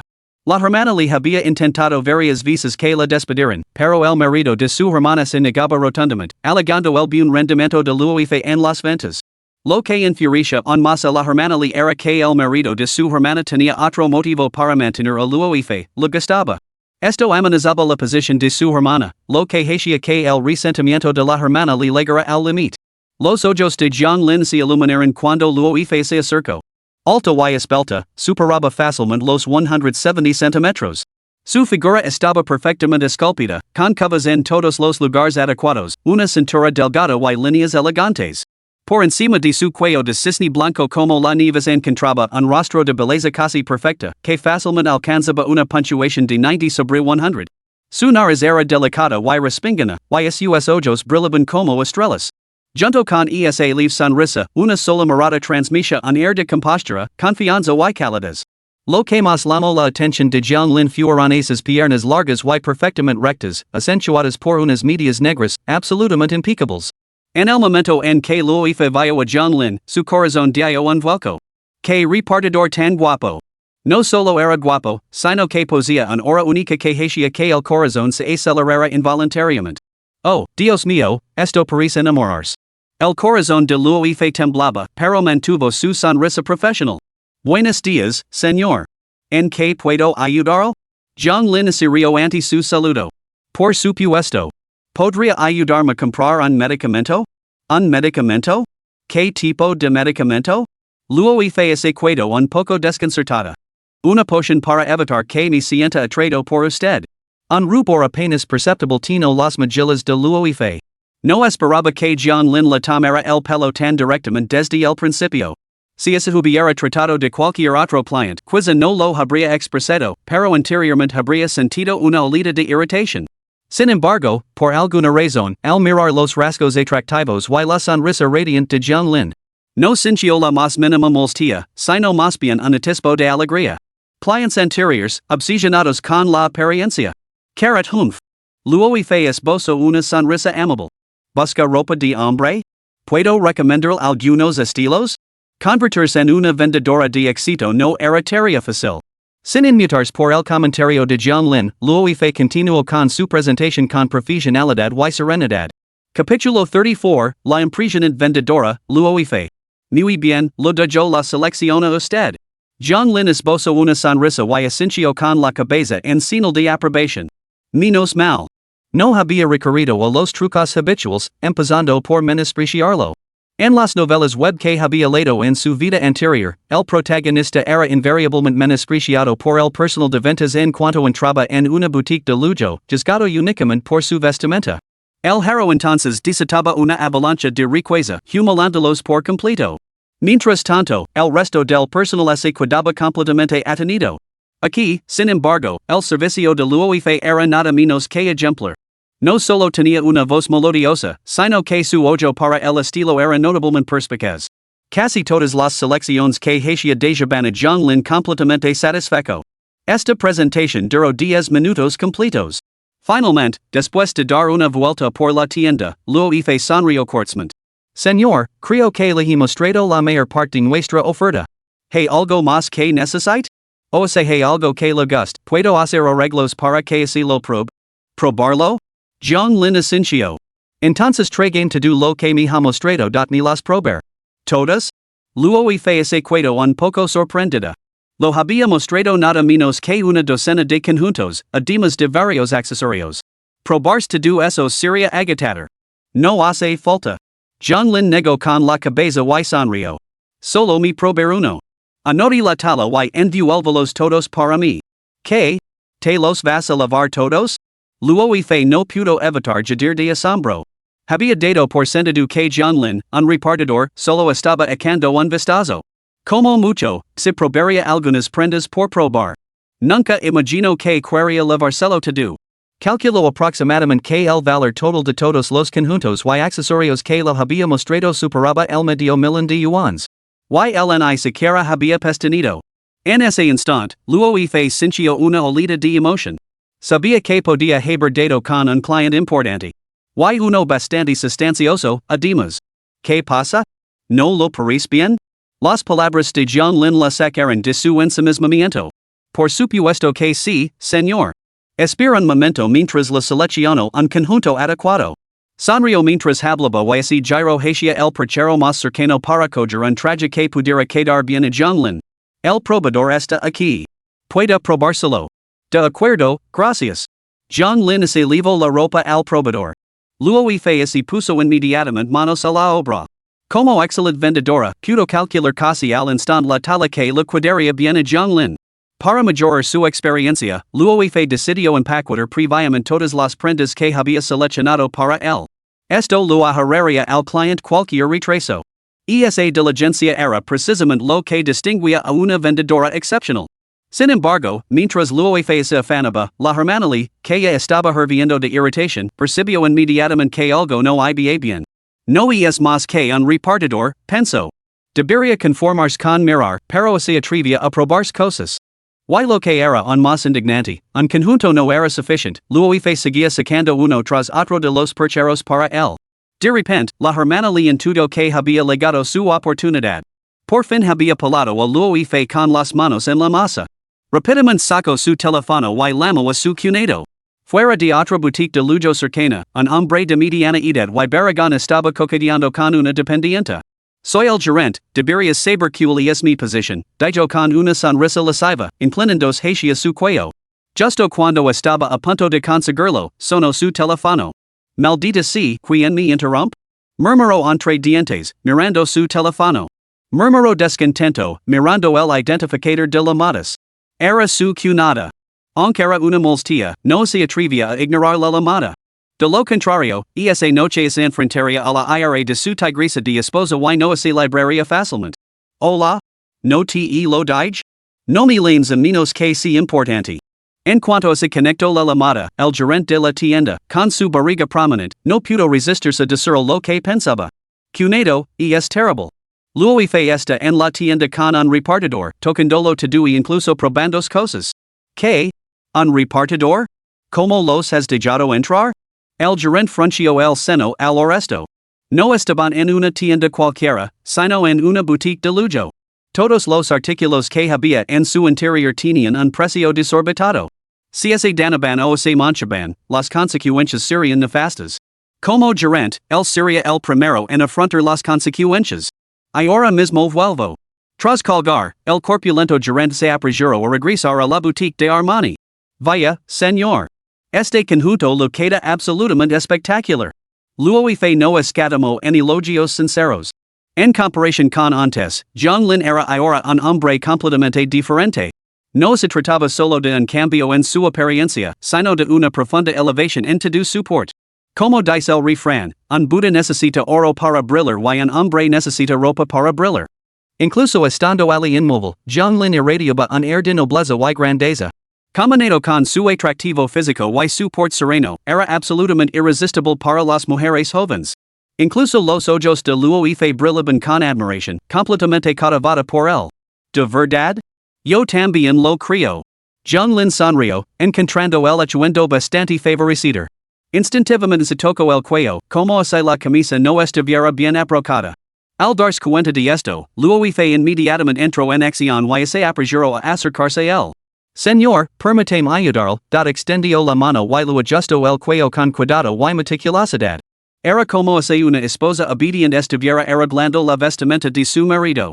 En ese mismo momento, la gerente de la tienda, embarazada de varios meses, regresó corriendo y presenció la escena. Una olida de furia se apoderó de ella al instante. Se abalanzó directamente sobre John Lin. ¿Qué está haciendo? Deténgase inmediatamente. Capítulo 35, recompensar al Grupo Armani con un 15% de las acciones, el tercer mayor accionista. John Lin estaba admirando con atención los rasgos de Luo cuando la interrupción le dejó bastante molesto. Sin embargo, antes de que pudiera hablar, Luo, a su lado, expresó su sorpresa. Gerente, ¿no es iba a la sucursal principal? ¿Ya ha vuelto? El corpulento gerente estaba ahora furioso. Luo era su conquista preestablecida, como se atrevía alguien más a intentar robársela? Señaló con el dedo acusador a John Lin. ¿Quién eres tú? En cuanto pronunció esas palabras, la hermana que había estado esperando el regreso de su cuñado, estalló. Gerente. Es él. El repartidor. Luo la ha dejado probarse la ropa. La hermana le señaló con voz aguda una pila de prendas que esperaban ser empaquetadas. Mayer. Todas estas son las que quería probarse. Menos mal que ha vuelto a tiempo, gerente. De lo contrario, las habría estropeado todas. Al resto, Luo intervino desde un lado, gerente, no es así. Todas estas prendas eran para que las comprara este caballero. No se las estaba probando. Ante esto, la hermana le se echó a reír.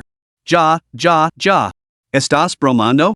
Él, un humilde repartidor, ni siquiera tan bueno como un mensajero, y quiere comprarlo todo. El rostro de la hermana le estaba lleno de desprecio. Olvidalo to do. Incluso la única prenda que leva puesta vale 3 meses de su salario. En ese momento, el gerente Barragán levantó una mano para silenciar a la hermana Lee. Su expresión se volvió gelada mientras miraba fijamente a Jiang Lin con una mirada fría. Escucha, muchacho. No voy a andarme con rodeos. Quítate ese traje ahora mismo y devuélvelo tal y como lo encontraste. Además, como te lo has probado, y es posible que las prendas estén manchadas. Déjame 5,000 yuans como compensación y quedaremos en paz. ¿Resuelto? Y tengo que pagar una compensación. Jiang Lin lo miró con una expresión reservada para los discapacitados mentales, convencido de que el gerente había perdido la cabeza. Sin embargo, el gerente Barragán se limitó a sonreír con altivez. Recuerda mis palabras, muchacho. No todo es justo para tocar, y no todo el mundo es justo para provocar. Justo cuando Jiang Lin abrió la boca para replicar, la voz del sistema intervino de repente. Ding! Te has probado un traje y has conseguido un golpe crítico de 10,000 millones. Recompensa, 15% de las acciones del Grupo Armani, lo que te convierte en el tercer mayor accionista. Jiang Lin arqueó una ceja. El valor total de mercado del Grupo Armani era de casi 30,000 millones de dólares. Con un 15%, eso significaba alrededor de 4,500 millones, lo que equivalía a más de 20,000 millones de libras. Genial. Absolutamente brillante. Probarse un solo conjunto la había valido acciones. Si lo hubiera sabido, habría elegido una marca de lujo con una capitalización versátil en mayor. Aun así, entendía que los golpes críticos del sistema eran aleatorios, un golpe de suerte, no algo que se pudiera dar por sentado. En el mismo momento en que sonó la notificación del sistema, lejos, en la capital de la moda de Estados Unidos, en la sala de juntas de la sede del Grupo Armani. El presidente acababa de recibir una noticia crucial. El tercer mayor accionista del grupo había transferido inesperadamente sus acciones. Y el destinatario era un joven del Gran Reino de Xia. ¿Lo has verificado? ¿Cuál es su historial? Preguntó el presidente, frunciendo el seno. Confirmado. Se llama Jiang Lin. Es accionista de un grupo de restauración del Gran Reino de Xia. Además, es propietario de una villa de 500 millones de yuans, un superdeportivo civil de 100 millones de yuans y un carro manking de 50 millones de yuans. Unos instantes después, el asistente respondió. El asistente respondió unos instantes después. La expresión del presidente cambió al resto. ¿Un caraman? ¿De verdad had adquirido uno de esos caraman?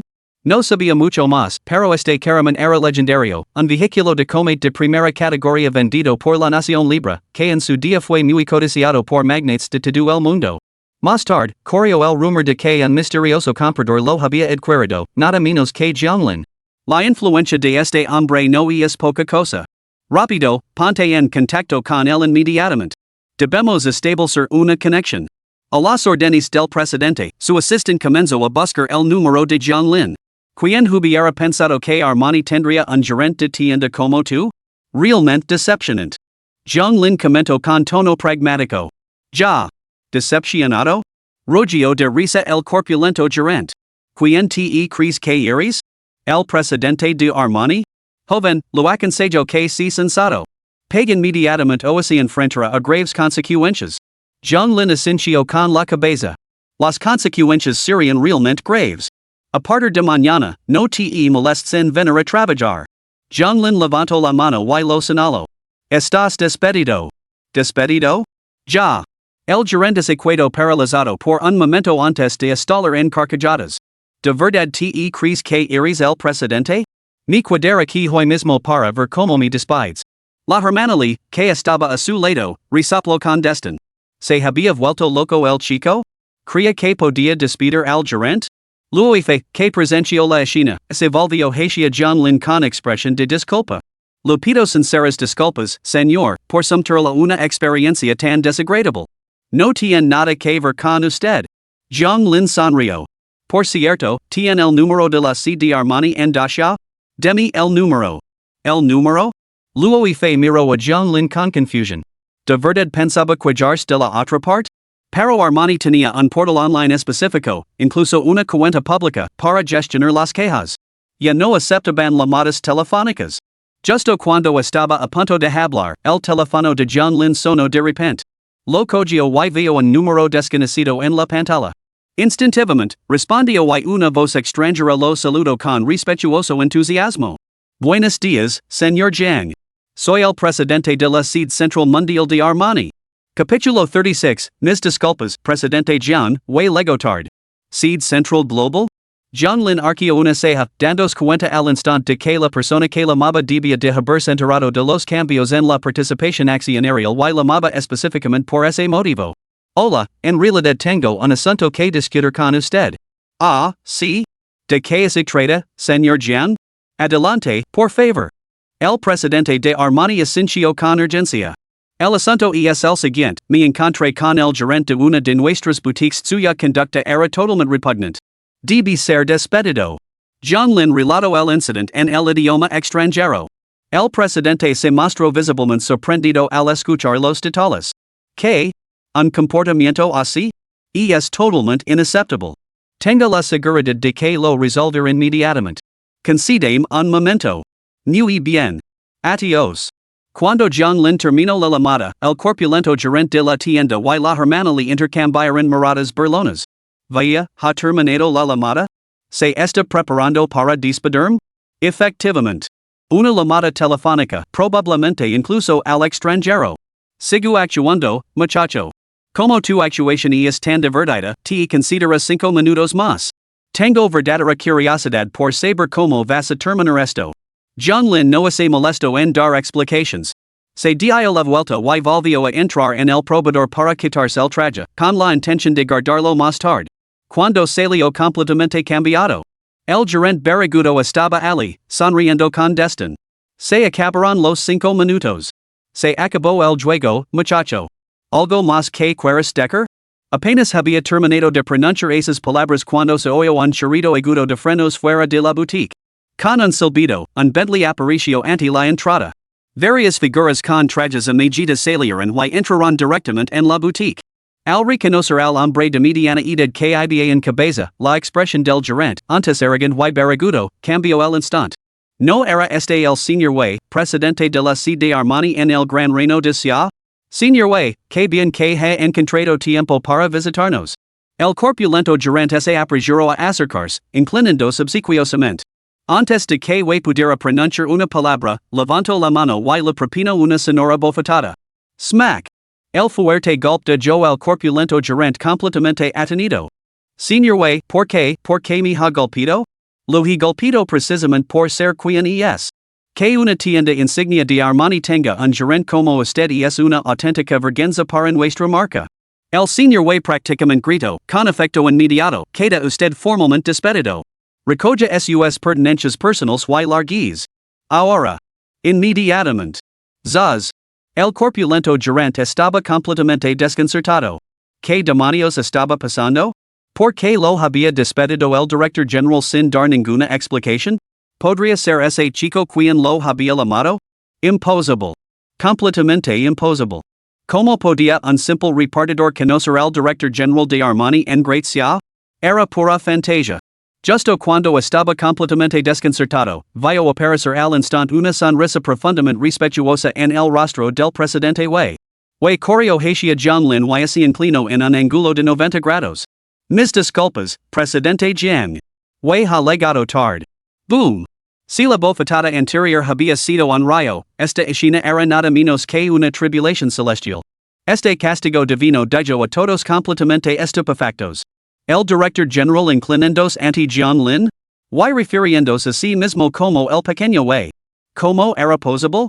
En todo el reino de Gracia, el director general era la máxima autoridad. ¿Quién más podía hacerlo rebajarse tanto? A juzgar por la expresión de su rostro, prácticamente se estaba humillando. Jiang Lin le dirigió una mirada tranquila. No hay problema. Ha sido muy rápido. Al arresto, el señor Wei se puso inmediatamente nervioso. En un principio tenía previsto inspeccionar varias tiendas insignias cercanas, pero inesperadamente recibí una llamada de la sede central en el extranjero a mitad de camino. Por eso, me apresuro a venir inmediatamente. Las palabras del señor Wei causaron revuelo entre los ali reunidos. Una llamada de la sede central en el extranjero? ¿Podía Jiang Lin llegar realmente a la sede internacional? ¿Y recibir una respuesta tan rápida? Entonces, ¿qué hay de su estatus? Ahora, incluso los más obtusos podían deducir que la posición de John Lin debía de ser excepcionalmente alta. El gerente de la tienda, con su barriga prominente, lamentaba ahora tan profundamente sus acciones que se habría puesto verde. Maldita sea, eres un pez gordo, ¿por qué demonios te has vestido así? Se sentia completamente impotente, diciendo poder golpearse la cabeza contra la pared. Perder este trabajo significaría que todo su estatus y su posición quedarían arruinados. Un puesto como gerente en una tienda de artículos de lujo pagaba más de 30,000 al mes. Ahora no tenía nada. Si su esposa se enteraba, seguramente lo golpearía hasta dejarlo inconsciente, incapaz de valerse por sí mismo. Solo de pensarlo, al hombre barrigón se le heló la sangre. Se apresuró a acercarse al señor Wei y se arrodilló con un golpe sordo. Señor, si lo ruego, no me despida. Lo que usted me pida. El presidente resopló con frialdad al verlo, sin mostrar ninguna intención de prestar la atención. Al ver esto, el hombre barrigón se arrastró hasta John Lin, levantó las palmas de las manos y comenzó a bofetarse repetidamente la cara. Presidente Jiang, me equivoco. Le juzgo por las apariencias, no por su verdadero valor. Por favor, deme otra oportunidad. Sin embargo, John Lin ni siquiera miró el hombre corpulento. Señor Wei, no solo él, sino también ella y el resto, ninguno de ellos tiene que venir a trabajar mañana. John Lin comentó con frialdad, no tratar a los clientes con la imparcialidad más básica y es fundamentalmente incompatible con las cualidades esenciales de un vendedor. A continuación, dirigió su mirada a Luoife, que estaba a su lado. Esta joven, sin embargo, ha actuado de forma admirable. No me ha menospreciado por mi vestimenta. Al oír las palabras de John Lin, el señor Wei, que estaba a su lado, tuvo de repente una revelación y comprendió al instante lo que John Lin quería decir. Capítulo 37, ¿Puedo preguntarle si podría convertirme en su confidente? Muy bien, presidente Jiang. El señor Wei asintió apresuradamente y luego se volvió fríamente hacia el personal de ventas. Quedan despedidos, al igual que él. El Departamento de Finanzas liquidará sus cuentas en breve, proporcionándoles una compensación completa según sus contratos. Con un cambio en su expresión, se dirigió a Luoife con una sonrisa, señorita, con efecto inmediato, la empresa la hacienda directora general de las 18 tiendas insignia en todo el país. Supervisará las inspecciones y la formación del personal. El horario de trabajo es flexible y la remuneración se detallará en su contrato. Presidente Jiang, ¿lo parece bien? Sí. Proceda en consecuencia.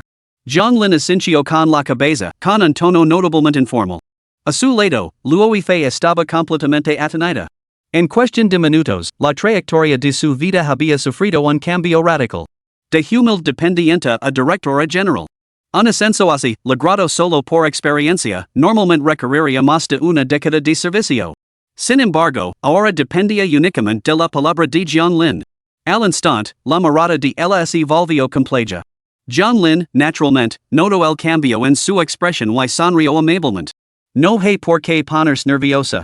Y es usted excepcionalmente capaz. Y es lo que se merece. Una vez resuelto el asunto, John Lin se dispuso a marcharse. Pero justo cuando se daba la vuelta para irse, Luoife, que había permanecido en silencio hasta ese momento, de repente le llamó. Espera. John Lin se detuvo y se volvió hacia ella. ¿Hay algo más? Luoife dudó brevemente antes de asentir. Señor Jiang, ¿podría molestar un momento? ¿Podríamos hablar en privado? ¿Hablar conmigo? John Lin no vio ningún inconveniente y aceptó. Muy bien. Hablemos en mi coche. Perfecto. Luoife asintió y lo siguió. Señor Wei, ¿ocupes usted del resto? Me voy. John Lin se despidió del señor Wei antes de dirigirse hacia la puerta principal. Por supuesto, déjelo todo aquí. Tomé su tiempo. El señor Wei asintió repetidamente, con una sonrisa aduladora en el rostro. Una vez fuera de las puertas, Luoife miró a su alrededor. ¿Dónde está su coche? John Lin sonrió y señaló hacia el King Caraman que había cerca. SAES. Al ver ese coche vanguardista y musculoso, a Luoife se lo aceleró el corazón. ¿Un repartidor conduciendo un coche tan lujoso y llamativo? Si no lo hubiera visto con sus propios ojos, no lo habría creído. Esto solo reforzó su convicción de que su decisión había sido la correcta. Se subieron al coche. John Lin sonrió. ¿De qué querías hablar? Adelante. Luoife hizo una breve pausa antes de ir directamente al grano. Señor Jiang, me gustaría preguntarle. ¿Podría ser su confident? ¿Tu confident? Zhonglin arqueo una ceja. ¿No era eso esencialmente lo mismo que una amante? ¿No era exactamente una novia oficial? A decir verdad, era la primera vez que Zhonglin se encontraba con una joven tan directa. ¿Por qué? La miró con frialdad. Será mejor que no recurras a tópicos sobre el amor a primera vista. Solo conseguirías disuadirme. Al resto, Luis Fe no mostró ningún signo de disgusto. En cambio, respondió con notable franqueza, mi motivo es sencillo. Necesito dinero. Quiero llevar una vida cómoda y placentera. No soportar el aluvión diario de miradas lascivas aquí. Si me convierto en tu confident, creo que todas mis aspirations podrían hacerse realidad. Ah, sí. Eres muy franca. Zhonglin se dio cuenta de que estaba empezando a sentir cierto respeto por esta Luis Fe. Normalmente, cuando las mujeres buscan unirse a hombres ricos, la mayoría recurre a fingidas pretensiones románticas. Afirmations como no me casar con nadie más que contigo o no me importa tu dinero. Pero Luis Fe era diferente. Ella también le importaba el dinero, pero lo ponía todo sobre la mesa. Esto no parecía un cortejo, sino más bien un acuerdo comercial. Pero tengo curiosidad, ¿qué te hace pensar que puedo garantizar que nunca te faltará nada? Y soy un sinvergüenza. Zhonglin replicó. A decir verdad, desde el momento en que entraste, lo primero que me atrajo fue tu apariencia, Luis Fe sonrió levemente y habló con franqueza. Sinceramente, al principio no lo había considerado.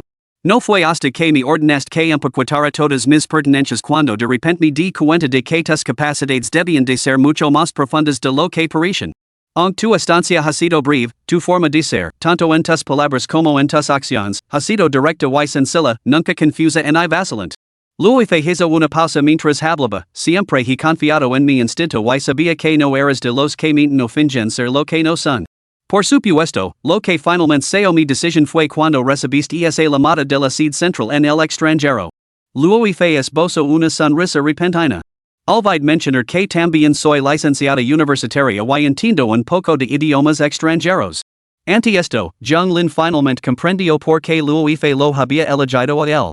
Tenía que admitir que su inteligencia emocional y su capacidad para leer a las personas eran realmente extraordinarias. Pero eso por sí solo no bastaba para convencer a Zhonglin. ¿Por qué crees que debería aceptar tu petición? Zhonglin la miró con una sonrisa leve y ambigua.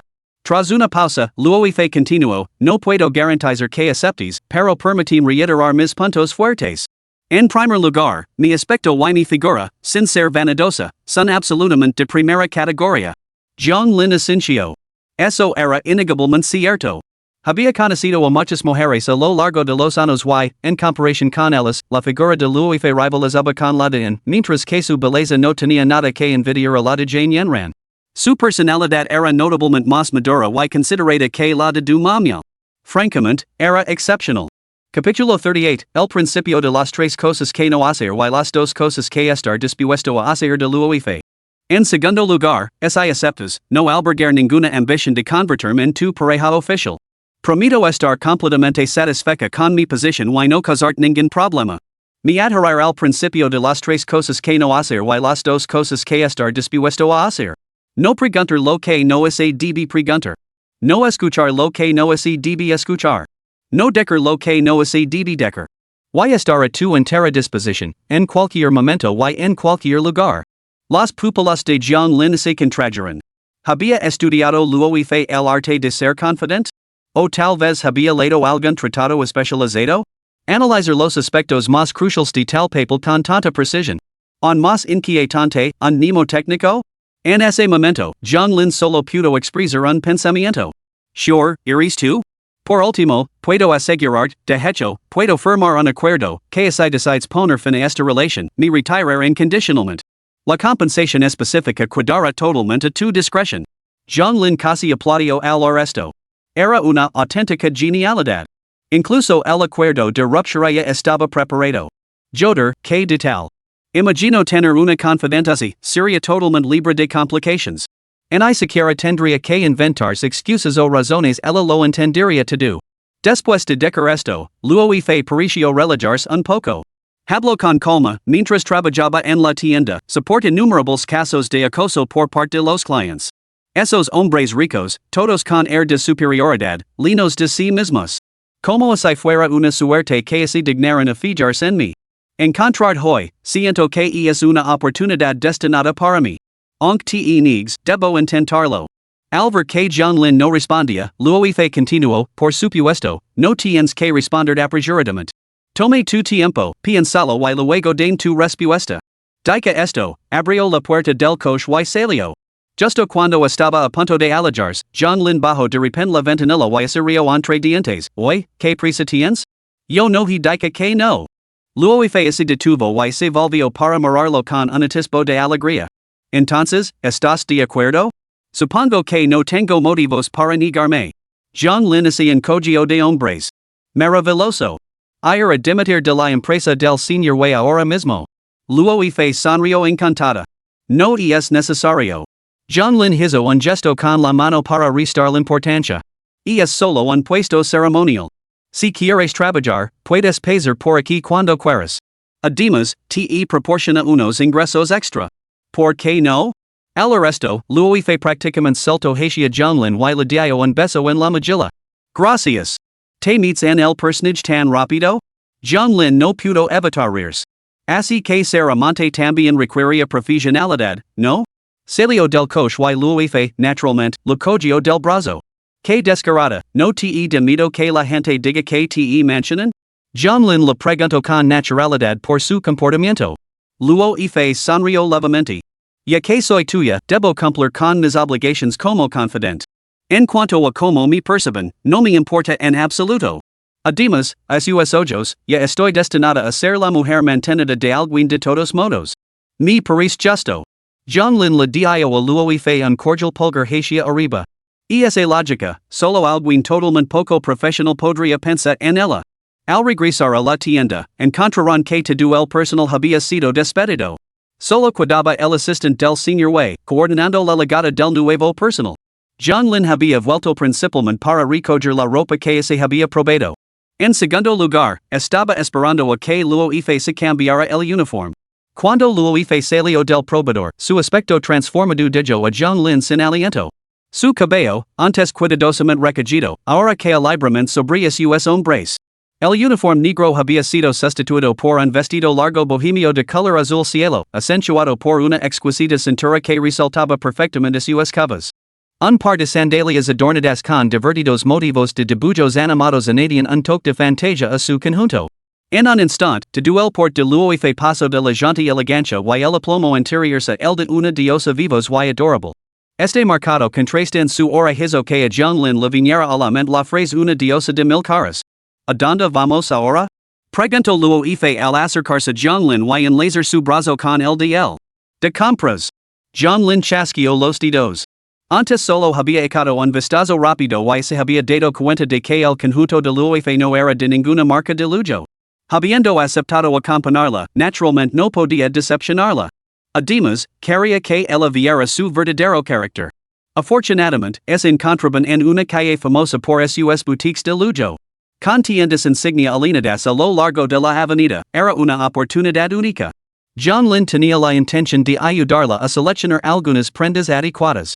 Así, se produjo una escena peculiar a lo largo de la avenida.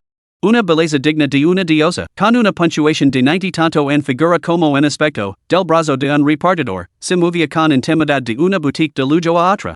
Al instante, atrayó las miradas atenidas de todos los dependientes. Caramba, esa belleza vie del brazo de un repartidor? Que poco convencional. Shu, que sabes tú? Ese repartidor conduce un King Caroman, que vale decenas de millones. Que? Un magnate oculto? Que discreto. No solo eso. Antes six como despedían a ese gerente gordo y florecían fuera de la tienda de Armani. Parece que todo es culpa suya. Dios mío. Ese chico es bastante guapo, a mí también me gusta. Hermana, tienes casi 40 años. Deja de sonar despierta.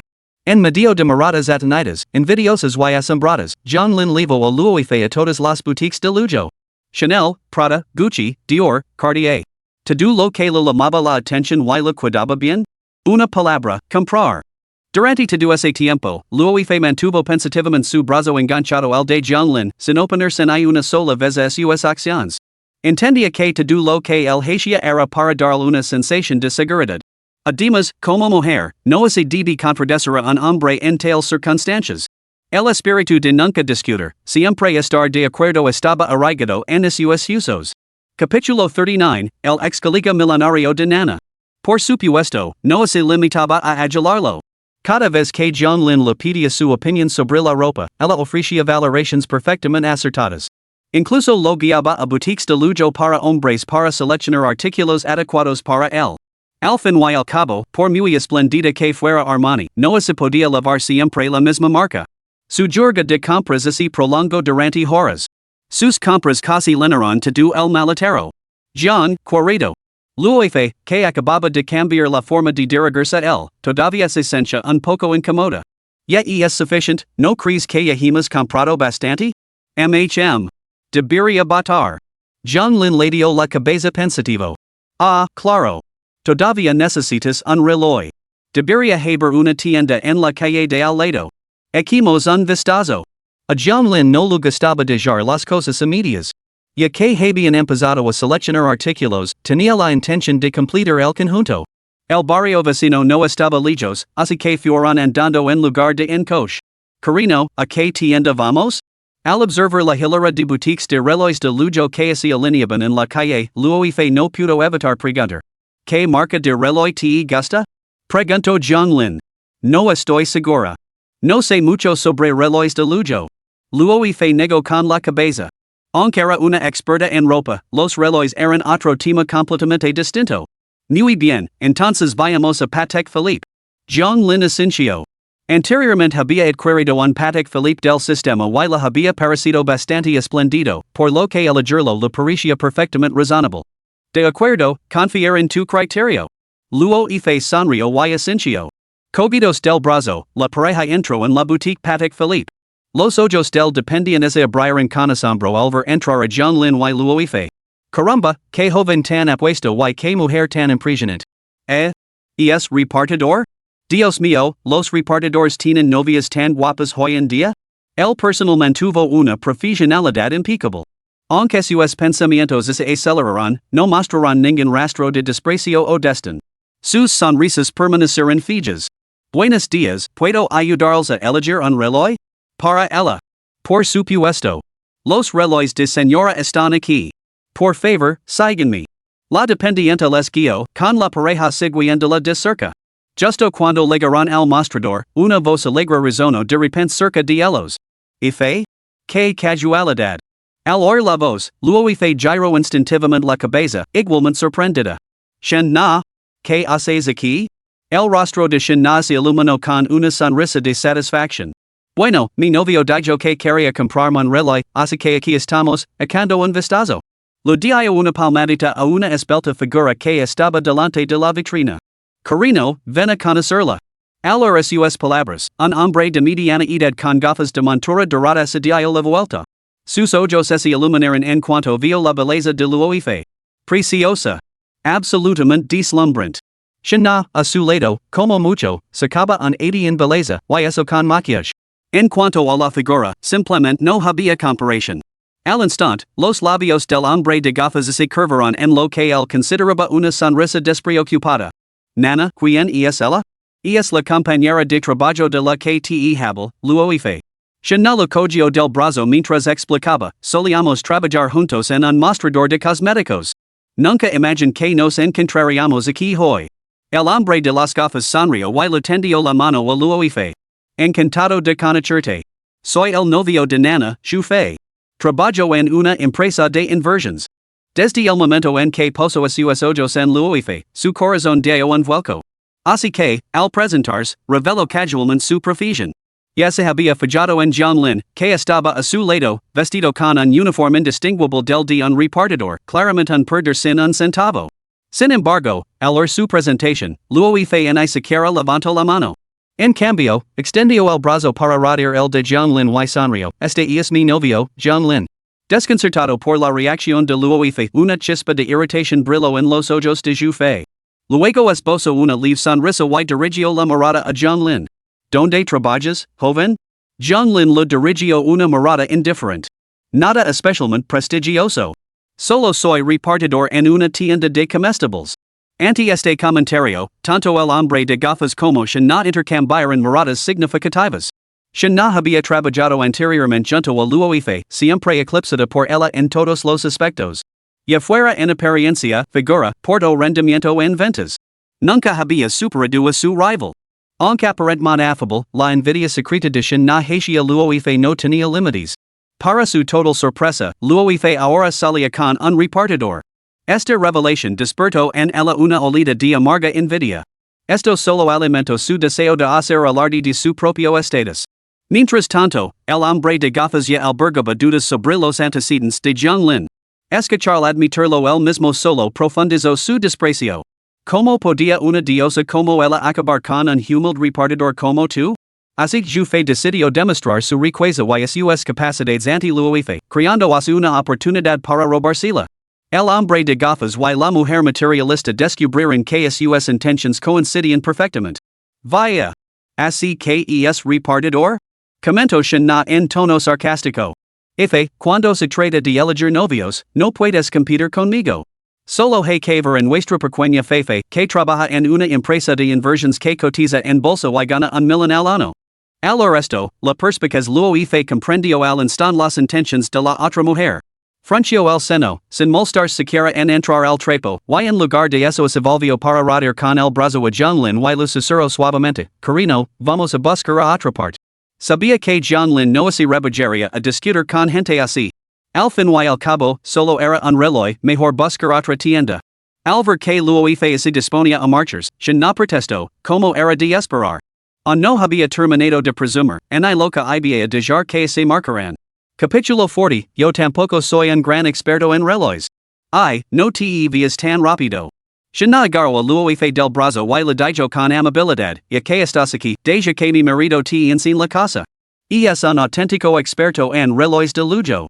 ¿Verdad, Carino? Por supuesto. Jufe sonrió para sus adentros. Shan na lo estaba dando la ayuda perfecta. Parecía que había llegado el momento de mostrar su verdadera experiencia. Los pobres juegan con los coches, los ricos juegan con los relojes. Un buen reloj no solo serve para dar la hora, sino que realmente realza el hora de una persona. Se lanzó a un apasionado monólogo, Patek Philippe es posiblemente el rey de los relojes de lujo. Ven, echemos un vistazo aquí. Luoife no asintió con la cabeza, sino que se volvió para mirar a Jianglin. Jianglin sonrió y asintió. De todos modos, no tenía nada que hacer, y un asistente de ventas gratuito lo vendría bien. Estos dos pequeños. Como se habían ofrecido voluntarios, él estaba encantado de ver el espectáculo. Adelante, nosotros también echaremos un vistazo. Al acercarse un mostrador de exposición, Jufe señaló un reloj plateado y explicó, este es el modelo clásico para mujer de Patek Philippe, también el más asequible. La serie 24 tiene una caja de 25-30 mm de diámetro. Fabricado en acero inoxidable con movimiento de cuarzo, la esfera está adornada con 36 diamantes que suman aproximadamente 0,45 calates. Miró a Jianglin. Cuesta menos de 90 mil yuans, lo que puede ser demasiado para este chico. Pero si no te lo puedes permitir, considera la posibilidad de comprar uno de segunda mano, te ahorrarías alrededor de un 30%. Jufe lo dijo de forma impecable, promocionando el reloj y menospreciando sutilmente al cliente. Si uno no puede permitirse ni siquiera 90 mil, la única opción es uno de segunda mano. Pero para Jufe, el espectáculo no había hecho más que empezar. Por supuesto, mi abuela no ha elegido este modelo. Señalando otro modelo, continuó, el Aquanaut. Serie Diver. Movimiento de cuarzo. Caja de acero inoxidable. Engastado con 46 diamantes, cada uno de un calate exacto. Combinado con una correa compuesta de color chocolate, desprende una elegancia extraordinaria cuando se leva puesto. La esfera en relieve, los números dorados en relieve y el cristal de zafiro, todas las características distintivas del diseño clásico de Patek Philippe. Con eso, esbozo una sonrisa de orgullo. Este es un poco más caro, algo más de 120,000. Camarero, envuélvelo para lavar. Comparar, describir, asegurar la compra. Toda la secuencia fluyó a la perfección, sin una pizca de vacilación. Mostró a la perfección la confianza natural de un hombre de éxito. Brillante. Carino, me mimas demasiado. A su lado, Shan na sonrió radiant mientras le daba un beso en la mejilla a Jufe y luego le lanzaba una mirada triunfante a Luoife. ¿Ves? Este es el tipo de hombre que elegí. Esto es lo que significa ser generoso. Ahora mirada ti, con ese repartidor con el que has estado desde el principio hasta el final. Aparte de ser bastante guapo, no radica en una sola palabra. No podría ser más patético. Creo que el modelo que te ha enseñado mi marido es bastante decente, cuesta menos de 90,000 y también hay options de segunda mano. Insisto sin ningún tacto, si no te gusta, quizás mi marido podría recomendar otros modelos de segunda mano? De lo contrario, hacer que tu novio se gaste el sueldo de medio año sería un desperdicio. Al resto, luego perdió los estribos por completo. Era demasiado. Podía tolerar las burlas dirigidas a ella, pero no soportaría que nadie ridiculizara a Lin. Justo cuando estaba a punto de replicar, Lin le dio una palmada en el hombro para tranquilizarla. Solo estamos comprando un reloj. No hay necesidad de rebajarse al nivel de un palito. Ante esta réplica, tanto yo como no protestaron inmediatamente. ¿Palito? ¿A quién llamas palito? La expresión de no se volvió fría mientras se burlaba, creo que tú eres el palito. Un idiota sin un centavo como tú probablemente ni siquiera ha visto un Patek Philippe en su vida. ¿Comprar un reloj? Dudo que puedas permitir ni siquiera una correa, y aquí estás fingiendo ser rico. Yo que estaba cerca, ese burlo clandestino. Nana, sueda tus modelos. No hay necesidad de enfadarse por un individuo tan estrecho de miras y de clase baja. Si quiere comprar un reloj, dígale que lo compare. Que me parta un rayos y no veo qué tipo de reloj se puede permitir. Ignorando a sus burlas, Lin empujó a luego hacia el mostrador. El dependiente sonrió. Señor, ¿qué reloj le gustaría elegir? No sé mucho de relojes. Dijo Lin, remangándose la manga del uniforme. A ver si tiene algún reloj de señora parecido a este. Elegame uno. Al la primera parte de la frase de Lin, yo resoplo con destin. No sabe nada, pero aquí está fingiendo. Sin embargo, antes de que pudiera terminar, vio el reloj oculto bajo la manga de Lin, ahora expuesto en su muñeca. En ese instante, todo el cuerpo de yo se estremeció y sus palabras se detuvieron abruptamente. ¿Y ese reloj? Yo parpadeó con fuerza, como se temiera estar viendo cosas. ¿Un Patek Philippe Sky Moon Tourbillon? Su rostro mostraba una expresión de total incredulidad. ¿No era este el reloj ultra complicado que se había subastado? Recordaba su asombroso precio, más de 10 millones de yuans. Maldita sea. ¿Cómo podía ser? ¿Un repartidor lavando un Patek Philippe que valía más de 10 millones? Yo sintió que todo su mundo se derrumbaba. No se dio cuenta de la sorpresa en el rostro de yo, pero antes de que pudiera decir nada, el dependiente detrás del mostrador dio un grito ahogado. Dios mío, señor. Este Patek Philippe vale casi 20 millones de yuans. Estos países solo se venden en casas de subastas, aquí simplemente no las tenemos en stock. La mente del dependiente estaba en crisis.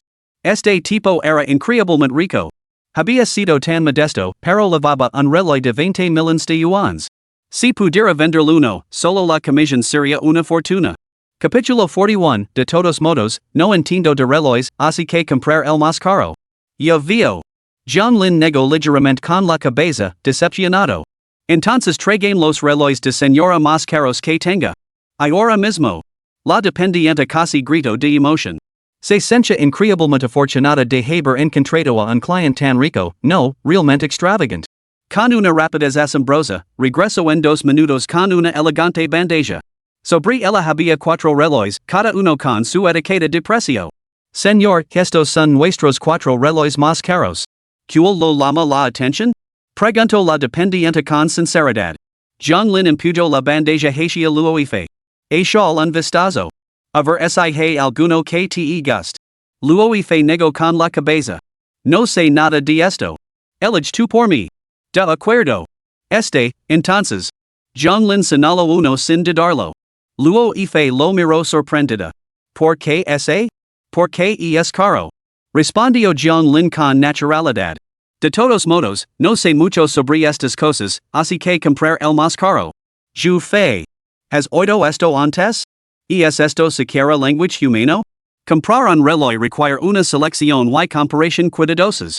Mirolos, solo una frase, compra el más caro, no el adecuado. Eso sí que es un verdadero derroche. No estaba completamente mortificada. Se sencha orgullosa de tener un novio más rico que Luoife. Pero ahora se daba cuenta de que la otra chica era la millonaria oculta. Lo había visto todo, ese reloj de mujer de alta gama, con un precio asombroso de 3 millones. Maldita sea, 3 millones por un reloj? Ni siquiera podía imaginar gastar tanto. Por supuesto, así lo envolverá inmediatamente. El dependiente se alegró mucho el resto y miró a John Lin como si fuera un dios. Envolver, pasar la tarjeta, pagar la factura. En cuestión de minutos, todo estaba listo. No solo eso, sino que incluso el gerente, al enterarse del pedido, se acercó personalmente y lo entregó a John Lin dos pequeños obsequios por valor de varios miles de yuans. Con la mayor deferencia, anadio, señor Zhang, esto contiene nuestra tarjeta VIP Diamond de por vida. Todas las compras futuras en nuestro establecimiento tendrán un descuento del 20%. Salud. John Lin aceptó los regalos, rodeó con el brazo la cintura de Luoife y así dirigió hacia la salida. Al pasar junto a Zhu Fei y su acompañante, Luoife esboza una leve sonrisa y le comentó a Shin Nana, la próxima vez que busques novio, mejor que encuentres a alguien como John Lin. Que sepa mantener un perfil bajo. Adiós. Zhu Fei y Shin se quedaron completamente atenidos. Discrepo, y una mierda. Lavar un reloj que vale más de 10 millones y la mira eso discreto? ¿Y nosotros qué somos entonces? ¿Mendigos? John Lin, por supuesto, no tenía una idea de lo que estaban pensando. Después de comprar el reloj, los dos regresaron al carroman. Se está haciendo tarde. ¿Vamos a comer algo? Al mirar la hora, John Lin sintió que él también tenía hambre. Entonces vamos a mi casa. Luoife lo pensó. Tú también has tenido un día largo. Mi piso no está muy lejos de aquí, te preparar algo de comer. Ah, sí? ¿Sabes cocinar? John Lin se sorprendió un poco. Por supuesto. Comer fuera todo el tiempo sale bastante caro. Luoife se rió entre dientes. De acuerdo, vamos. John Lin pisó el acelerador y así dirigieron directamente a casa de Luoife. Para ir al trabajo más cómodamente, Luoife había alquilado un piso cerca. Estaba en un complejo residencial de lujo, nada barato. En cuanto al gasto, la filosofía de Luoife era la seguridad ante todo, mejor pagar un poco más y vivir allí. El barrio contaba con un entorno agradable y una excelente seguridad. Luoife alquilaba un piso de 2 habitaciones. Aunque era compacto, resultaba lo suficientemente espacioso para una persona. Lo que sorprendió a John Lin fue la predominancia del color rosa en toda la vivienda. ¿Quién hubiera pensado que la recatada y encantadora Luoife albergaba un corazón tan infantil? Siéntate un momento. Voy a preparar la cena. Luoife lo indicó a John Lin que descansara mientras ella se dirigía al dormitorio. Al poco rato, salió con un top de tirantes finos y unos pantalones cortos. Este conjunto revelaba por completo a sus largas y rectas piernas. ¿Quién podría resistirse a eso? Afortunadamente, se cubrió rápidamente con un delantal, lo que permitió a John Lin recuperar algo de compostura. Aburrido como una ostra, se sentó en el sofá y sacó su teléfono para responder a sus amigas en WeChat. Annie, cariño, estoy de viaje de negocios en el extranjero y me aburro muchísimo. John Lin, pues vuelve pronto. Te estoy esperando. 3 besos. Du miau miau, te echo de menos. John Lin, voy a verte? Du miau miau, no hace falta, esta noche trabajo hasta tarde. John Lin, muy bien, bebe mucha agua y no pongas el aire acondicionado a toda potencia. Generan, últimamente estoy muy ocupada con los exámenes, no tengo tiempo para hacer compañía. 3 caras tristes. John Lin, ¿estás ocupada o no? Asegúrate de descansar bien. Mientras charlaban, la cena estaba lista. Huevos revueltos con tomate y brócoli escaldado. Ambos platos eran bastante ligeros. Después de servir cuidadosamente un poco de arroz a John Lin, también le sirvió una copa de vino tinto decantado. Y es todo lo que tenemos en casa. No es lo ideal, pero tendremos que conformarnos. Dijo Luoife, un poco avergonzada. John Lin cogió los palillos, probó un bocado de tomate y huevo, y asintió. Cocinas muy bien. El mejor completo para un chef es no dejar restos. Así John Lin se lanzó a devorar todo lo que había sobre la mesa. Al verlo, Luoife esbozó una sonrisa, irradiando evidente alegría. Ambos parecían bastante hambrientos, ya que apenas intercambiaron palabra mientras se acababan todos los platos en menos de media hora.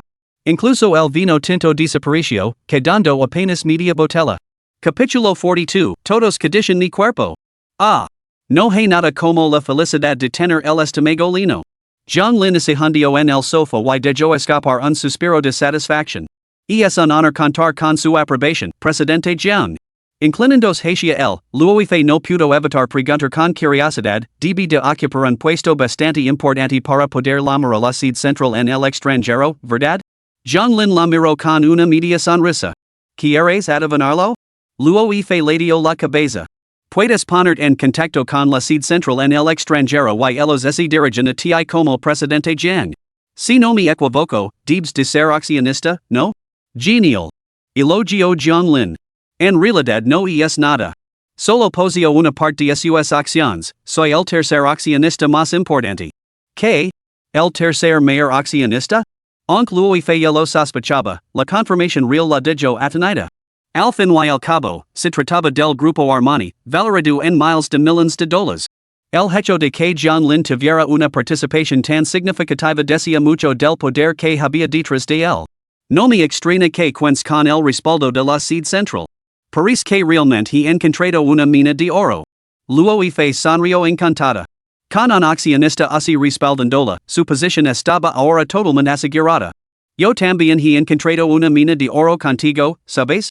John Lin la pellizcó juguetonamente la mejilla. Al sentir su tacto, un ligero rubor se extendió por el rostro de Luoife. Yo voy a darme una ducha primero. Luoife se levantó algo nervioso y corrió hacia el baño. John Lin no la siguió, sino que permaneció sentado con una sonrisa.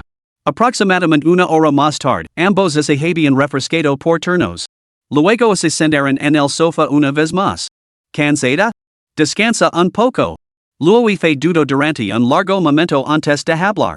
Instintivamente, se levantó y se dirigió hacia el dormitorio. Sin embargo, John Lin no se levantó. En cambio, le tomó la mano y le dijo. Creo que el sofá es bastante blando. Descansar aquí está perfectamente bien. Pero mi sofá es bastante viejo. Puede que su calidad no sea la adecuada. Y se rompe y te hace daño. No pudo evitar decir Luoife. No pasa nada. Solo nos sentiremos un rato. Seguro que tu sofá no está tan mal. John Lin se encogió de hombres, algo escéptico. Pero, para su sorpresa, después de sentarse un rato, descubrió que el sofá era tal y como lo había descrito Luoife, bastante viejo y desgastado. De vez en cuando crujía y gemía, como si las tablas de madera se rozaran entre sí, retorciéndose y girando. Crujía sin cesar. A veces débil, a veces fuerte. John Lin contó con cuidado y se dio cuenta de que los ruidos seguían un patrón. Normalmente, unos cuantos chirridos suaves seguidos de uno fuerte. Afortunadamente, los extraños sonidos duraron menos de una hora antes de cesar por fin. John Lin respiró aliviado, todavía un poco conmocionado. El ruido había sido tan fuerte que esperaba no haber molestado a los vecinos de abajo. Echo un vistazo al sofá y hizo un descubrimiento inesperado. De verdad. Comenzó John Lin, algo sorprendido, pero antes de que pudiera terminar, Luoife esbozó una sonrisa. ¿Qué? ¿Sorprendido? Recostada contra el hombro de John Lin, Luoife no pudo evitar comentar. Esto se llama aumentar mis bases. Solo así puedo hacerte más feliz. Y cuando estés feliz, quizás me trates un mejor. ¿Eso es posible? John Lin estaba realmente impresionado por el razonamiento de Luoife. Era incisivo y perfectamente lógico. Ahora su relación parecía un poco más estrecha. Luoife estaba claramente más relajada con John Lin, menos cohibida. Desde el instituto, siempre he tenido todo tipo de admiradores a mi alrededor. Sin excepción, todos codiciaban mi belleza y deseaban mi cuerpo. Pero cuanto más ocurría esto, más me daba cuenta de lo precioso que era realmente. Así que, desde ese momento, decidí protegerlo y maximizar su valor. Maldita sea. John Lin se quedó sin palabras. Nunca había imaginado que Luoife pudiera pensar tan a largo plazo. Dado lo mucho que había reflexionado sobre ello, John Lin sintió que debía tratarla bien. Carino. Tras una pausa, Luoife dudó. ¿Cuánto piensas pagarme al mes? ¿Cuánto te gastaría? Preguntó John Lin con una sonrisa. En ventas, teniendo en cuenta las bonificaciones por rendimiento, gano una media de 20,000 al mes. Luoife reflexionó, como gerente de tienda, debería duplicarse hasta unos 40,000. Solo necesito 50,000, un poco más que mi salario. Después de todo, tengo otro trabajo a tiempo parcial. 50,000? ¿Es sufficient? John Lin la miró con sorpresa, sin esperar una suma tan modesta. ¿Es sufficient? Luego hice ascencio. La mitad de esos 50,000 los gasté en mí misma, gimnasio, clases de yoga, tratamientos de spa y cosas por el estilo. Principalmente para mantener mi figura, mi cutis y mi apariencia, asegurándome de poder ofrecer una experiencia aún más refinada. La otra mitad, junto con mi salario, constituirá mis ingresos. Al resto, John Lin no pudo evitar mover el dedo índice. Un gerente de tienda normal gana 40,000 al mes. Pero tu puesto actual es el de directora de tiendas franquiciadas nacionales. Aunque sea en cargo nominal, tu salario mensual debería ser al menos el doble, es decir, 80,000. Como soy yo quien te mantiene, debería ser más que tu salario, ¿no? Redondémoslo a 100,000.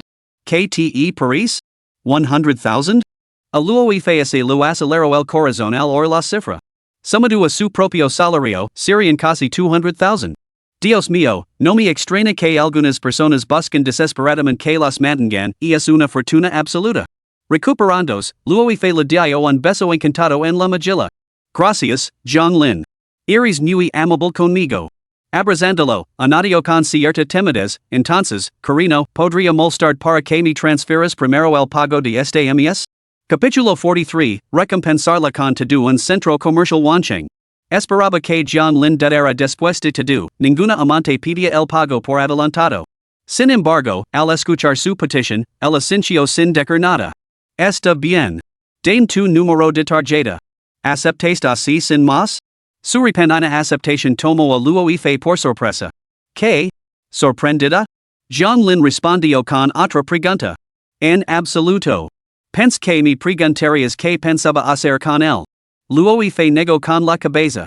Nunca había conocido a nadie como tú, alguien que no hace preguntas. John Lin tomó la tarjeta bancaria de su mano y introdujo los datos mientras hablaba. Si has tomado la iniciativa de pedírmelo, debe haber una razón. En cuanto a cuál es esa razón, estás dispuesta a compartirla, me la dirás. Dio el teléfono y asintió con la cabeza. Bien. Ya está transferido. Antes de que luego hice pudiera decir nada, su teléfono pidió con un mensaje de texto. Apareció una notificación. 200,000? ¿Tanto? Luego hice miró a John Lin con sorpresa. Descuento por primer pago, el doble de la cantidad. John Lin hizo una pequeña broma. Como la otra parte necesitaba fondos, simplemente transfirió una suma mayor después de todo, su cuenta tenía actualmente la friolera de 10,000 millones. Sin contar las acciones que había adquirido anteriormente. Ding. Has completado una transferencia, lo que ha desencadenado un golpe crítico de 10,000 millones. Recompensa, un centro comercial Wancheng. La repentina notificación sorprendió a John Lin por un momento, antes de que una sonrisa se dibujara en sus labios. No esperaba que transferir casualmente 200,000 lo reportara todo un centro comercial. La disparidad entre ambos era como el cielo y la tierra. ¿Centro comercial Wancheng? Ese nombre me suena muy familiar. Antes de que John Lin pudiera seguir reflexionando, las palabras de Luo Ife lo interrumpieron. No hay nada que no pueda contarte. Luo Ife sonrió. Probablemente si similar a otras tramas de televisión, mi familia necesita una suma considerable de dinero. Hace 3 años, mi padre tuvo un accidente de coche y entró en coma. Ahora se está recuperando en un hospital de mi ciudad natal. Mi madre dejó su trabajo hace mucho tiempo para cuidar de él. Pero las facturas del hospital y el tratamiento de mi padre requieren dinero. Por eso, después de graduarme en la universidad, abandoné mi carrera y vine aquí a trabajar en ventas. La razón por la que no te lo conté al principio fue porque no quería que pensaras que lo estaba utilizando para despedir tu compasión. John Lin miró fijamente a Luo Ife. Aunque su expresión seguía siendo serena, él podía discernir el agotamiento y la presión que se escondían bajo sus ojos. Le dio una palmadita suave en el hombro, ofreciendo tranquilidad, no pasa nada. A partir de ahora, no tendrás que preocuparte por nada de esto. Si alguna vez te quedas sin dinero, solo tienes que decírmelo. Las lágrimas brillaban en los ojos de Luo Ife mientras se aferraba con fuerza al brazo de John Lin. Gracias, Corito. Conocerte es la mayor fortuna de mi vida. Pasó la noche. A la mañana siguiente, John Lin acababa de terminar el desayuno que Luo Ife la había preparado y se disponía a volver a la tienda. Tenía pensado contratar personal a tiempo parcial y la entrevista estaba prevista para esa misma mañana. Antes de que pudiera salir, su teléfono sonó de repente. John Lin miró instintivamente el identificador de llamadas, era du Maumio. Shu. Se levo un dedo a los labios en un gesto de silencio antes de responder. Hola. Miau miau, ¿dónde estás? De camino a tu tienda de comestibles. La dulce voz de du Miau resonó al otro lado del teléfono. Luife, que estaba ordenando los platos cerca de Ali, le lanzó una mirada pícara antes de dejar la bandeja y agacharse. Oh, yo también volveré pronto. Que oportuno. John Lin contuvo el aliento en mitad de la frase. Miró a Luife con total desconcierto. Al otro lado, du Miau jadio, ¿qué pasa? John Lin, ¿estás bien? Bien, bien. John Lin respiró hondo. Estaba tan absorto hablando contigo que me tropez con una silla. Oh. De acuerdo, te llamaré cuando llegue. Du Miau colgó inmediatamente. 10 minutos más tarde, Luife sonrió a John Lin. ¿Tu novia? Se podría decir así. John Lin asintió con la cabeza y se levantó para cambiarse antes de salir. Luife se alisó la ropa pensativamente. Esta vez, John Lin no lavaba su uniforme, sino un traje de Armani.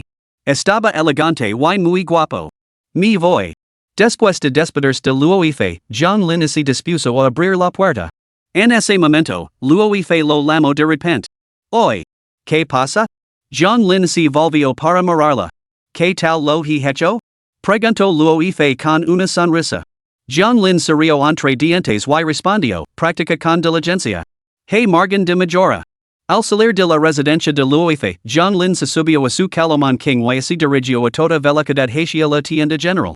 Sin embargo, apenas unos minutos después de iniciar el viaje, du Maumio volvió a llamarlo. John Lin respondió a través de su auricular. Antes de que pudiera hablar, la voz de du Maumio sonó excepcionalmente frenética. John Lin, es terrible.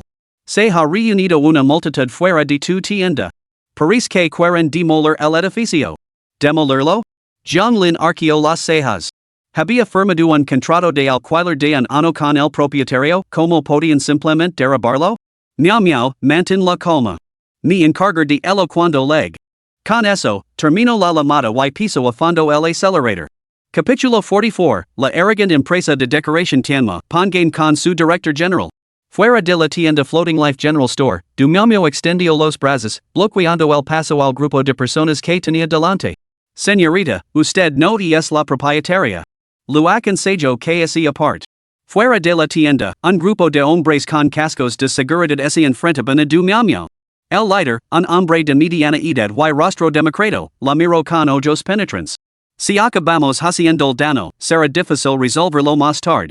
No se atreverían. Du Maumio apretó los dientes. No han obtenido el consentimiento del propietario. ¿Qué derecho tienen a demoler este lugar? Si pretenden derribarlo, primero tendrán que sacarme del medio. Humph. Si requesas el vino que te ofrecen, beberás el vino del castigo. El hombre con cara de caballo resopló con frialdad. ¿De verdad crees que tu cuerpo puede resistir a este anciano? Dica esto, dio un paso adelante y empujó con la mano el hombro de du Maumio. Con una altura de alrededor de 1,75 metros, el hombre sobresalía por encima de du Maumio, que solo medía 1,62 metros. La fuerza del empujón la hizo tambalear y caer al suelo. Ah! ¿Cómo te atreves a empujarme? Du Maumio gritó de dolor y lo gritó el hombre. Empujar es lo de menos. Si sigues obstaculizándonos aquí, las consecuencias serán mucho peores. Con eso, hizo un gesto con la mano. Saquen-la de aquí. No retrasen nuestro trabajo. Sí, señor Ma. Dos trabajadores asintieron con la cabeza, preparándose instintivamente para intervenir. En ese momento, el rugido de un motor resonó en la distancia. Todas las cabezas se giraron por reflejo para ver un SUV de aspecto amenazador que se precipitaba hacia ellos. Mirad. ¿Qué coche es ese? Maldita sea. ¿Qué SUV tan llamativo? Nunca había visto uno así. Esa cosa debe de costar una fortuna. Nunca había visto esa marca, pero tiene que valer cientos de miles. Por lo que sabemos, podría ser un modelo personalizado. Mientras se arremolinaban las conversaciones, el vehículo se detuvo con un chirrido delante de la tienda. Un joven con un traje a medida que irradiaba autoridad salió del vehículo. Alto. La gelida orden salió de la boca de John Lin. ¿Pretendían demoler su tienda sin siquiera informarla el propietario? El John Lin de Hoya no era el repartidor uniformado que había sido antes. De paisa cabeza, vestía ropas lujosas. No solo tenía un aspecto elegante, sino que su porte había mejorado considerablemente. Junto con ese Caraman King, desprendía el aura de un auténtico magnate. Álvaro John Lin el capataz, el señor Ma, no pudo evitar sentir un ligero escalofrío en su corazón, y incluso la expresión gelada de su rostro se suavizó un poco. Preguntó con recelo, ¿quién eres? Soy el dueño de esta tienda. John Lin se acercó a du Miao Miao, con el rostro lleno de preocupación. Miao Miao, ¿estás bien? ¿Te has hecho daño? No, Director Zhang, por fin have vuelto. Du Miao quedó momentáneamente hipnotizada por la elegante apariencia de John Lin antes de explicar apresuradamente, nos exigirían que nos marcáramos. Me nego y él simplemente me empujó. Al resto, la expresión de John Lin se volvió gelada. ¿Cómo así atreven? ¿Quién les ha dado autoridad para hacerlo? Ante la severa reprimenda de John Lin, una mirada de ira cruzó el rostro del señor Ma. Ya. Pensaba que eras alguien importante. Resulta que solo eres el dueño de un pequeño supermercado.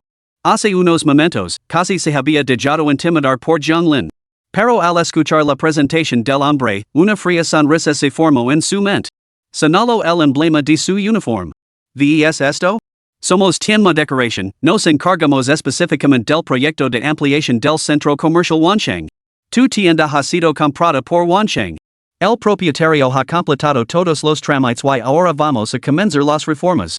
Joven, te doy una hora para que retires todas tus pertenencias. John Lin respondió con una sonrisa indiferente. ¿Y me niego? ¿Te niegas? El señor Ma levantó una ceja. Entonces simplemente derribar este lugar. Tus perdidas serán responsabilidad tuya. J.E. John Lin se echó a reír de repente. Muy bien. Nunca había conocido a una empresa de reformas tan arrogante. ¿Quer que me vaya? De acuerdo. Entrecerró ligeramente los ojos mientras hablaba con calma. Ahora arrodillís ante esta joven y pedale perdón. De lo contrario, no hay nada que discutir. Arrodillarme y pedir perdón. El señor Ma se quedó paralizado por un momento antes de estallar en una risa maníaca. Ya. Y es absolutamente hilarante, el chiste más gracioso que he oído nunca. Se agarró el estómago y se rió durante un buen rato antes de que su expresión se ensombreciera de repente. ¿Quién te crees que eres? ¿El mismísimo rey del cielo? Exigiéndome que me arrodille y pida perdón. ¿No tienes sentido de tu propia valía? Un jefe de poca monta que se atreva a actuar de forma tan insolente conmigo. Con eso, di una palmada. Hoy te lo dejaré muy claro, lo vas a mover, te gusto no. En cuanto a una disculpa, NIS te ocurra sonarlo, Joder. Turco como una mula. John Lin negó con la cabeza. Has conseguido provocarme. Las consecuencias serán graves. ¿Consecuencias? Ya. Me encantaría ver qué puedes hacer al respecto. El señor Ma hizo un gesto de desprecio con la mano. Coge todos vuestras herramientas. Vamos a derribar este lugar. Sí, señor. John Lin observó como los hombres se ponían en marca, completamente imposible. Miró hacia la distancia. Detrás de la pequeña tienda se alzaba un colosal edificio de 10 plantas, el centro comercial Wansheng. A un lado del edificio colgaba una enorme pancarta publicitaria en la que se destacaba el número de la línea directa de atención al cliente del centro comercial. John Lin sacó su teléfono y marcó el número. Al poco tiempo, una voz dulce respondió al otro lado de la línea. Hola, esta es la línea directa de atención al cliente del centro comercial Wansheng. ¿En qué puedo ayudarlo? John Lin hizo una breve pausa antes de decir con tono seco, soy John Lin. Pongame con su director general. Capítulo 45, así es, soy tu nuevo jefe. Al oír las palabras de John Lin, la representante de atención al cliente se quedó paralizada. ¿Qué demonios era eso? ¿Exigir hablar con el director general nada más empezar? ¿Quién se creía que era? No tenía ninguna duda de que era la llamada más extraña que había recibido en toda su carrera. Aún así, había recibido formación profesional. Tras una breve pausa, la joven respondió educadamente, me temo que el director general está ocupado en este momento y no podrá atender su llamada. No tuvo más remedio que ofrecer una negativa educada. No podía decir que estaba delirando. Sin embargo, en cuanto pronunció esas palabras, el tono de John Lin se volvió notablemente más serios. Le aconsejo que siga mis instructions. Dígale que atienda esta llamada. Te doy 3 minutos. Con eso, John Lin es equado en silencio, sin pronunciar otra palabra. Al otro lado del teléfono, la joven también se quedó calada. Lógicamente, no crea en sus palabras. Sin embargo, psicológicamente, se siente incómoda. YSI realmente conoce al director general. YSI realmente tenía buena relación con el director general. YSI ella es innegable y él acababa presentando una queja. En el peor de los casos, se enfrentaría a una reprimenda del director general. Pero aún así era mejor que enfrentarse a una queja ella misma. Tras unos segundos de deliberación, la joven se levantó de su asiento y se dirigió a la oficina del director general. En la oficina del director general, Lin Ziyuan estaba sentado en su escritorio. Frente a él, Ma Xinglong, presidente de Tianma Decoration, sonría mientras le presentaba los planos del destino. Señor Lin, como puede ver, nuestro plan de destino es el siguiente. Una vez que se abra esta sección, la superficie se duplicará como mínimo. Entonces se podría convertir así para dar cabida a más tiendas de marca. Lin Ziyuan asintió. El efecto es prometedor, pero aún tengo que enviar todos los planos al nuevo propietario para que los revise. Solo después de su aprobación podremos comenzar la construcción. No hay problema, no hay problema. De todos modos, ya hemos comenzado los trabajos iniciales de limpieza. Somos socios desde hace mucho tiempo. Firmar el contrato después de que el jefe lo apruebe es perfectamente aceptable. Ma Xinglong asintió con urgencia. El centro comercial Wanqing era un cliente importante para ellos. Solo el presupuesto de este proyecto de renovación equivalía a la facturación de medio año de toda la empresa.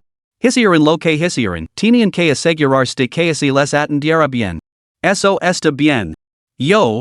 A mitad de la frase, de repente se oyó un golpe urgente en la puerta. Adelante. Lin Ziyuan levantó la vista y vio a una representante de atención al cliente entrando apresuradamente. Director General, un cliente llamado John Lin acaba de llamar atención al cliente preguntando por usted. Al ver al Director General, la joven se estremeció por dentro, pero siguió adelante. Debe estar bromando. No ve que estoy con el señor Ma. Lin Ziyuan hizo un gesto con la mano con impaciencia. Como estimado Director General del Centro Comercial, ¿cómo iba a tener tiempo para atender llamadas de atención al cliente? Sin embargo, sus palabras se interrumpieron abruptamente y se quedó paralizado. Espera. ¿Cómo ha dicho que se llamaba? La joven tartamudeó nerviosa, John. John Lin. John Lin? El jefe? Lin Ziyuan se despertó sobresaltado. A última hora de la noche anterior, había recibido la noticia de que todo el centro comercial había sido comprado por un misterioso comprador. Cuando vio los registros, descubrió que este comprador apenas tenía 20 años, era muy joven. Y el nombre de este joven jefe era John Lin. ¿Podría ser tal coincidencia? Su corazón dio un vuelco. Había estado intentando ponerse en contacto con el jefe, pero aquí estaba el hombre llamando por sí mismo. Rápido, vuelve y transfiere la llamada. Al resto, la empleada de atención al cliente se apresuró a volver a su puesto de trabajo. Mientras corría, sintió un gran alivio. Menos mal que había preguntado, resultó que la persona que llamaba realmente conoce al director general. Hace solo un momento, había estado a punto de enfrentarse a un resultado realmente terrible. Hola, señor. He evasido al director general y le transferí la llamada inmediatamente. La representante de atención al cliente regresó a su puesto y informó con urgencia. Excellent, gracias. John Lin asintió. La línea cambió al instante, revelando la voz firme de un hombre de mediana edad. Hola, soy Lin Ziyuan. ¿Puedo preguntar quién llama? Las palabras de Lin Ziyuan se vieron interrumpidas cuando John Lin lo interrumpió directamente. Así es. Soy su nuevo jefe. Smack. Al resto, Lin Ziyuan se dio una palmada en el muslo con alivio. ¡Qué suerte! Si hubiera perdido esta llamada, habría perdido una fortuna. Buenos días, señor. Mis más sinceras disculpas. He estado supervisando el proyecto de ampliación que dejó el anterior jefe, de ahí me retraso en presentar mis respetos. Lin Ziyuan se apresuró a explicar, actualmente estoy revisando los planos de diseño. Una vez finalizados, se los levará para que los apruebe personalmente. Ya basta. Por ahora no me interesan los detalles. John Lin respondió con frialdad, ¿conoce Tianma Decoration, verdad? ¿Tianma Decoration? El corazón de Lin Ziyuan dio un vuelco al ese nombre. Por supuesto que los conozco. Son la empresa que ganó la licitación para nuestro proyecto de ampliación. Pregunto con cautela, ¿qué pasa? ¿Hay algún problema con ellos? Humph. John Lin resoplo de repente con frialdad. Están siendo totalmente insolentes. Han empezado a derivar mi tienda y a maltratar a mi personal. Mientras hablaba, Lin Ziyuan oyó un sonido discordante que provenía del otro extremo de la línea. Sonaba como cristales rompiéndose. ¿Qué? ¿Han destrozado tu tienda? En un instante, la expresión de Lin Ziyuan se ensombreció. Le grito furioso a Ma Xinglong, Señor Ma. ¿Qué diablos está pasando? ¿Cómo se atreven a destrozar la tienda de mi jefe? Ma Xinglong estaba completamente desconcertado por el repentino arrebato de Lin Ziyuan. ¿Qué demonios? ¿La tienda de quien y destrozado? Pero al segundo siguiente, se dio cuenta. Para acelerar el proyecto, había enviado a su hermano menor, Ma Xingxing, abajo para que lo preparara todo.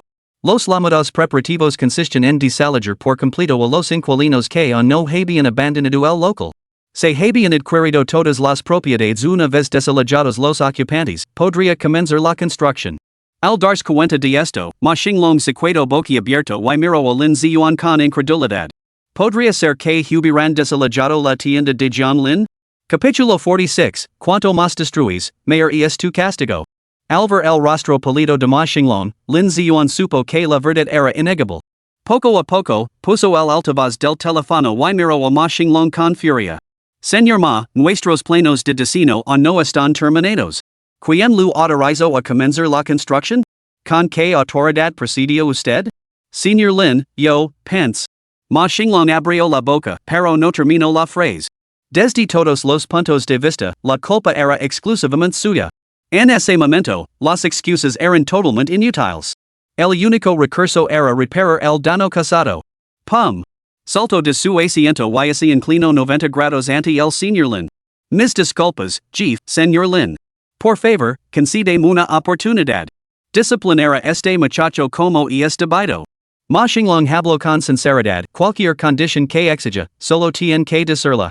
El señor Lin respondió con humildad por teléfono. Jefe, ¿cómo quiere que se maneje esto? Yo. John Lin sacó a reír de repente, un sonido que hizo que a Ma Xinglong se le helara la sangre. Solo soy un ciudadano de a pie. No estoy en posición de negociar conditions con usted. La voz tranquila llegó a través del teléfono.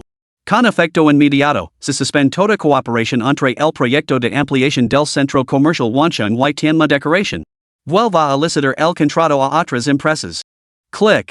Las palabras de Zhang Lin cayeron como un rayo caído del cielo. Si realmente suspendía su asociación, Tianma Decoración se enfrentaría a un peligro catastrófico. No se trataba simplemente de perder los beneficios de medio año. Para este único proyecto, Ma Xinglong ya había comenzado a almacenar materiales, invirtiendo decenas de millones en mano de obra y recursos.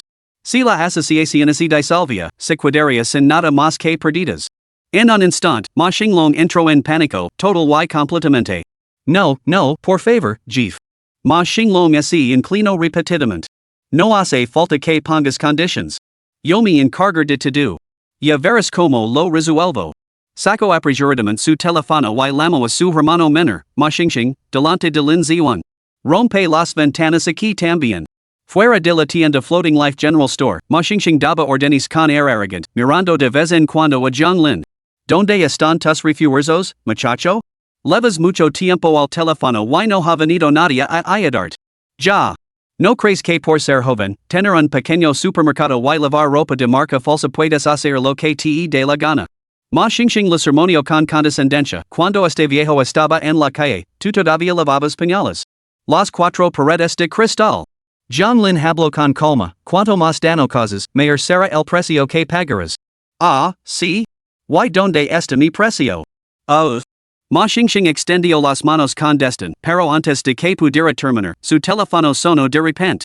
Lo miró, era su hermano mayor. Hola. Hermano mayor, aquí todo va bien. Espera. Seguía radiante de alegría mientras le cantaba las buenas noticias a Ma Xinglong. Pero a mitad de la conversación, oyó a Ma Xinglong rugir furioso al otro lado del teléfono. Cierra la boca, maldito idiota. Imbécil sin cerebro. ¿Tienes idea de lo que has hecho?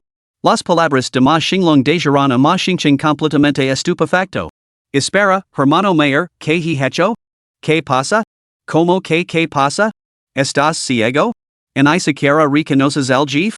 Ma Xinglong estaba a punto de volverse loco por la estupidez de Ma Xingcheng. Jeef?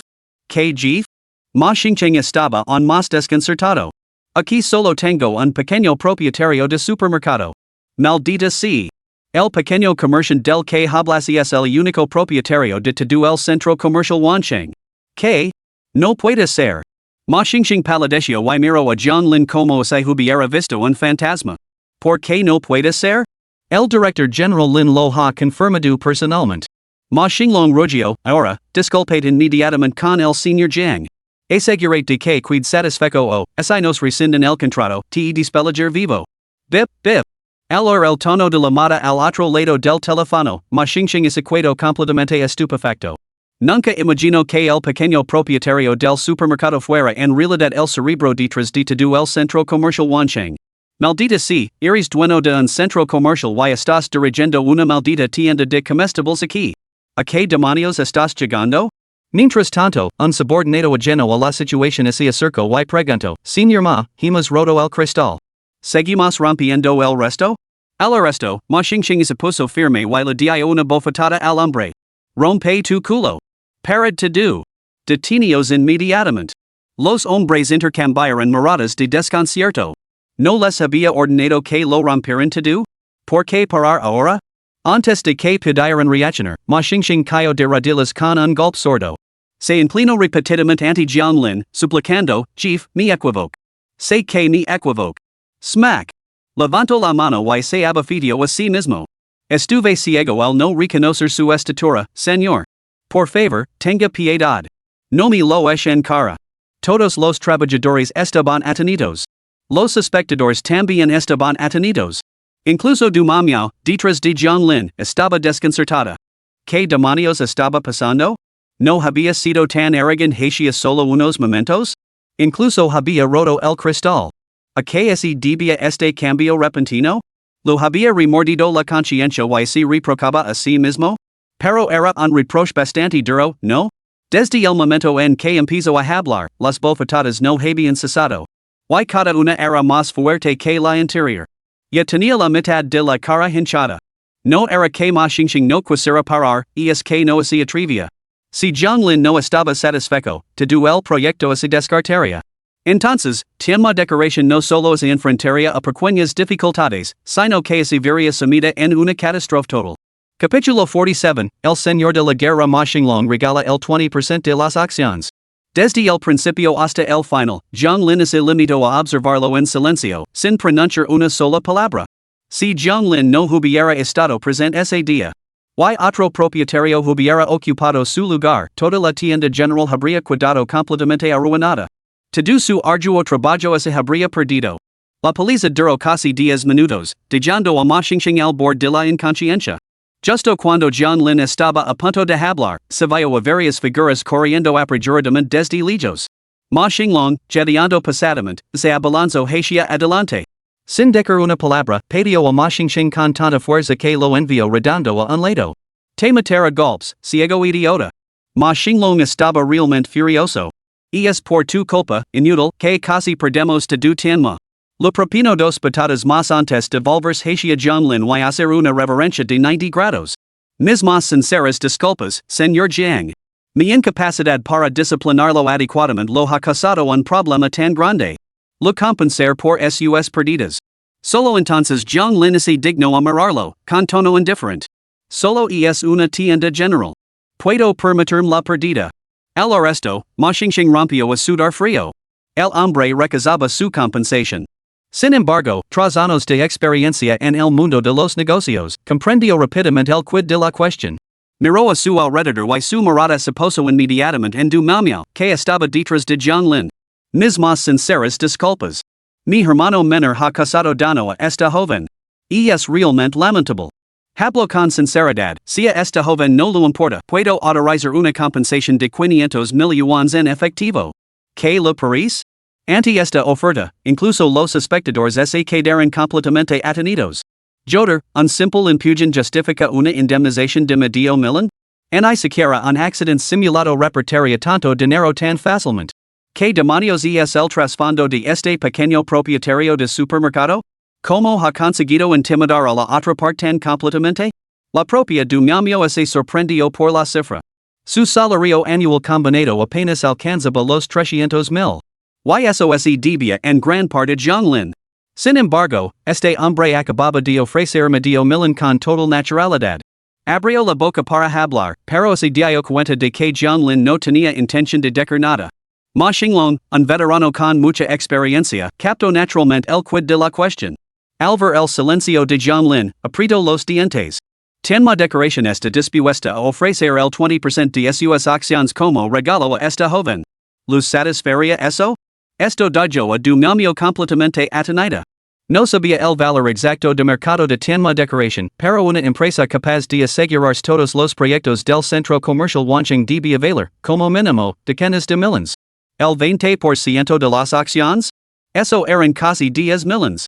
¿Cómo iba a aceptarlo? Du miau casi instintivamente, agitó las manos. No lo quiero.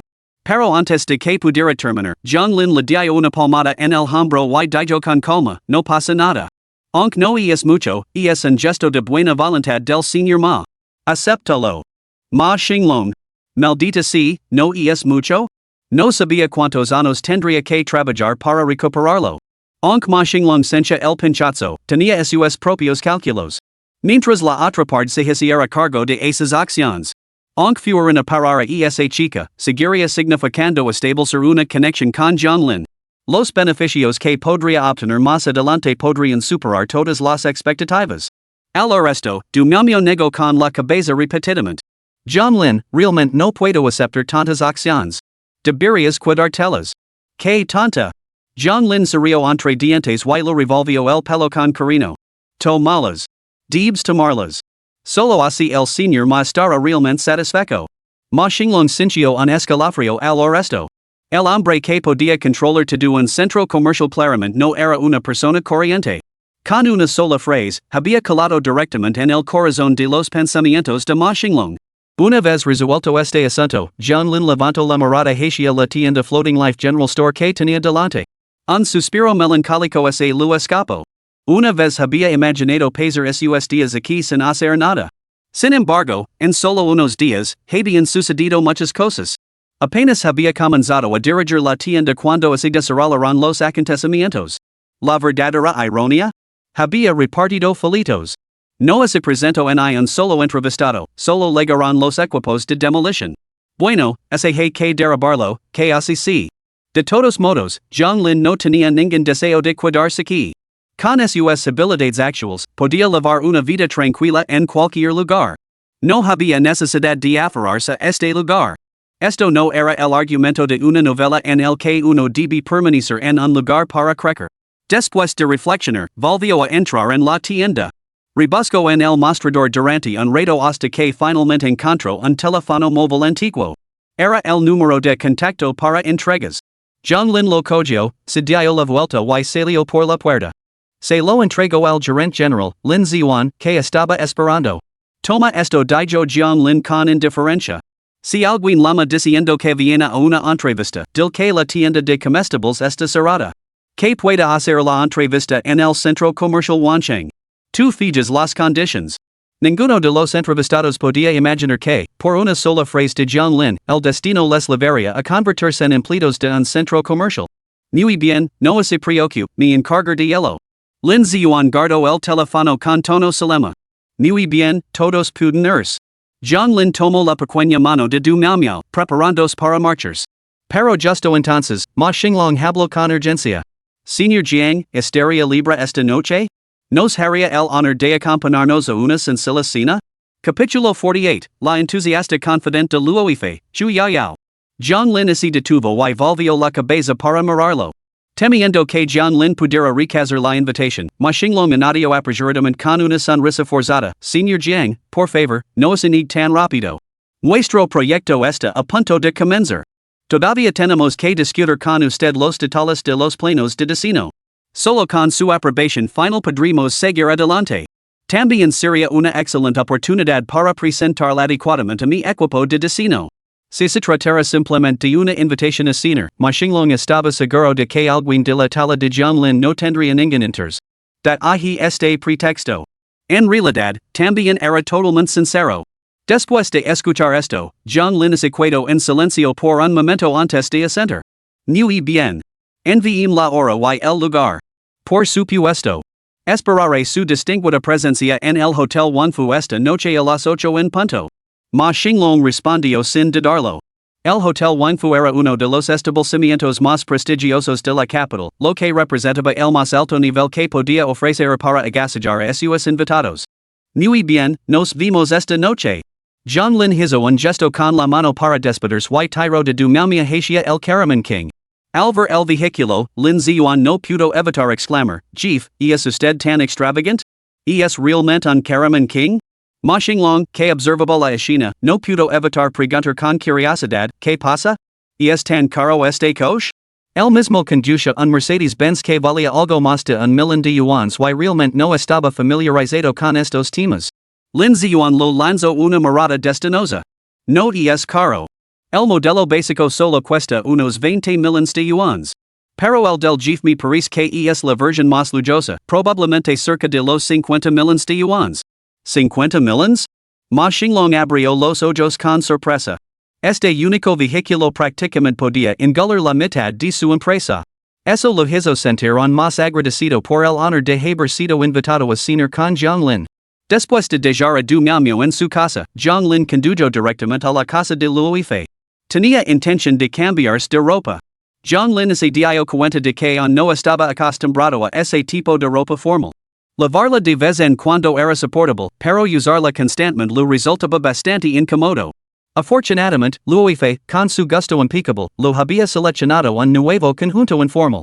Una camiseta de Versace, unos pantalones chinos de Armani, un cinturón de Loewe y unos zapatos de cuero de Fendi. A decir verdad, a Luo Yifei lo hubiera gustado combinarlo con unos zapatos Lanvin. Pero eran hechos a medida y tardarían en llegar. ¿Qué tal? Ahora estás mucho más cómodo, ¿verdad? Lo ajustó cuidadosamente el cuello con una sonrisa. Muy alegre, elegante, cómodo. John Lin lo pellizcó la mejilla en tono juguetón. Te duas y db al excelente gusto de mi fe. Gij, ya que soy tan brillante, ¿tienes alguna recompensa para mí? Bromeó Luo Yifei, tirando del dobladillo de su camisa. ¿Una recompensa? Los ojos de John Lin brillaron con un destello travieso. ¿Prefieres algo espiritual o material? ¿Mental? ¿Qué es eso? Luo Yifei preguntó, ligeramente desconcertada. Pronto lo descubrirás. John Lin esbozó una sonrisa misteriosa. Una hora más tarde, Luo Yifei se sentía profundamente satisfecha mentalmente. Voy a salir a cenar esta noche. Puedes buscar algo por tu cuenta. John Lin miró la hora era por la tarde. Bien, avísame si necesitas algo. Luo Yifei le cogió del brazo y sonrió. Tengo el carnet de conducir. Si bebes, puedo ir a recoger más tarde. No mencionó acompañar a John Lin. Porque sabía que, si él quería lavarla consigo, se lo diría con naturalidad. Este era el tacto que una mujer debía dominar, encontrar el equilibrio perfecto. De acuerdo, te enviaré un mensaje por WeChat cuando esté listo. John Lin se hizo la ropa y se dispuso a marcharse. Luo Yifei lo siguió paso a paso hasta las puertas del ascensor como una joven esposa devota. Justo cuando las puertas se cerraban, John Lin recordó de repente, y tampoco escatimar en recompensas materiales. Cuando termine de trabajar, te llevará de compras. Her lo que tú digas. Luo Yifei asintió con la cabeza y se despidió de John Lin. De vuelta a su pequeño apartamento, se dejó caer perezosamente en la cama. En ese momento, su teléfono vibró, era una notificación de WeChat. Al abrirla, encontró un mensaje de su mejor amiga, Chu Yaoyao. Habían sido compañeros de clase en la universidad y habían mantenido una estrecha amistad durante sus estudios. Sin embargo, tras la graduación, las circunstancias familiares de Luo Yifei la habían obligado a empezar a trabajar pronto. Chu Yaoyao, por su parte, había conseguido una plaza de posgrado en la capital y vivía una vida de ensueño. Chu Yaoyao, hola, Feifei, pasé por tu tienda. ¿Por qué no estabas trabajando? Luo Yifei, ya no trabajo eli, Gij. Chu Yaoyao, ¿qué? ¿Has renunciado? ¿Y tu familia? Luo Yifei, no te preocupes, ya les he transferido todo el dinero. Chu Yaoyao, Pequeña Feifei, detectó un claro aroma a amargura romántica en el aire. Podría ser que tú. Luo Yifei, que lista eres. He encontrado un novio.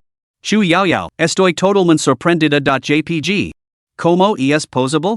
de verdad alguien te ha acogido bajo su protección? Como su confident, yo yao conoce muy bien los planes de Luoife. Pero nunca imagino que encontraría un objetivo adecuado tan rápido. En un instant, comenzó a preocuparse por el futuro de su mejor amiga. Yo yao, tonta, crees que ser mantenida es una especie de juego, una vez que te adentras en este camino, te das cuenta de lo miserable que puede ser tu futuro? Luoife, Gij, no sé qué me deparará el futuro, pero ahora mismo soy perfectamente feliz. Chu yao, engrieta.jpg. Ni hablar. Mañana irá por él para investigarlo por ti. Luoife, sin palabras.jpg. Venice debes hacerlo, pero me temo que podrías enamorarte de él. Capítulo 49, Encuentro con conocidos en el Hotel Wangfu. Déjame presentarte a tu cuñada. Zhonglin, naturalmente, no tenía una idea de lo que Luoife y Chu yao habían hablado. Sabía que las tardes eran horas punta en la capital, así que había salido temprano para evitar la frustración de tener que esperar. No sabía que, menos de 15 minutos después, seguiría atrapado en un maldito atasco. Desde las 6 de la tarde, el atasco se prolongó hasta bien pasada las 7. Zhonglin miró la hora. Si esto continuaba, probablemente estarían atrapados hasta las 9 más tarde. Basta. No voy a seguir luchando con el tráfico de la capital. Sacudiendo la cabeza, Zhonglin se dispuso a buscar un lugar para aparcar. Después de todo, había consultado el navigator, el Hotel Wangfu estaba a solo unos cientos de metros. Podía simplemente caminar el resto del trayecto. Aparcó el coche y se dirigió tranquilamente hacia el hotel. Estaba en pleno centro de la capital. A los pies de la ciudad imperial, el paisaje nocturno que lo rodeaba era, naturalmente, impresionante. El Hotel Wangfu se encontraba en una calle no muy lejos de las murallas de la ciudad imperial. Solo al acercarse, Zhonglin se dio cuenta de que el Hotel Wangfu no era un restaurante cualquiera. ¿Quién demonios utilizaría un edificio entero para un restaurante? Justo cuando estaba perdido en sus pensamientos, una voz alegre sonó de repente a su lado. Viejo Jiang, ¿eres tú? Al oír la voz, Zhonglin miró instintivamente a un lado. Vio una figura que salía de un Mercedes cercano y caminaba rápidamente hacia él con expresión emocionada. Hermano Chong? ¿Qué haces aquí? Zhonglin no pudo evitar sonreír con alegría al verlo. Este joven alto y delgado era su compañero de la universidad, 2 años mayor que él, que estudiaba ingeniería civil. La ingeniería civil en la Universidad de Finanzas y Economía de Shanghai no era precisamente un programa estrella. Su amistad se debía exclusivamente a un trabajo a tiempo parcial. Zhao Chong era un tipo decente, honesto, fiable y trabajador. Se habían ayudado mutuamente durante sus rondas de reparto. Ver a Zhao Chong ali hizo que Zhonglin se sintiera genuinamente feliz. Caramba, chico. No te iba desde hacia 2 años. Zhao Chong le dio una palmada en el hombro a Zhonglin. Bien hecho, te iba bastante bien, incluso ahora vistes de Versace. Ante sus verdaderos amigos, Zhonglin nunca alardeaba de su riqueza, no quería crear una distancia innecesaria entre ellos. Así que se limitó a reírse. No, solo me he hecho cargo de un pequeño supermercado. Estoy ahorrando para comprar más. De verdad has abierto un pequeño supermercado. Zhao Chong se echó a reír al resto. Pensaba que bromeabas entonces. Nunca imaginé que fuera en serios. No me mentions. Why tú? No está mal, ahora conduces un Mercedes.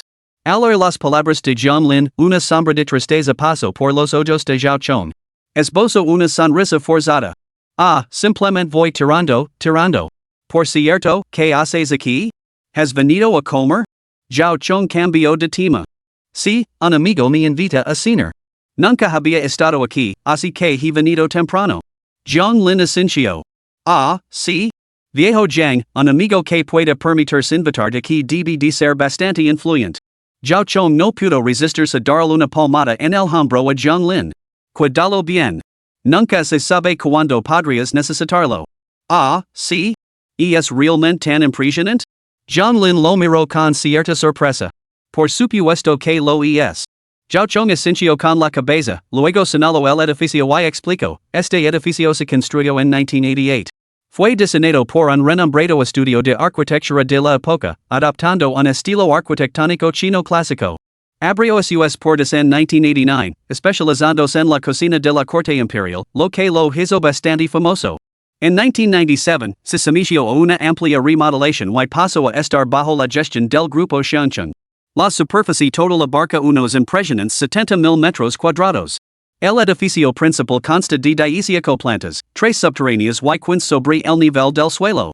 Funciona como un establecimiento de 5 estrellas que integra múltiples instalaciones, hotel, restaurante, centro de negocios y centro de conferencias.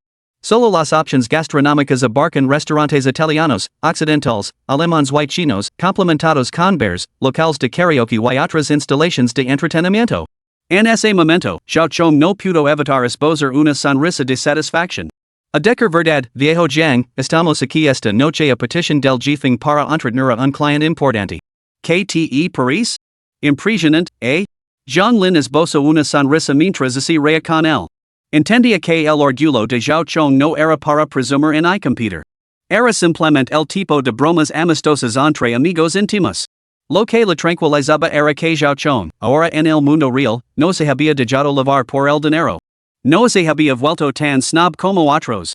Justo cuando estaba a punto de hablar, una voz inoportuna cortó el air desde cerca.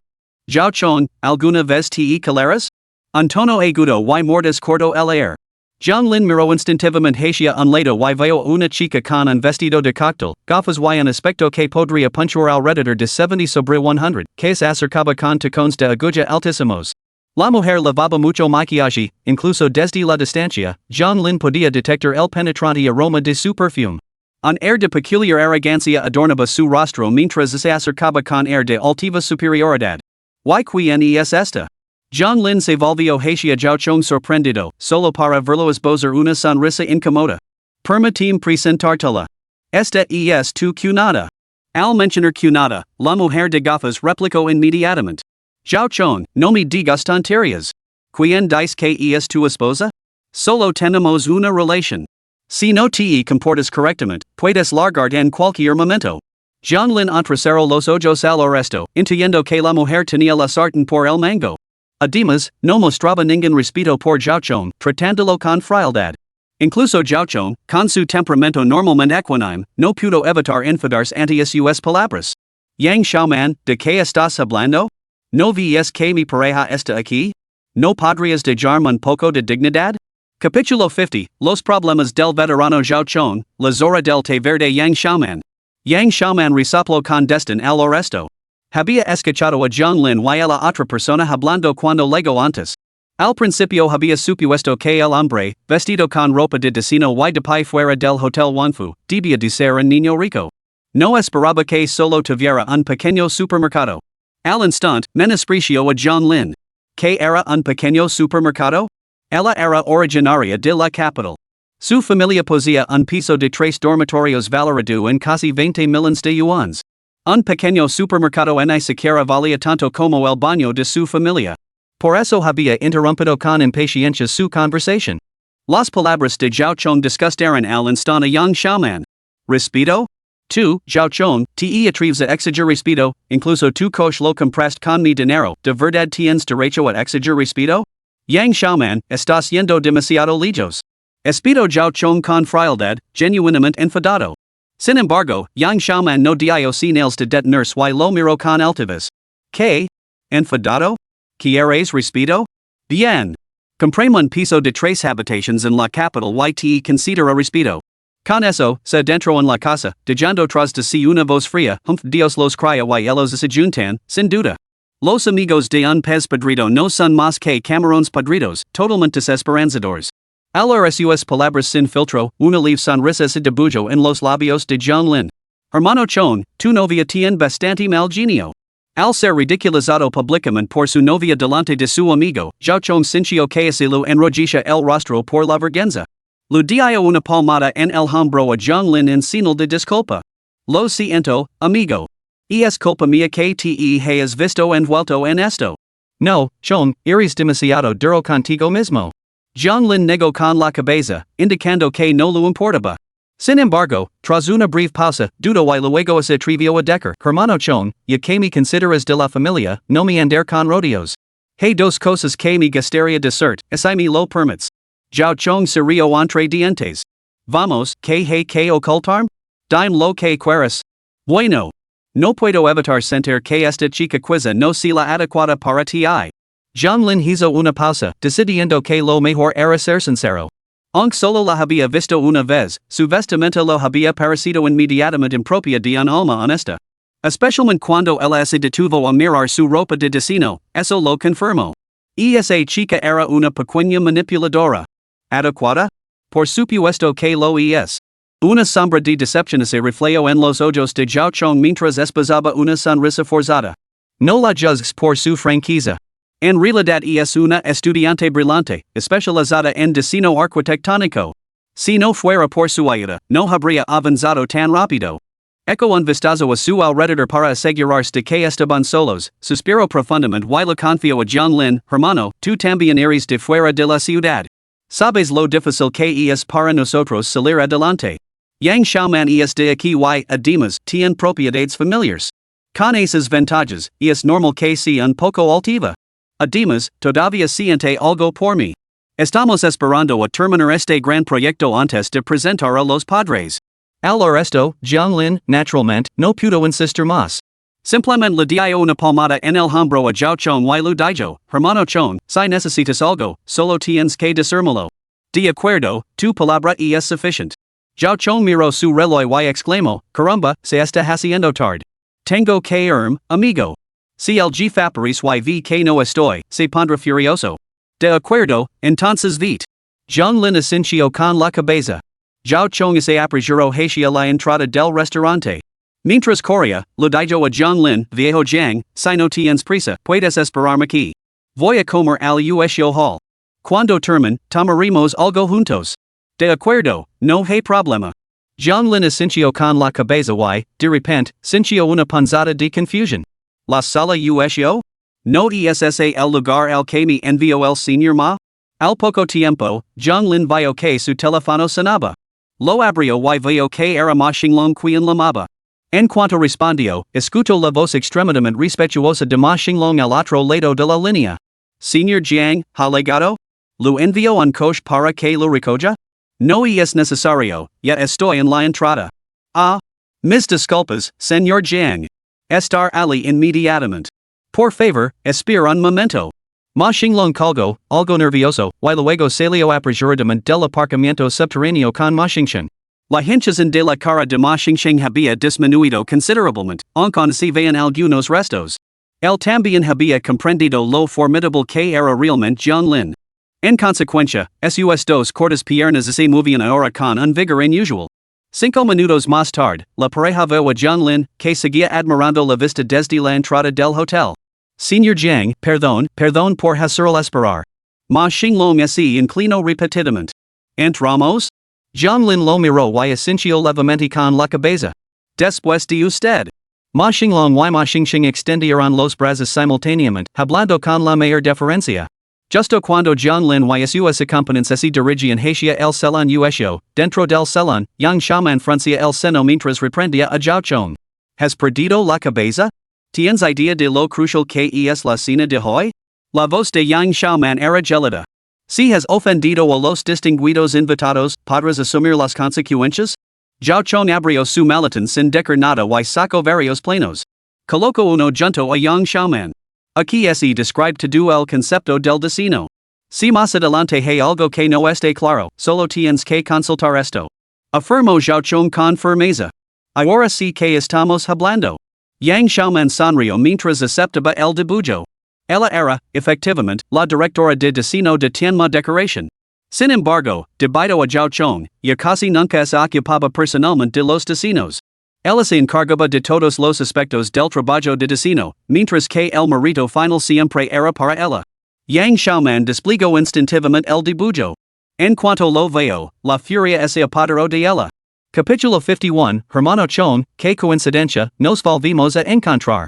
Zhao Chong, ¿cómo demonios has conseguido esto? Lo tiró el plano a la cara. ¿Qué demonios has garabateado aquí? Zhao Chong lo cogió y echó un vistazo a las anotaciones, que, hay que reconocerlo, eran bastante descuidadas. Respiró hondo y explicó, anoche no pegué ojo, así que mi letra está un poco mal. Basta de tonterías. Ponte a anotarlo como es debido. El cliente llegará pronto y no tendremos tiempo. Eres un inútil, incapaz de hacer nada bien. Yang Xiaoman resopló con frialdad y se sentó a su lado para retocarse el maquillaje. Chong aprieto los puños, respiro hondo y comenzo a anotar los dibujos. Sin embargo, antes de que pudiera escribir más que unas pocas palabras, de repente se oyeron risas y pasos fuera de la sala privada. Caramba, son el jefe y los demás. Chong miró a Yang Xiaoman. Un destello de pánico cruzó también por el rostro de ella. ¿Qué haces ahí parado? Dame los planos. A Yang Xiaoman no lo importaba si ahora podía ver con claridad. Arrabado los planos y, al mismo tiempo, examinó su reflejo en el espejo compacto. Solo después de confirmar que estaba perfecta, se levantó con una sonrisa y se unió a Chong en la puerta de la sala privada. A medida que los pasos se acercaban, la expectación de Yang Xiaoman aumentaba. A decir verdad, incluso antes de que comenzara esta cena, había obtenido información crucial de un colega. El hombre detrás de todo el centro comercial resultó ser un joven sorprendentemente guapo. Si podía aprovechar esta oportunidad para conocerlo, sería como ascender en la escala social. Su futuro sufriría una profunda transformación. De hecho, se podía ganarse el favor de este jefe, incluso si eso significaba convertirse en su amante. Lo aceptaría sin quejarse.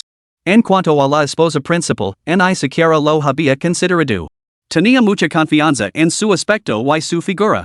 En esos aspectos, naturalmente, no tenía ninguna ventaja competitiva.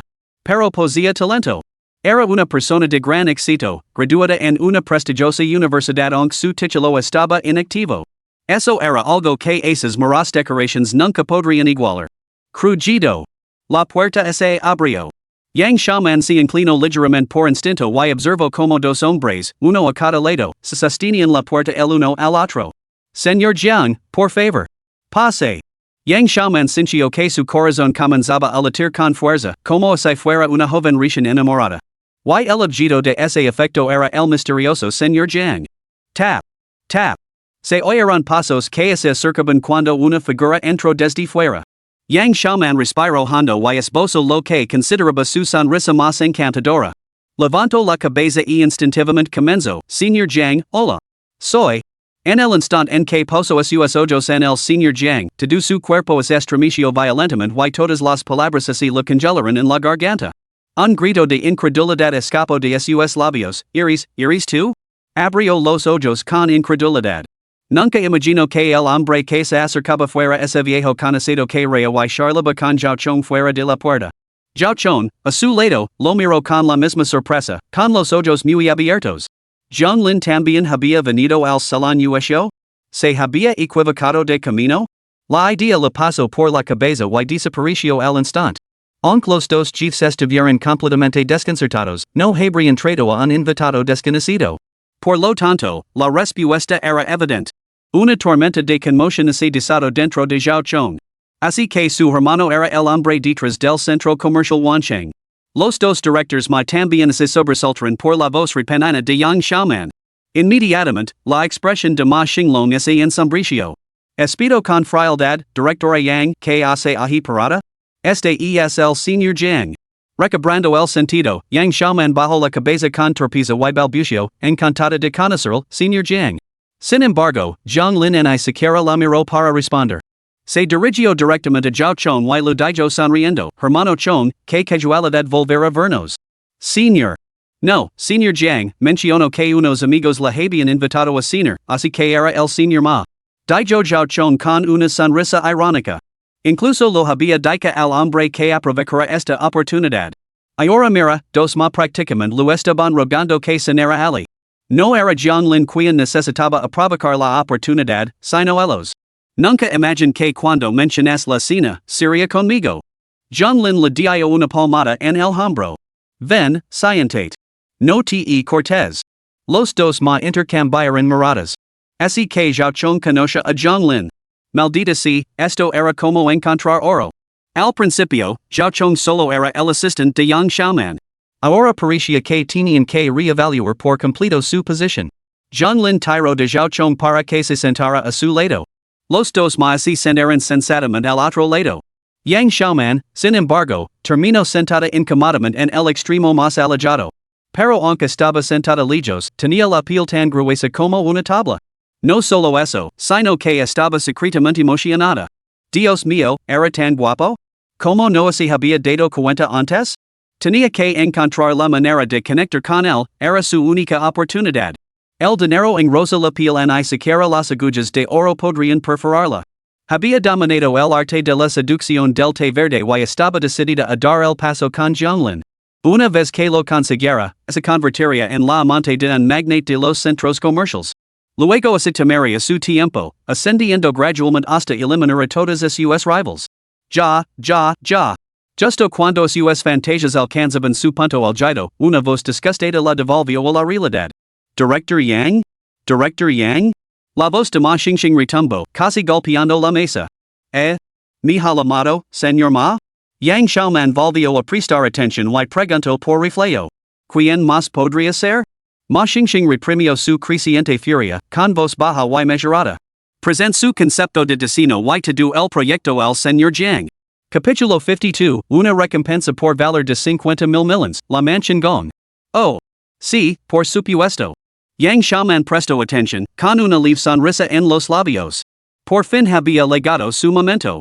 Era hora de mostrar su verdadera experiencia. Se aclaró la garganta ligeramente, tomó el plano en su mano y lo fijo al tablero de exposición dentro de la sala privada en un hotel de 5 estrellas. Estos tableros no eran difíciles de encontrar. Luego, con un puntero láser en la mano, comenzó su presentación, señalando el plano mientras hacía referencia a sus propios dibujos anotados. Nuestra filosofía de destino esta vez sigue centrada en mantener el estilo unificado de todo el complejo Wanshun. Tomamos esta sección, por ejemplo. Sonrió mientras señalaba el plano completo. Naturalmente, dentro de este marco unificado, hemos incorporado algunos elementos de diseño distintivos, como. Yang Xiaoman frunció el seno y una pizca de vergüenza se dibujó en su rostro. La arquitectura gótica europea, caracterizada por rasgos como. Maldita sea, es imposible volver a verlo. En ese momento, Yang Xiaoman sintió ganas de hacer pedazos a Zhao Chong. Sin embargo, ni siquiera eso aliviaría su difícil situación. Justo entonces, Jianglin, que había permanecido en silencio, habló de repente. Espera. Ma Xingxing lanzó una mirada feroz a Yang Xiaoman. Rápido, para. Hermano Chong, tú estás familiarizado con esto, ¿verdad? Zhao Chong reflexionó brevemente antes de asentir. Sí, participe en el destino. Exacto. Entonces, explícalo. Jianglin asintió. Zhao Chong miró a los dos ejecutivos de Ma Xinglong así rió inmediatamente. Zhao Chong, ya que el señor Jiang te lo ha pedido, no te quedas ahí parado como un tonto. Exacto. Ma Xingxing también asintió repetidamente y luego se volvió hacia Yang Xiaoman con tono severo. Director Yang, ¿qué haces ahí parado? Zhao Chong dio un paso adelante y tomó el puntero láser de la mano de la otra persona. Ni siquiera tomó los planos que tenía en la mano, sino que señaló directamente los dibujos del panel de exposición y dijo. Hemos adoptado una fusión de diseño oriental y occidental, utilizando el eje central del principal centro comercial de Wansheng como línea divisoria para separar los dos lados. Un lado presenta una arquitectura clásica china, construida sobre líneas simples y audaces. Combinada con muebles tradicionales, evoca la atmósfera de las dinastías Ming y Qing. Elementos decorativos como la caligrafía, los biombos colgantes, los bonsais y la porcelana realzan aún más el ambiente clásico. El otro lado, sin embargo, se centra en bóvedas ojivales de estilo gótico. En el interior, incorpora arbotantes y vidrieras, evocando plenamente una elegante estética occidental. Mientras Zhao Chong explicaba, las expresiones de los dos ejecutivos de Ma, que al principio parecían desinteresados, cambiaron gradualmente. ¿Este chico tiene algo especial? ¿Cómo no se habían dado cuenta antes? En realidad, no sabían que la mayor parte del trabajo de diseño, de principio a fin, había sido creación de Zhao Chong. Jianglin había intervenido precisamente porque se había dado cuenta de ello y quería echarle una mano a Zhao Chong. Ahí radicaba la consideración de Jianglin. Si hubiera exigido directamente a los dos directores Ma que le dieran una oportunidad a Zhao Chong, habría tenido más peso. Pero hacerlo habría supuesto un duro golpe para el orgullo de Zhao Chong como hombre. Incluso podría haber acabado dimitiendo. Sin embargo, este enfoque permitió a Zhao Chong demostrar plenamente sus capacidades, ganándose la aprobación de los dos ejecutivos. Eso era lo más importante. 20 minutos más tarde, Zhao Chong se inclinó ligeramente ante el trío. Mi presentación ha terminado. Dijo que el señor Jiang de su opinión. Jianglin respondió con una leve sonrisa y aplaudió. El hermano chom es siempre unprofessional. Al resto, los dos ejecutivos de mal lo entendieron inmediatamente. Habían tomado una decisión, una vez concluida la cena, ascenderían a Jauchoma un puesto directivo sin demora. En cuanto a Yang Xiaoman, sería degradada sin contemplations. Vamos, todos los platos están servidos. Señor Jiang, permítame proponer un brindis por usted primero. Ma Xinglong sirvió personalmente una copa de román y conti a Jianglin, levantando su propia copa mientras hablaba. Excellent. Por una colaboración fructífera. Jianglin sonrió y levantó su copa en respuesta. Salud. Por una colaboración fructífera. Todos los comensales se levantaron, excepto Jianglin, que permaneció sentado. Glug. Ma Xinglong dio el primer paso y se bebió su copa de vino tinto de un trago. Por el contrario, Jianglin se limitó a dar un pequeño sorbo. Tal era la diferencia de estatus. Vamos, señor Jiang, probe nuestra cocina. Cuando se trata de comida cantonesa, este establecimiento es bastante famoso. Después de beber, Ma Xinglong animó a Jianglin a comer. Esto es langosta al horno en caldo superior, con un sabor excelente. Y esto, marro oriental al vapor. Mientras daba instructions al camarero para que sirviera a Jianglin, Ma Xinglong explicó, según he oído, este restaurante Wangfu era originalmente un especialista en cocina imperial, que servía a los príncipes auténticos y ministros. Más tarde se convirtió en un hotel, y muchos siguen acudiendo con la esperanza de compartir esa fortuna principesca. Ah, sí? ¿En serios? Jianglin sonrió levemente. Entonces, tal vez, con un solo bocado, yo mismo pueda convertirme en príncipe algún día. Mientras hablaba, probó un bocado de la langosta preparada. La textura era tierna y suave, y el sabor, exquisito. Realmente digna de la reputación de un hotel de 5 estrellas. Sin embargo, cuando Jianglin dio ese bocado, sus pupilas se contrajeron de repente. Ding! Has consumido un bocado del banquete exclusivo del príncipe, lo que ha provocado un golpe crítico de 10,000 millones de visas.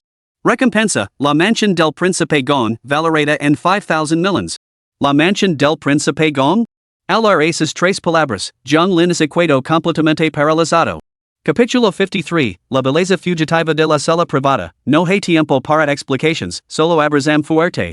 Aunque no era un erudito en historia, Jianglin había oído hablar de la mansión Real Gong. En su vida anterior, había visitado este mismo lugar.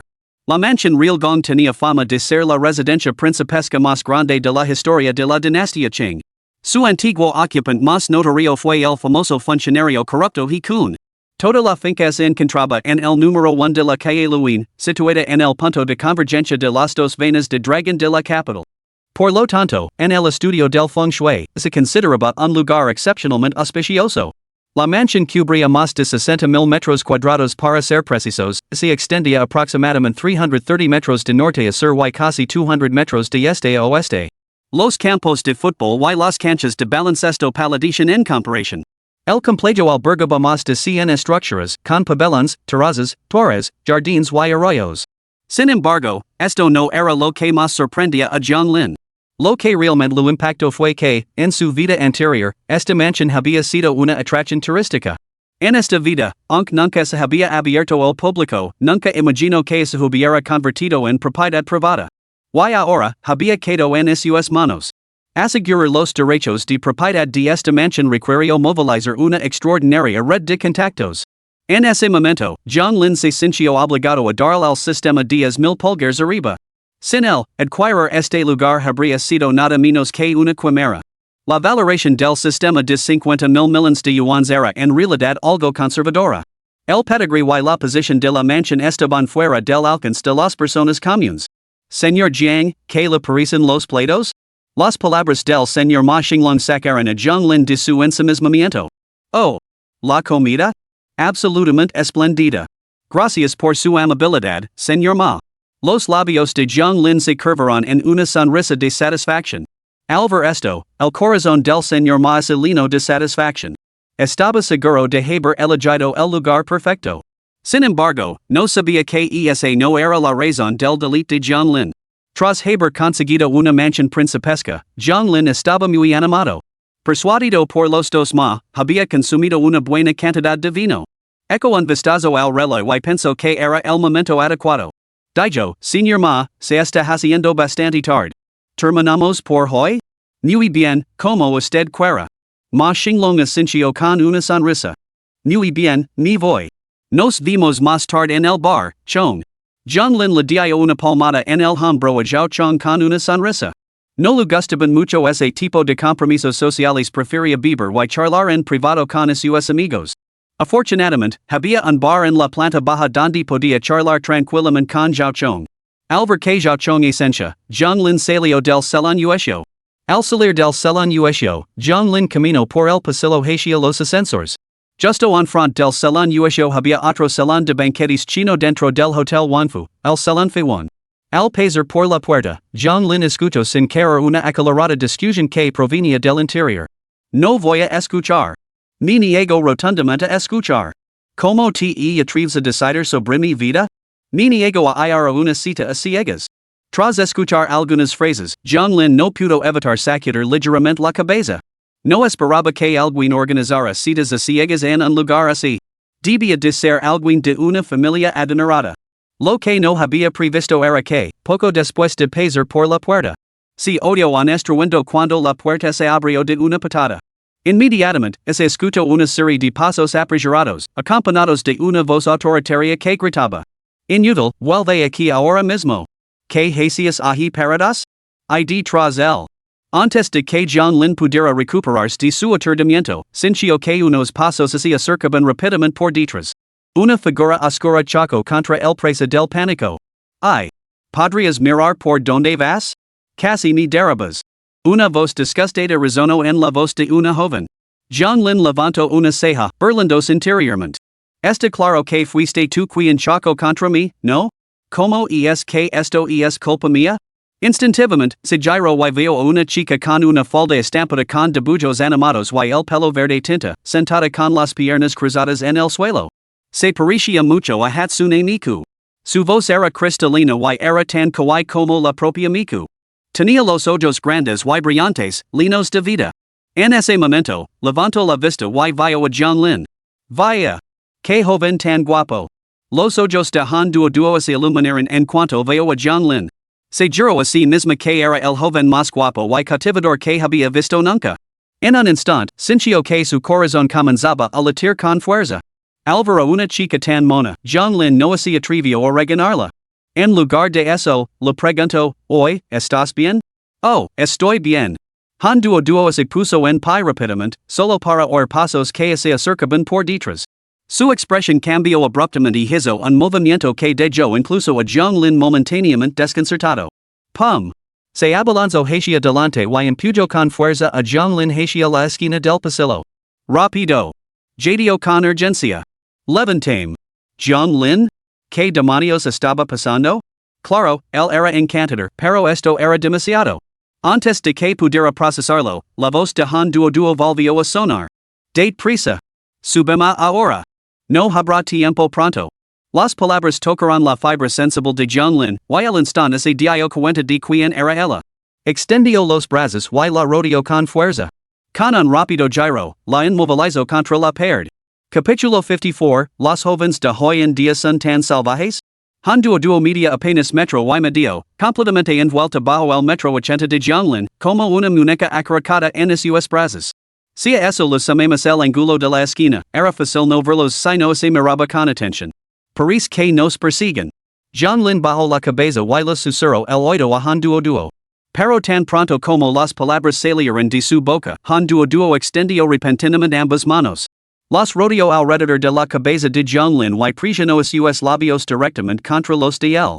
¿Zhonglin? Oh. ¿Qué demonios era eso? ¿Las chicas eran tan atrevidas hoy en día?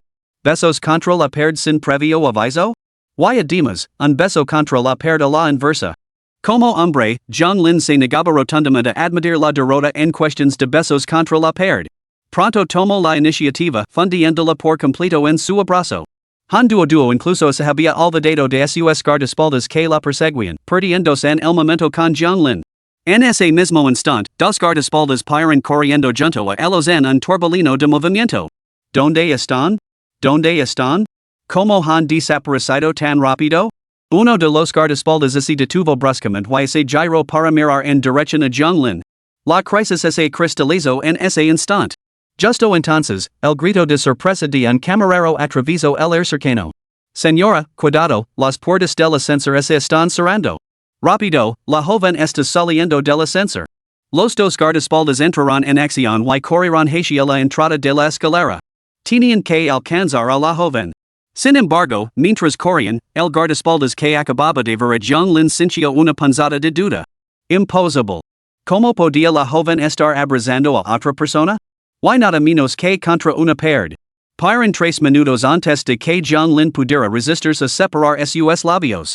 Pero han duo, en sus brazos, murmuró, incapaz de contenerse. No, no. No pairs. Jianglin puso los ojos en blanco, exasperado. Por Dios, ¿se ha vuelto adicta a esto? Se aclaró la garganta. Bueno, los que te perseguían se han marchado. ¿Qué? Solo entonces han duo volvió a la realidad, con su precioso rostro sonrojado. Caramba, ¿de verdad había estado con el justo ahora? Ay, Dios mío, qué vergüenza.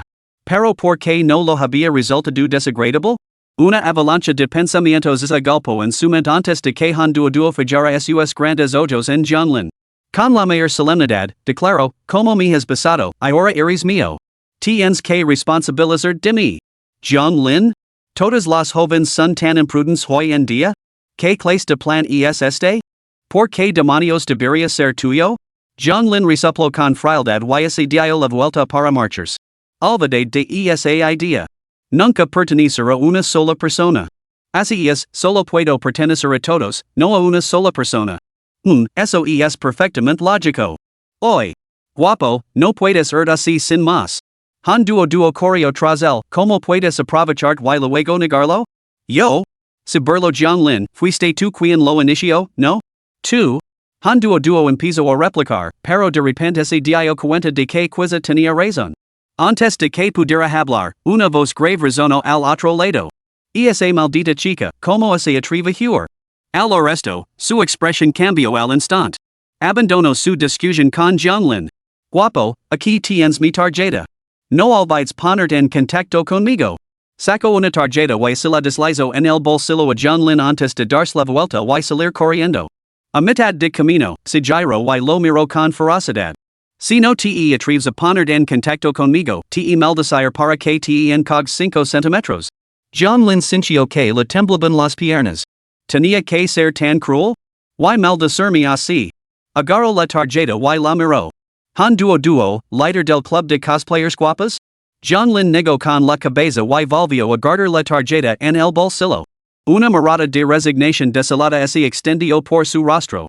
Bueno, la belleza trae problemas, y los problemas le siguen a la donde va. Sistema, shameless.jpg. Había cuidado con Zhao Chong en el bar, así que Jianglin no se entretuvo. Tomó el ascensor directamente hasta el bar del edificio. Al fin y al cabo, se trataba de un establecimiento de lujo, no del típico pub ruidoso. En su lugar, sonaba una suave música de fondo, creando un ambiente tranquilo y agradable. Cuando Jianglin entró, vio a Zhao Chong sentado en una mesa. Al ver a Jianglin, Zhao Chong se levantó torpemente. No sabía muy bien qué decir. Después de todo, el Jianglin actual era muy diferente de su antiguo yo. Se sentía completamente perdido. Jianglin se limitó a reír con indiferencia. Hermano Chong, si la próxima vez te muestras tan distante, no te invitaré a bebidas. Al arresto, Zhao Chong se relajó al instante. De hecho, independientemente de su posición actual, el Jianglin que tenía antes seguía siendo el mismo hombre que había conocido antes. Ya. Viejo Jian, nunca lo hubiera imaginado. Exclamó Zhao Chong con emoción genuina. Yo tampoco. Repitió Jianglin. Después de todo, sin la ventaja del sistema, quizá seguiría dirigiendo ese pequeño supermercado. Aunque sus estados eran diferentes, su esencia seguía siendo la misma. Mientras charlaban, se fueron relajando poco a poco. Después de 3 rondas de bebidas, Zhao Chong, sintiéndose un poco acaspado, no pudo evitar emocionarse. Ah, viejo Jiang, realmente envidio por tener una vida tan libre. Jianglin arqueó una ceja al arresto. Había una historia detrás.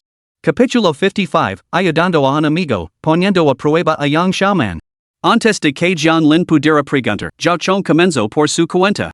Cuando me gradué, un graduado de la Universidad de Finanzas y Economía, nada menos que un graduado en Ingeniería Civil, no podía encontrar un trabajo decente. Eran tiempos difíciles, amigo. Pense que después de 4 años en la universidad, ese era el destino que me merecía. Estaba ahogando mis penas en un bar con mi proyecto de graduación en la mano. Fue entonces cuando conocí a Yang Xiaoman. Zhao Chong relato con expresión amarga, elevó mi proyecto de tesis y declaró que tenía grandes esperanzas en mí, y quería que me uniera a su empresa de diseño. Me alegra mucho el arresto y pasé casi 3 noches en vela completando la tarea de entrevista que me había encargado. Y me contrataron.